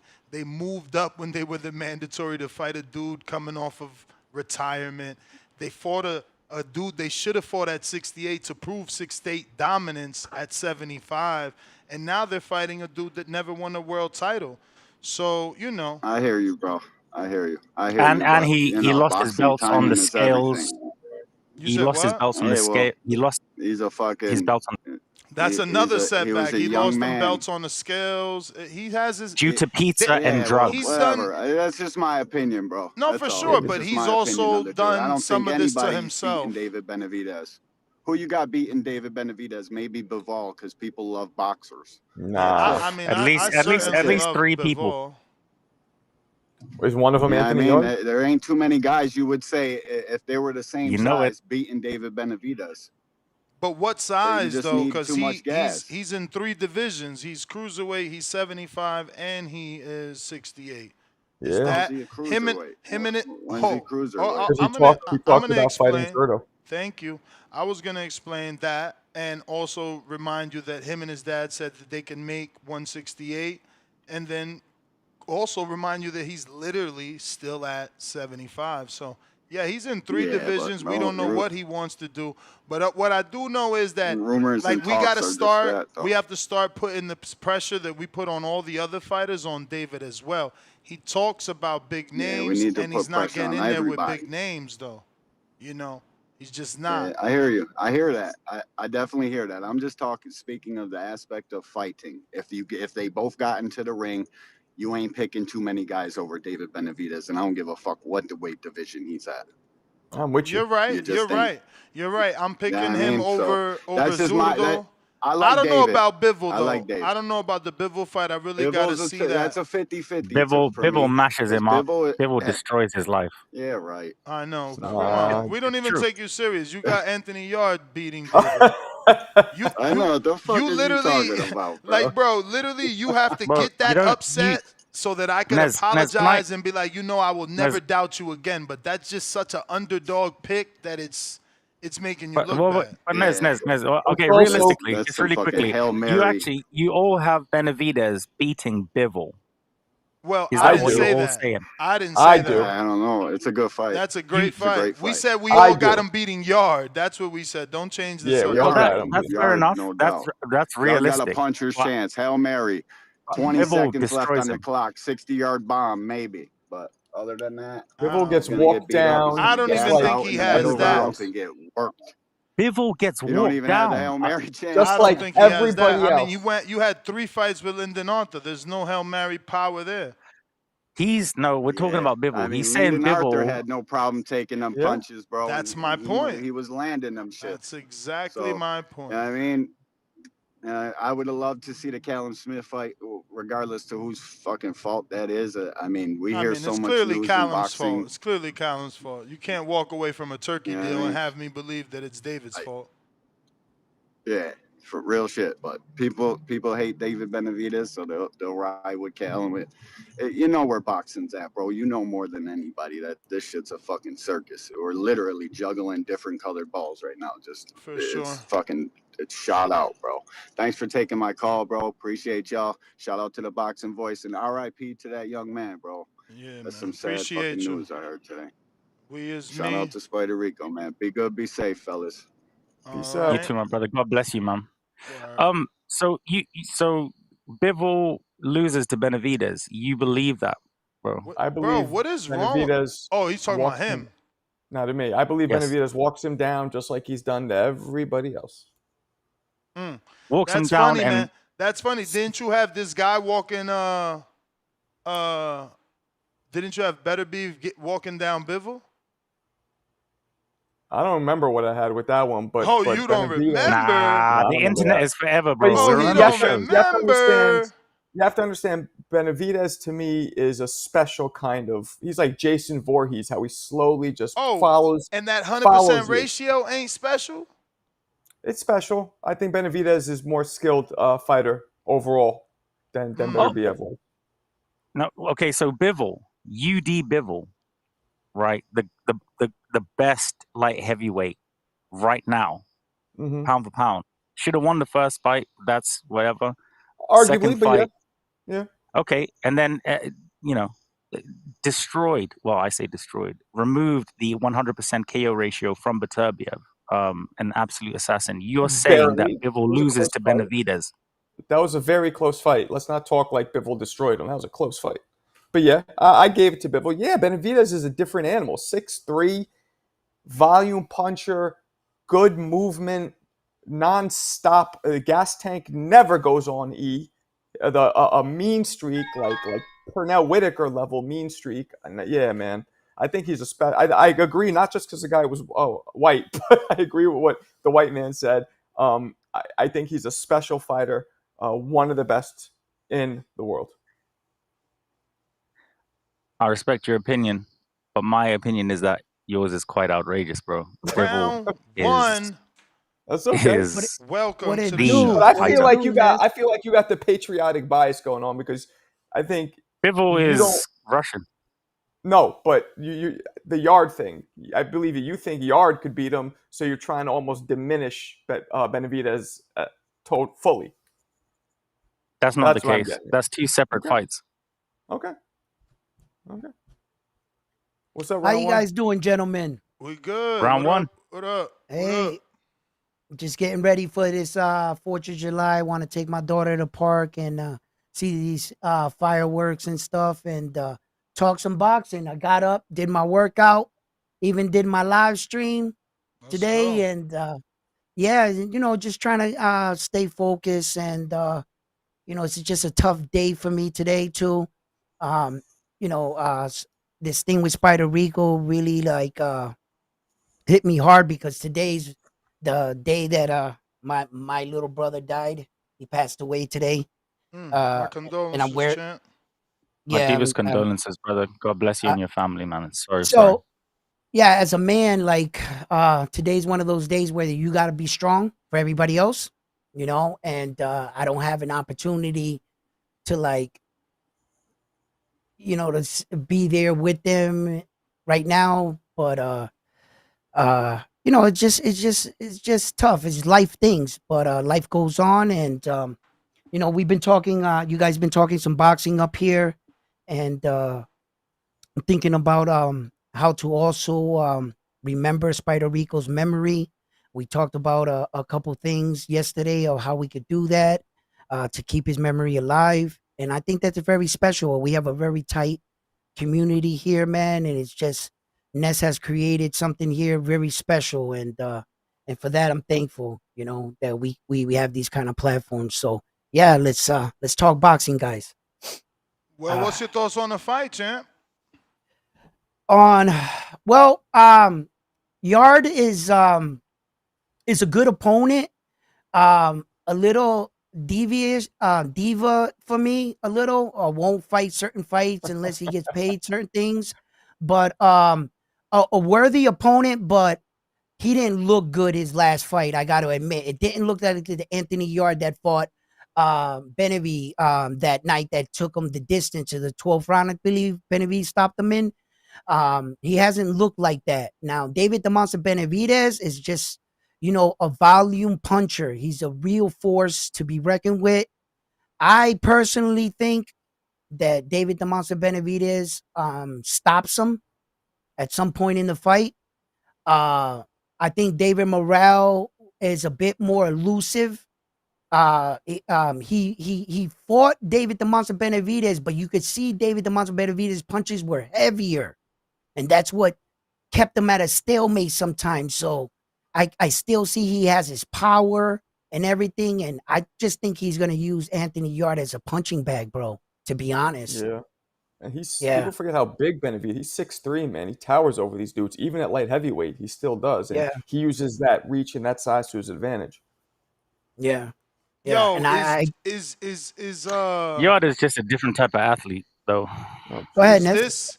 Is this Jared Anderson building the fight? Jarrell Big Baby Miller, respectfully to him, he's a drug guy. You know what I'm saying? He's been on too many drugs. He's been busted too many times.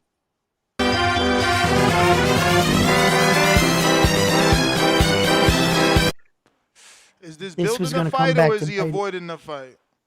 That's a great question. I mean, look, the guy's a point. I'm a New York guy. He's from my hometown, but the dude, twice he's been caught, right? 3 times consecutively in the row with AJ. 3 consecutive times in a row. Yes. So yeah, Nats, you could look at it as either way. He could be a way to avoid it. It could be a way just to build it. Seems maybe more like an avoidance, but I can't really tell. Well, he looked great against Andy. Andy, he looked great against him. And the way them two fought those 12 rounds back and forth, apparently he passed the test going into that fight. He looked amazing in that fight. I got to admit, he didn't look like the Miller that fought Dubois, 300 pounds. He didn't look like he fought. So maybe in a way he's trying to avoid him. I don't know, or maybe he's just speaking truth. Like, I don't want to fight a drug cheat. Everybody has the right to their opinion. I mean, Anderson's head is. Go ahead, Rico. No, you go, mate. I'll go after you. I was just saying, Anderson's head has been questioned. So anything he says, we're all immediately like, wait, does he not want this fight? Because his head has not really been in boxing for a while. Right. Talking about he wanted to retire. He wants, sometimes these guys, they get a little buzz, a little famous. They go to the party, they see all the attention, and they forget how they got that attention. They want to live in the party. Go ahead, Rico. If we look at that fight with cheers, mate, with Ruiz and Miller, it was very slow paced. And Ruiz was known for very fast hands, even as a bigger man when he first fought AJ. I just think there's a lot going into that. Who posted that, Nez? Sorry, that was Anderson, right? Anderson, Big Baby posted it himself. So, I mean, I think Anderson, from what I had heard through the grapevine, was being pushed more towards AJ in his comeback fight, I think in September or later on this year. I think that Miller wanted to fight, or there was, wanted to fight Wilder because I think Wilder signed obviously a 3-fight deal with the gentleman that is a director of Triller, bare knuckle boxing, something like that. Yeah, So I yeah. think that Steven, Wilder gets 2 what bumps, is his name? Nelson Lopez. something to that effect. So he has 2 fights, 2 comeback fights. He's just done one, and then the third fight obviously is through negotiation. So I think that Wilder actually wants the AJ fight.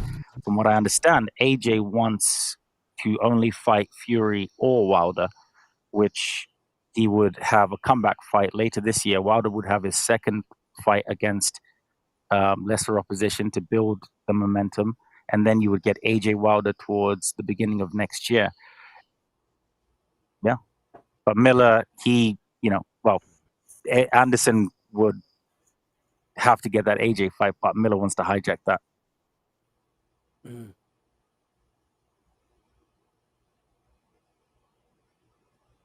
That's an interesting thing there. Let me ask you guys something. Do you think Andy can beat Deontay Wilder? Now, yeah. I don't know. Now, yes. Because me and Ness were having a conversation the other day, and we were thinking about Deontay Wilder's possibility for fighting for a world title, just in case, under the pretense that Usyk was to win this fight and vacate the belts, and if he could beat any of the top guys. But Andy's not no longer one of the top 10. He's like fell back into like I think he's an inactive fighter right now. Actually, he's probably an inactive fighter, but his name and what he, the kind of danger that he brings, could they kind of like do something with him. I know his inactivity kills him. He's so inactive. Let me get to these He's callers, undisciplined, guys. and he doesn't care. Yeah. Yeah. Stock chases. Trying you again. Made his Come money, on, he's stock good. chases, be there.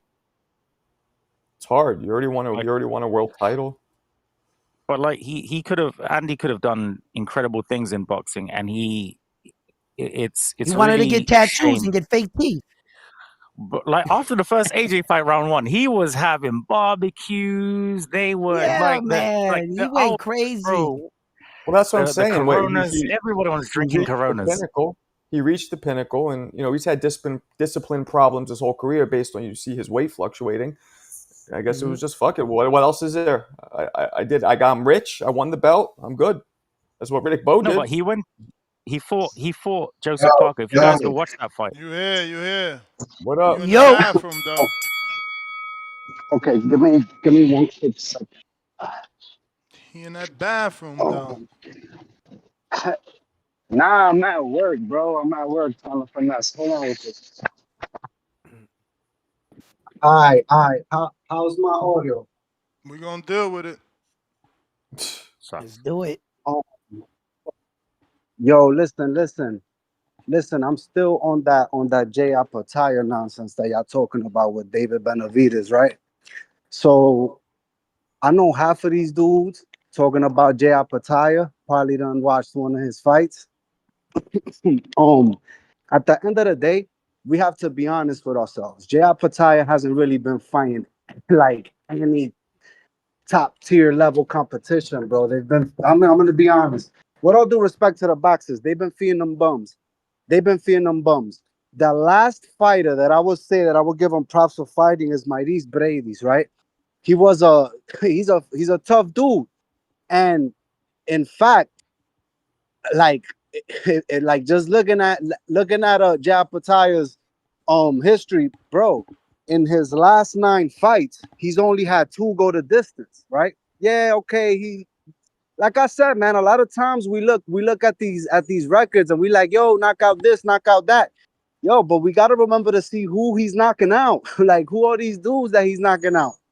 So with Benavidez, he went 12, both fights against him. In his first fight against Brady, he got his jaw cracked. I'm talking about his jaw broken, completely broken, right? So when we talk about, I think his issues are durability and stamina. This dude hasn't gone 12, and the only 2 times he's gone 12 with a smaller guy at that, because Brady's he's shorter than David Benavidez, but their reach are very similar.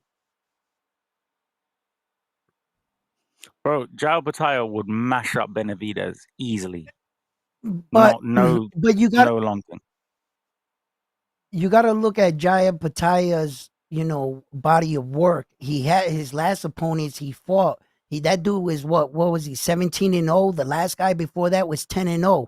He was coming off like a 6-fight winning streak. The other guy was a 6-fight winning streak. The guy before that was Jack Macy, right? He was 22-2. He was coming off his last 6 fights. He lost 1. The guy before that, that guy in his last 6 fights, he only lost 1. So, and going the distance, yeah, he went the distance that one time, but because they don't pay you for overtime in boxing. If you knock the people out, you get them out of there. With a counter. Pat, you there? Like it's your time. But it's not right, Marcos? Marcos, they don't pay you for overtime. Nah, you want to get him out of there. That's right. Acting like Bradis has been knocked out by anybody. Like, Although some come on. people like getting rounds in. Some people like getting some rounds in. Marius Bradis was an incredible fighter. Bradis, yeah, he's good. I'm just saying, Jaya Obataya's last 2 fighters were undefeated fighters. Nike so Hendricks. at least give them that. Undefeated, unproven. I got you. Yeah, there's Shout out to the boxing voice, man. One question I got is, what tone that for this shit? The biggest David fan ever, but he ain't here now. Cause you know this fight is shit. I don't care what y'all say, man. This fight is shit.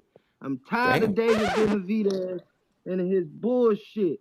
And then I just seen they was saying he defending the WBC light heavyweight belt. Yep, he the champ. How the fuck he be? See what I'm saying? Oh, elevated ass nigga, man. I'm tired of this nigga, man. How you gonna shame him for the same thing Haney got?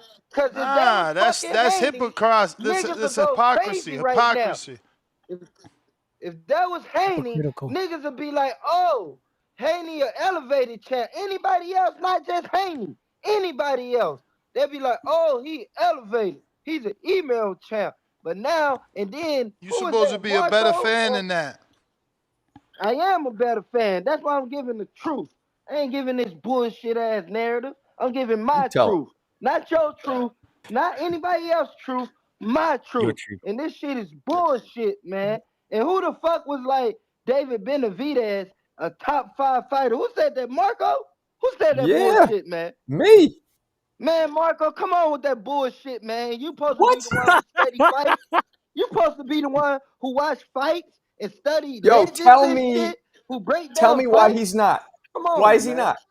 Why? Why is he not a Because top 5? he's not. Who the fuck has he fought to become top 5? Who's he Oh, fought? now your ass quiet. Now So you quiet. Yeah, he you fought heard what I everybody. said. He fought everybody in his division. Who has He he fought beat everybody. to become a top 5 fighter? Oh my goodness. He fought everybody in his division. Just because there's not superstars at 168. Division. And it wasn't a top guy. He wasn't a top guy. The only one that didn't fight didn't want to fight him. Caleb Plant was a former world champion. Come on, man. And what- he destroyed these dudes. It's not even his Oh, eyeball shit, test is an A+ man. with extra Plant credit got and destroyed extra by napkin. Canelo. Y'all love to say, oh, this fighter ain't the same after this. Plant got his ass rocked and destroyed by Canelo. Plant got his ass whooped by some other people. And now y'all telling Plant? Come on, man. That was his first Come on, loss. What about That was Boo his Boo? Caleb Plant's first loss, What about though. Boo Boo? Come on, man. I don't care. He got his ass Demetrius smashed. Andre? He was damaged good. Yeah, Just like one of your everybody people, your else, New Englanders his over ass there. was damaged good. His Oh, ass was Jesus. Why was damaged he good, just like the next man. I agree with everything you say. Top 5 I fighter. know What you the do. fuck, Marco? I see why you ain't been on the show in a while with that bullshit. Top 5 fighter. That's why they hired Out me. of here, man. Damn. He a good fighter, cool. Yeah, he a good fighter. The nigga ain't top 5. The motherfucker top 20. He in the top 20. I give him that. Matter of fact, not even top 20. I'll rank him in the top 15. But the motherfucker ain't no top 5 fighter, man. Thank you, Edgar. Come on with the Cut it.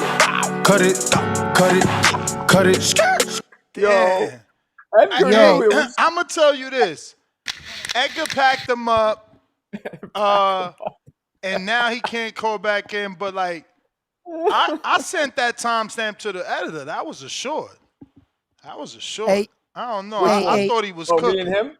I would yeah. I would stand up if my That was camera was they like was big enough. cooking. That was They amazing. was cooking. Hey. I think he was cooking. I think that was good. I ain't pack him up, but he got packed up. Shout out to Edgar Yo, Granados. but with to the $50 last caller, I wanted to say, hold on, fellas. Shout out to Edgar Granados with the $50 knockout. Hey, Edgar. to the last. Oh, two bombs. Two bombs. Yo, to the last caller, right? Wait, to the last caller, right? About that thing about him being stripped and elevated, okay? I would like you to understand something. The reason why sometimes these fighters are stripped is because these boxers believe they can do whatever they want. They forget they're at work. And when the organizations tell you to fight your mandatory and you say, no, I'm going to fight this big money fight for a payday, the organization's saying, we don't care what you do with your personal life. You're at work. We have a schedule and you need to fight your mandatory. If you're not going to fight your mandatory, then we're going to take our belt back. And then for all you fans out there that think when these guys get stripped, like Saul Canelo Alvarez, for instance, he gets stripped, he fights back William Scope for the belt. And you guys go, now he's a two-time all-four belt individual. And I go, hold up. I can't give him credit for failing. Meaning, him being stripped is a mark on your record of you being a world champion and you didn't meet your obligations of fighting a mandatory. That's not a plus. That's a minus. By you going and getting it back in the same division, congratulations to you. But when you get stripped as a fighter, they usually give you an opportunity to vacate the belt or we're going to strip you. So most fighters opt to vacate because it doesn't look that bad. But being stripped as a champion means you didn't meet your championship obligation. Man, you understand? All right, let me get to a caller. Pat Bandero with the counter. Yeah, really. You can hear me? We hear you now. Shout out. Yeah, sorry, Discord is been wilding for some reason. I just restarted it. Yeah, appreciate you. Hey, yeah, I wanted to go back to Rico. Hey, I call Yarde a good gatekeeper. That I'm not insulting him. I'm saying he's a good gatekeeper because he's a name in the 175, but he fell short twice, right? So he fell short against Benavidez and against Kovalev. And he got an upset loss. Yeah, against Arthur, Leading Arthur. So it's not like a shot at him. It's just what it is. So like I'm being objective, and I'm calling from the UK. So I'm just being objective. Like you have to call a spade a spade. Now Is that your friend? It's not a shot at You're him. from the UK, but you're French, so you don't have that bias. He's from the UK. He is UK, so he has that. I got it for the UK fighter bias. Yeah, but it's a fact. Like now he's a contender for David Benavidez, but the real contender is David Benavidez. He was the real contender. Now he got the belt.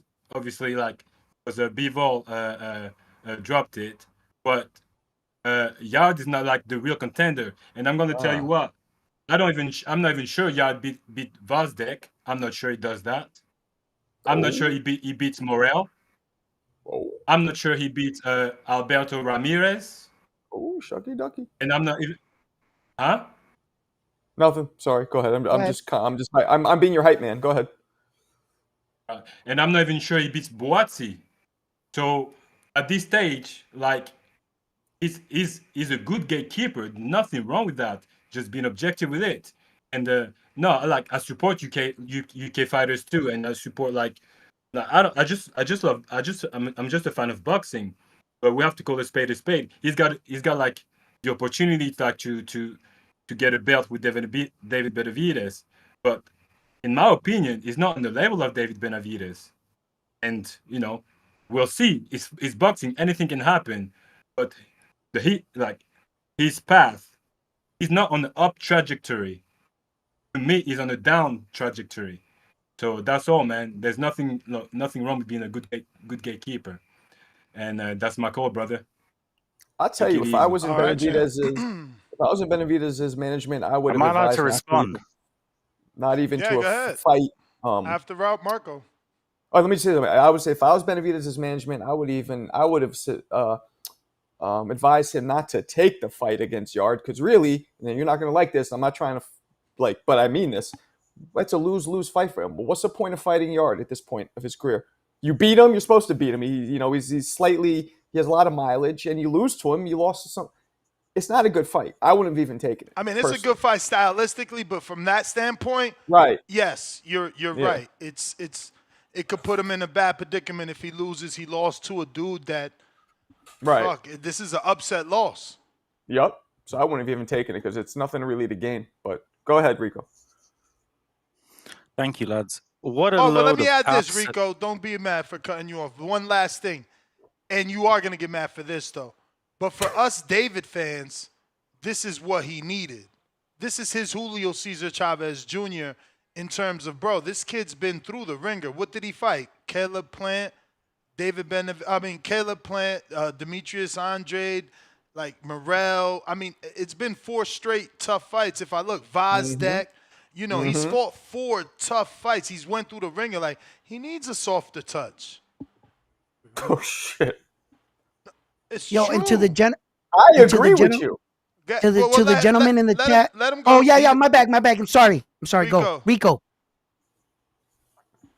How dare you? Okay.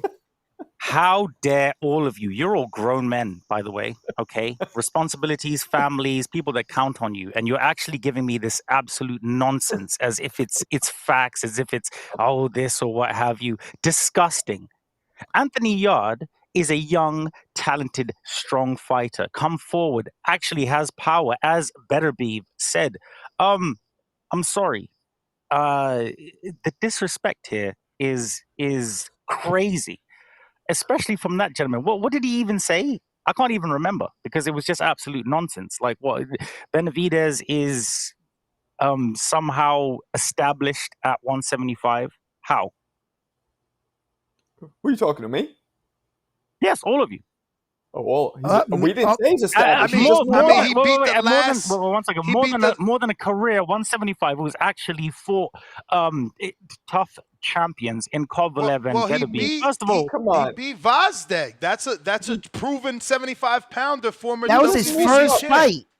That was his first fight in the division. Okay. So you're telling me that Benavidez is going to go to Russia and fight Kovalev and win? Bro, what are you talking about? Why do we got to fight Russia? What does that have to do with anything? He can fight him on the moon. No, okay, I see what you're doing, and stop it. Okay, he went on foreign soil, Russian foreign soil, fought the champion there, gave an incredible account of himself, almost knocked him out. Okay, bro, you're giving moral victory points. This is more. I know. This has nothing to do with stylistic matchups. You're you're not giving him. No, he called him a gatekeeper, bruv. What are you like? This is insulting. That's not bad. This is insulting to king and country, and I'm disgusted, to be honest with you. And the fact that you can all just be there. He's actually giving him credit by calling him a gatekeeper. Yo, Rico, a gatekeeper means that he has the ability to knock you off before you even get a championship fight. It's a dangerous guy to fight. That's a really dangerous fight. I wouldn't go that far. I don't know about that. I wouldn't go that far. Somebody who's there. It's somebody that if you beat, the title of gatekeeper is if I beat you, I get a title shot. Right. And you hold the gate. Getting one. Right. You hold the gate. He's calling to me getting my shot. He's the doorman. You beat him. You get in the club. You get in the club. What did I say wrong? That's exactly what I said. No, you said tough and all that. I don't know about all that. Whoa, oi. Okay, all right. He's not a tough fight? Okay. The reason why it's disgusting to call Anthony Yarde a gatekeeper is because of that. Just that there. But listen, somebody that you Kambosos beat. is a gatekeeper and he's more accomplished than Anthony Yarde. You just You prolonging this, bro. I don't know why you don't get these phrases. I am not Journeyman prolonging gatekeeper. this, and They're I will not jump off bad. the top They're rope not and bad. elbow you, bro, right now, bro. Okay, Anthony Yarde is not a gatekeeper because he's actually fighting for a world title and not gatekeeping He's the being world title given a as a victory. voluntary. Brother, cut this shit out. He's being given a You cut the voluntary shit out. shot. A voluntary shot. This is no different than Kambosos. Again, he's Kambosos without the So unified what is title he shot. gatekeeping? What's he gatekeeping when he's inside? He's a gatekeeper for Alberto Ramirez. He's a gatekeeper for Callum Smith. He gets some title shots. We're talking about things that are Yes. actually happening, Nez. We're Oh, talking about boy. the actual All fights right, that you are win. announced. Okay. You win. Rico, Thank Rico, you. can I answer a question for a guy in the chat that just asked me a question? I just wanted to answer his question because I love questions. I love answers. The way that Demetrius Bivol got stripped was Dimitri Bivol, not Demetrius. okay. Thank you. I gotta, help me, guys. No, help I'm me. helping. I'm helping. They Yes. laughed. I did not. They laughed. Thank They you, Ness. fucking Thank you laughed. for backing me. Fucking Marco. Yeah, thank you for. I didn't Thank you laugh. for I'm backing waiting me. for the question. I'm sorry. So the way he got stripped was this. Same thing with Usyk and Tyson Fury, right?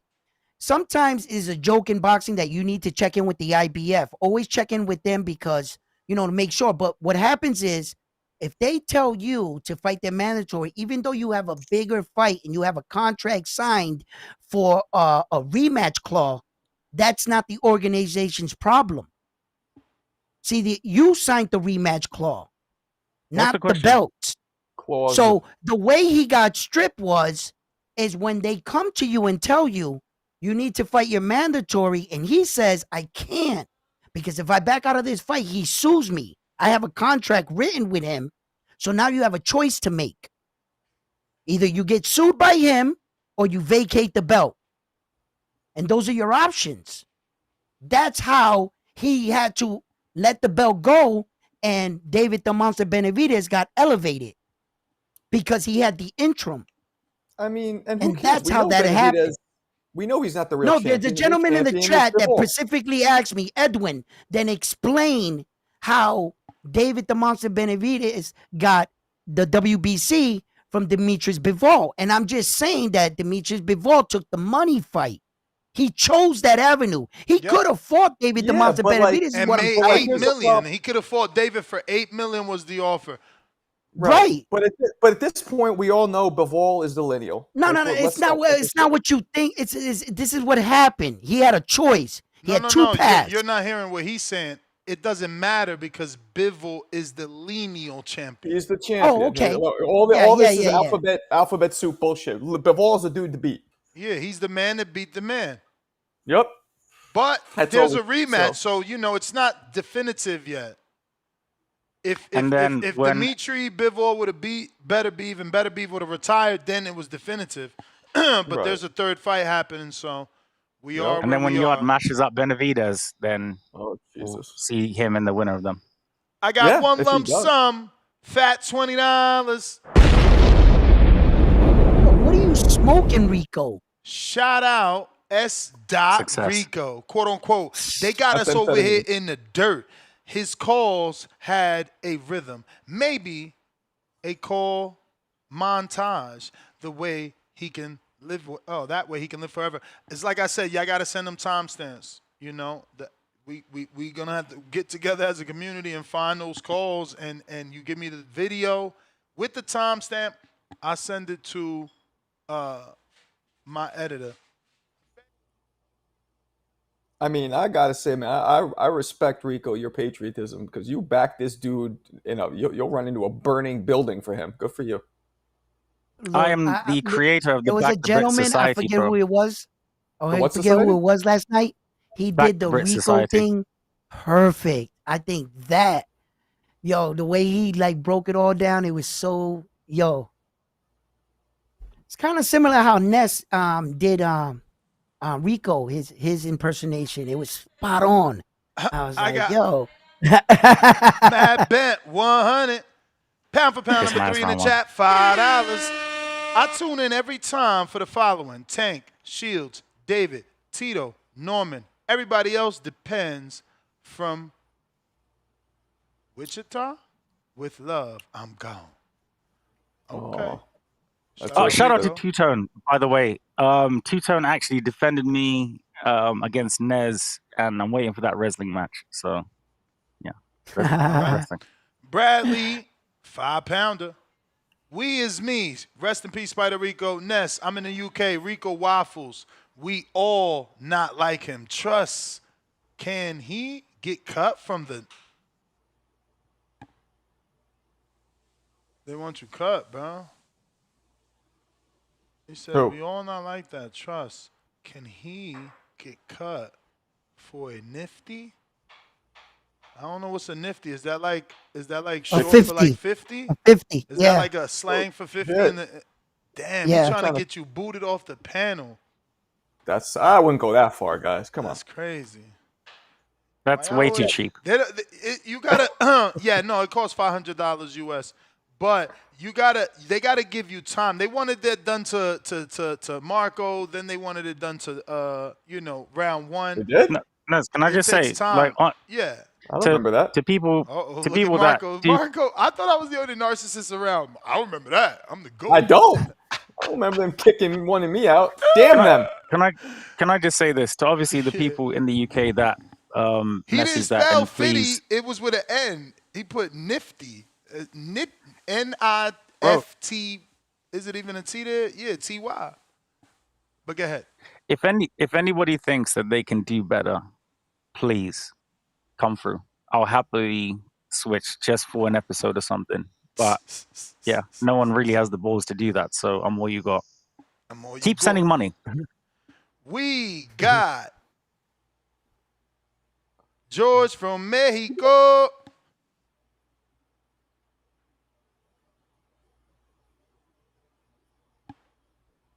He said Tone won't defend Rico against Benavidez. Very true.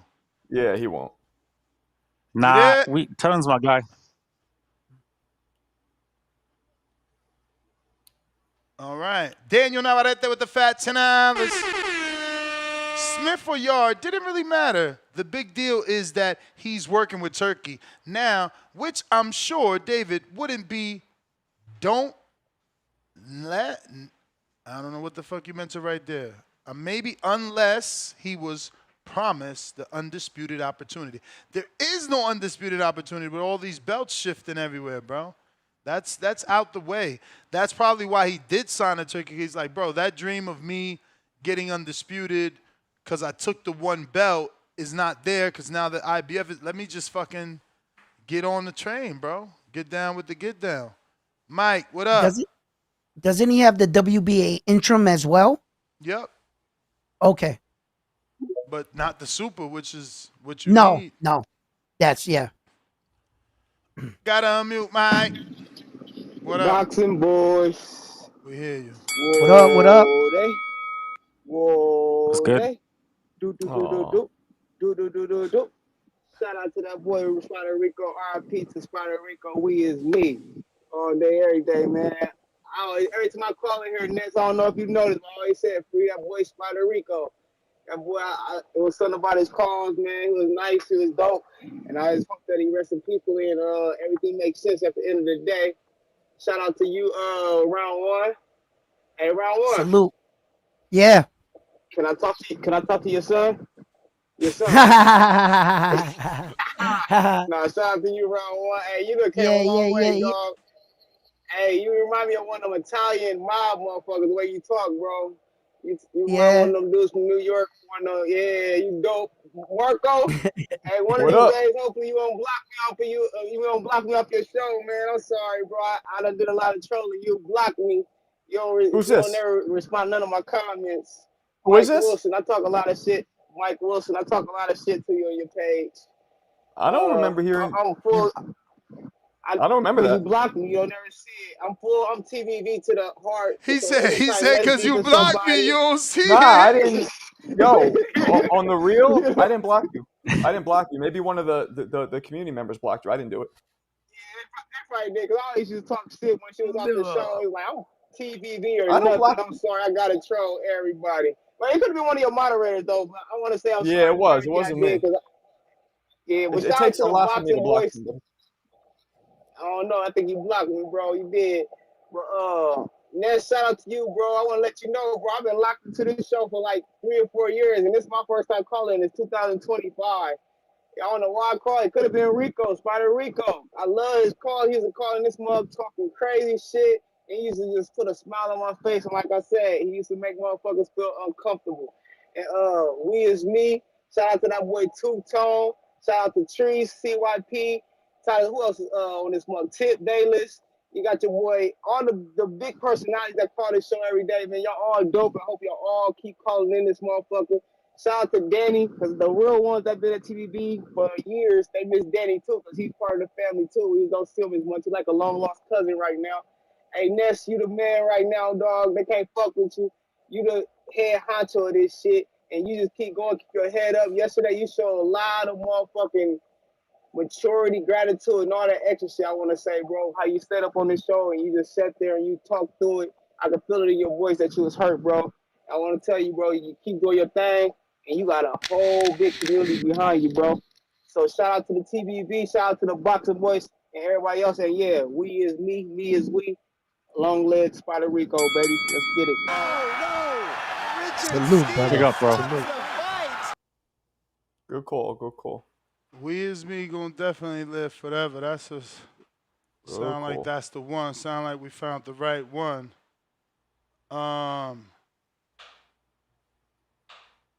Okay, so UFC star Molly Meatball McCallan. Anybody ever heard of her? Yeah, she's from the UK. She's with Patty Pimblett. She signed to Eddie Hearn's Matchroom. I guess she's gonna be making her professional debut as a boxer. Okay. Following her alleged memorable career. Damn, she got big ass legs. What the hell? Yeah. She got braids, right? 2 blonde braids going straight back. Nah, her hair is let loose. Oh, and that one. I mean, it's a ponytail. It's a ponytail right now. She usually braids her hair. Like in her last fight, she lost, and I'm not sure if the UFC was gonna cut her or what, but now she's doing boxing. That's good for her. Good for her. I mean, there's more money over here anyway. Yeah. Anybody want to make a real money, you got to come over here, man. Where's that? You know, that UFC shit ain't doing nothing. But this is allegedly her. This is supposed to be Rico giving us this information, but he's not on his Matchroom. Wait, why are you not bringing us the UK in news, bro? She looks like the new Katie. Is this the new Katie for Matchroom? You don't even know her, dude. Because I don't. She's getting older. She's getting older, but why would he know a UFC fighter? I mean, I know who she is. I know who Meatball is. Bro. He's the Shout out to my guy, man. My guy. Big up to you, bro. No, I don't. Contrary to popular belief, I don't know everything that Eddie Hearn does all the time, every single time. But congratulations you gotta her. strive to be the illest UK insider. Is this news? Like, what are you happy? If I was the one to tell you this, what would you say to me? I would say, good job, Rico. You broke some news, man. You broke some fucking news. You starting to make headways, baby. Yeah, that's how it is. RC Nightwing, what up? RC Nightwing. Full of shit. I'm not full of shit. What? That's breaking news. Listen, I took a small victory in breaking the news with Lester Martinez in his Frenchman fight. I know that's not a big fight for him, but hey, I knew before everybody. My tweet is out there from April 16th or some shit. And if I broke that news and someone called me, are you? Yeah, y'all waited too long. Y'all let him talk. How's my audio? It's not good. Mic check. Yep, we hear you. Hey man, I just listened to yesterday's afternoon show this morning, man, and that's terrible news, man. Just wanted to say R.I.P. to that gentleman, man. Esteban, man. Just it sucks, man. I just joined the community probably about 4 months ago, man, and it just it hits different, when something like that happens. But everybody out there, we all been in that dark place, man, where where anxiety and depression are living, man, and you know, my only answer has always been Jesus Christ, man, and I'm just gonna leave that up there for the community, man. And you know, he's gotten me out of all those type of situations. So, like I said, one more time, R.I.P. to Esteban, man. You know, missed in this community. And shout out to you, Ness, for that show yesterday, man. For you to get through that show like the way you did, man, it's just, man, hats off to you, man. I have nothing but respect for you. As far as this Benavidez, I see this as a tune-up, man. This seems like a tune-up for David. I think they're setting it up, hopefully for a winner of Bebo versus Benavidez, and so that's how I call it. Hey, when are you getting Berlanga on next week? I heard something like that. It should be July 8th. July 8th. Are the questions up already? You got Yeah, been the out, questions? man. Been out. You're gonna be Okay, at the back yeah. of that I line. want to see if can I still get mine in? You think? You could get it in. It all depends how much time he gives us. Okay, yeah. I'm gonna see if I can ask him if he's interested in moving up to 175. You know what I'm trying to push, man. I talked to you about it 2-3 days ago, but yeah, man. No, I think David. I think this is a tune-up for David, man. What's the record of British fighters against North American punchers, man? Like in the last 20 years. Like, what's that look like? Shit, I don't know. I know UK's losing a hell of Mexican fighters though. They don't got to win over a Mexican fighter. Benavidez is American. No, I'm saying North American. I'm saying like because I mean even Rick and Hatton got sparked by Floyd. You know, it hasn't been good. And I don't know why you're being disrespectful, Rico. If he calls himself the Mexican monster and his dad is Mexican, you know what's up with you? Yeah, but okay, well, because very hateful. you can't count it as a Mexican fighter being a UK fighter when he's American.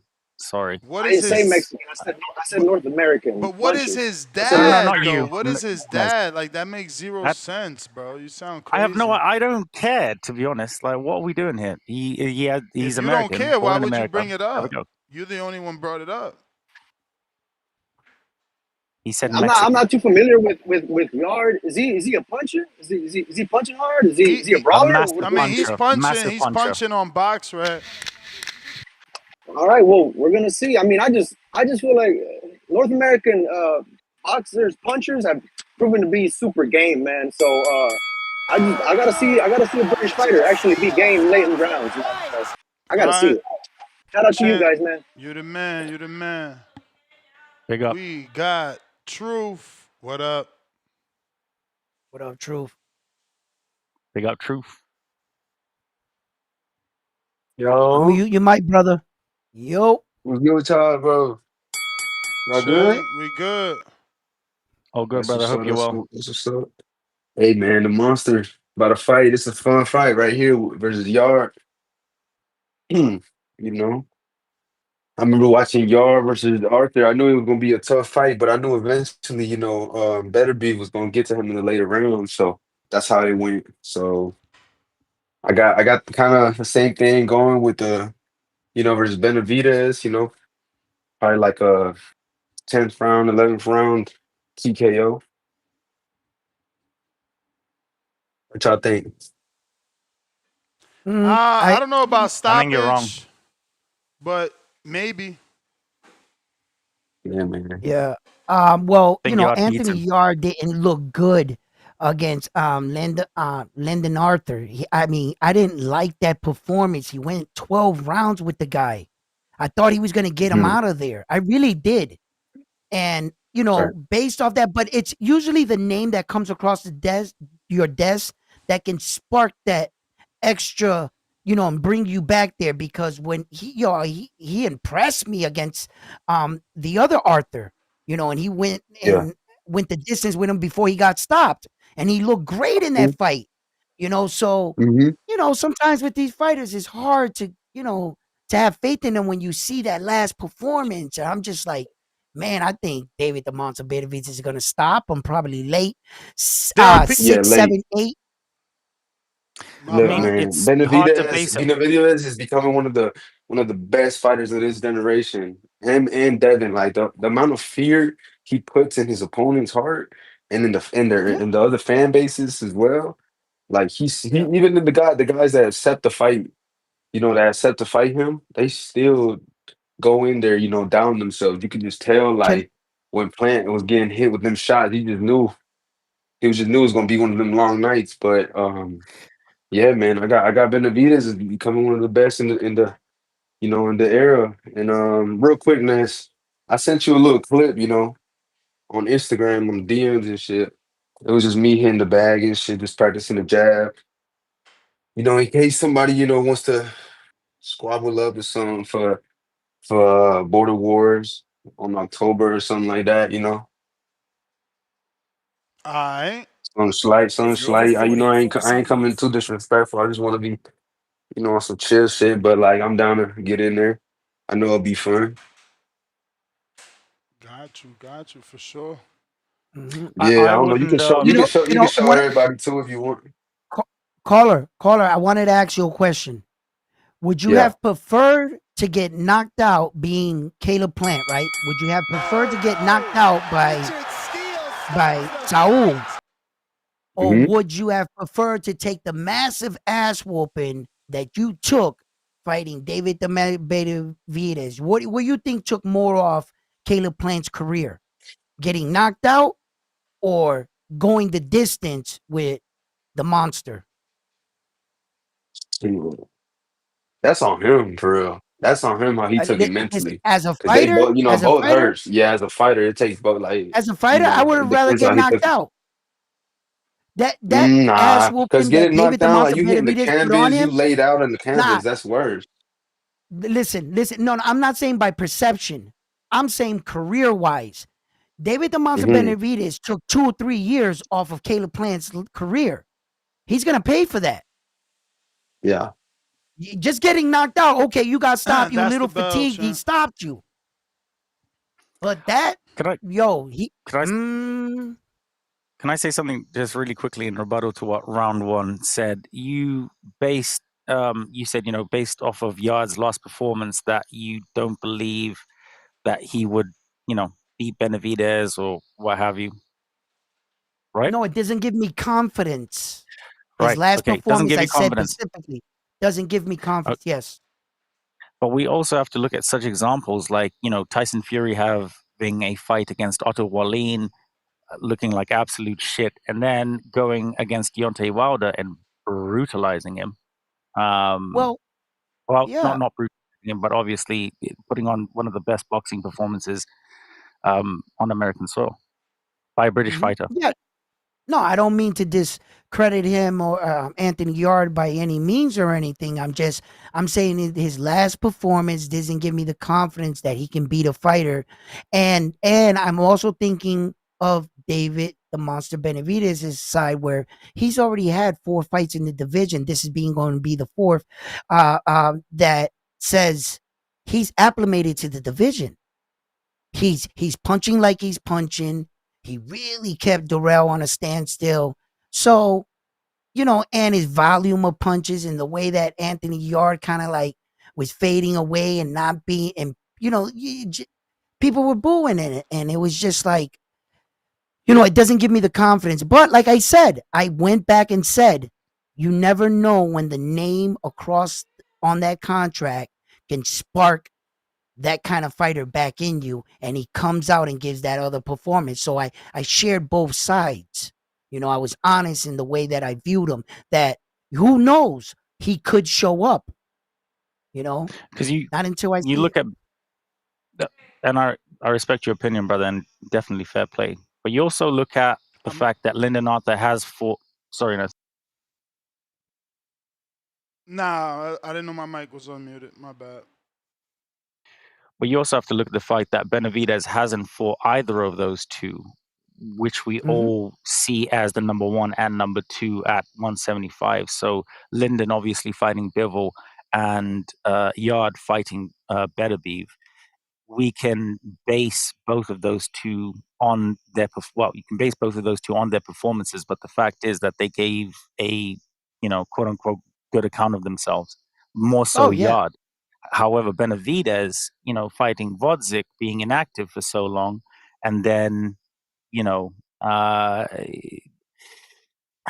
not really, for me, I wouldn't be confident in him based Okay. off of those performances, but I would be more confident in Yarde based on his high level performances, because you also have to look at, would Benavidez at the time that Yarde fought him, that he's come up to 175 based on how he is now at 175. Do you think that he would have beat Kovalev on home soil? Well, that's neither here or there because I'm going off the Hypothetically styles of the speaking, I'm fighters just chucking there. that out But there. There's no right or yeah, wrong, yeah, yeah. right or wrong answer. Let's get to some callers and stuff and Sorry. some chats, super chats. I know Jorge there's people out Mexico. there.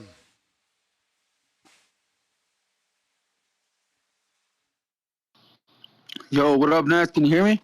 Yes, sir. Hey, man. R.I.P. Spider Rico. I was listening to the show last night. I tried to call last night, and I just wanted to let you know that you helped me through my divorce. I got divorced this year and went through a lot of shit, and your show really helped me. It really did.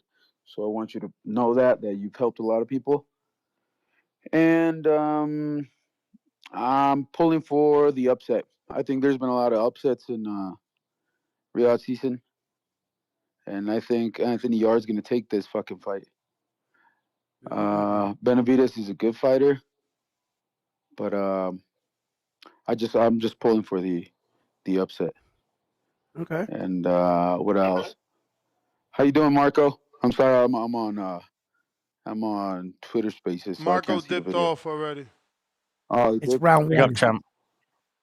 Oh, round one. What's up, round one? Shout out to homie What's up? round one.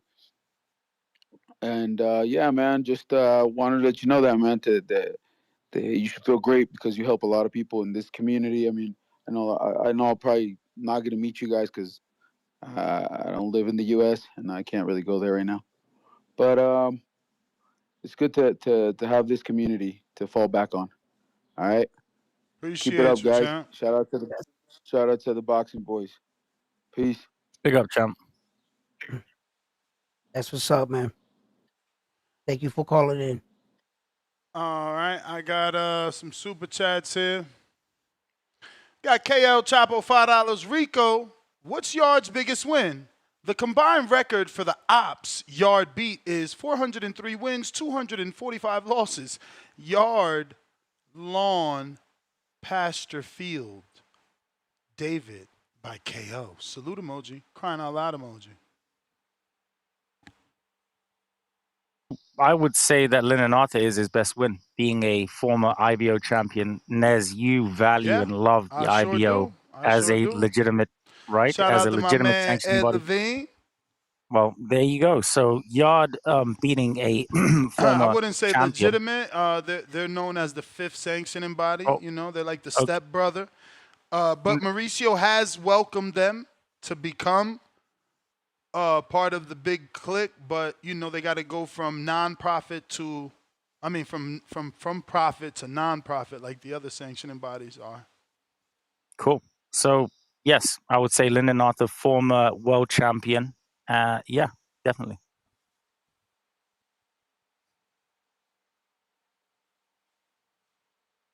Well, it's an interesting fight, to say the least. But there was other people that, like myself, wanted to see David Monster Benavidez fight other fighters, and they, it's been all over social media what the offers were, and people passed up, and David the Monster Benavidez going all the way out to Riyadh season just to turn around and get back on a plane and fly 16 hours out.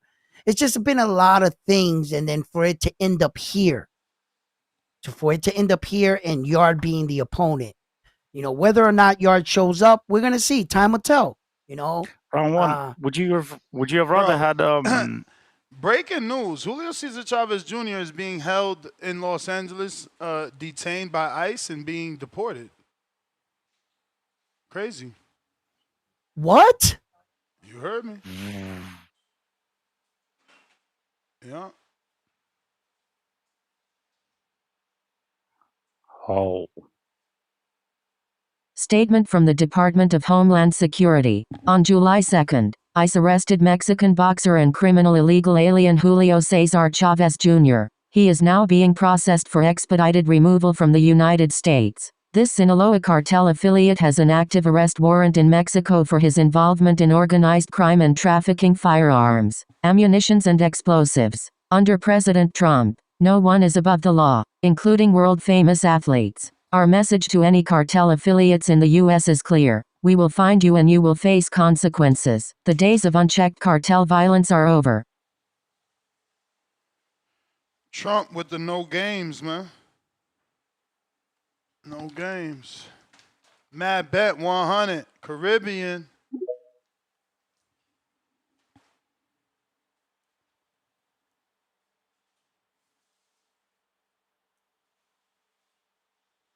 Gotta unmute. Mad Bet 100. ISIS is not playing. Wow. Mad Bet gotta unmute. Hey, can you hear me? We hear you now. Crazy. All right, man. Like everybody else, R.I.P. Spider Rico. He was one of the distinct characters on TBV. All right. Earlier, I made a list of my favorite fighters, and Mr. Vega had an issue with it.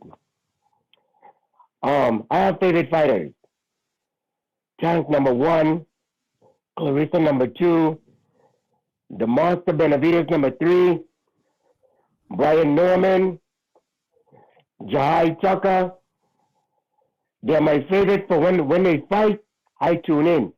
Tito Mercado. When they fight, I make sure I watch. Everybody else, it depends on who they're fighting. I watch a lot of boxing, but I make sure when these particular people fight, I make it an effort to tune in. All right, as far as Benavidez fighting Yarde, I kind of said it in my super chat. The only victory Yarde can pull forward a moral victory. Like, I went the distance. I did not get knocked out brutally. But he's going to take punishment. Because one thing David Benavidez does, why he's one of my favorites, my third favorite, is because every time he shows up, he dishes out punishment. Whether they go the distance, or they quit, or they take a nick, or they cop out. David punishes his opponent every fucking fight without fail. And that is what I expect. Lyndon Arthur is not world level. You know, Lyndon Arthur is like a C- fighter. He was an IBO champ, but he's a C- fighter. Let's be real. There's a lot of other guys that would beat the snot out of him. But I like Rico. Rico's the British, the UK rep, and they rep hard for their fighters. Thank you, I brother. rep hard for David Benavidez and Tank. So you got to rep hard, but he's going to get punished. David Benavidez is consistent with beating the dogs out of their fighters. Hey, that's my call. All right, champ. Appreciate you. Chad in Canada. Last call of the day. We got a 12 o'clock Border Wars Unguarded with OC the Boss. Chad, what up? Is it? I'm on the bus, city bus. Is it too loud for you guys? Can you hear me all right? You good. So I kind of disagree with the last caller. Like, I think that Lyndon Arthur is not just some guy that gets stomped out by anybody. He went the distance with Bivol, with Yarde. No, I think that Yarde's a really solid opponent for our boy David, man. And I think that if David fights like he did against Vosdick, like a really disciplined fight with really solid power being laid on Yarde. I think that'll win the day. And just Yarde, I think as the fight wears on, he'll probably open up the door for Benavidez to counter and wear him down.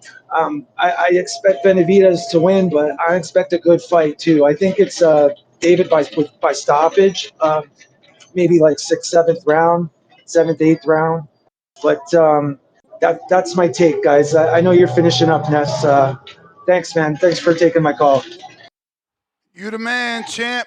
Ness Big up, GTO, champ. Instagram and Twitter. We right back at it at 12 o'clock for an unguarded episode, then 4 o'clock for your second daily TBV episode.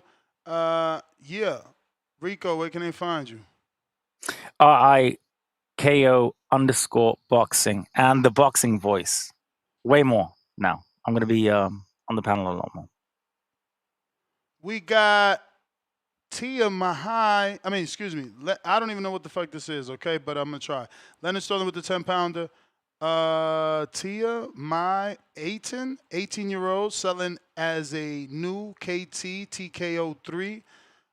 Winning her pro debut, over 300 combat bouts, lost only 3 times in kickboxing and in Muay Thai. Not lost since 8 years old. 21-0 in boxing, amateur U19 world. Okay. I guess maybe that means 119 world amateur champs. What? I don't know. Yeah, I don't know. New boxer Guys, who's putting us on. I don't know. Guys, do the comments a little bit clearer. Help Nez, please. Yeah, no, it's a new boxer from the United Kingdom. He's putting us on. She's got a pro boxing amateur record of 21-9 KOs. As a pro, she's 1-0. She debuted on a Birmingham card by Eddie Hearn. Matchroom. Yeah. Matchroom. Which card was that? Oh, Yafai Conor Rodriguez. Walker card. Oh, Yeah, yeah. Yafai. Yeah, Yafai Rodriguez. All right, fair enough. Well, I'll look into it. Word. And then we got Mr. Miyagi, member for 4 months on the contender level. Ness, Marco, round 1, and Rico is a good panel. Nice chemistry. Grinning emoji. Well, appreciate that you appreciate it, and we right back at it. Peace.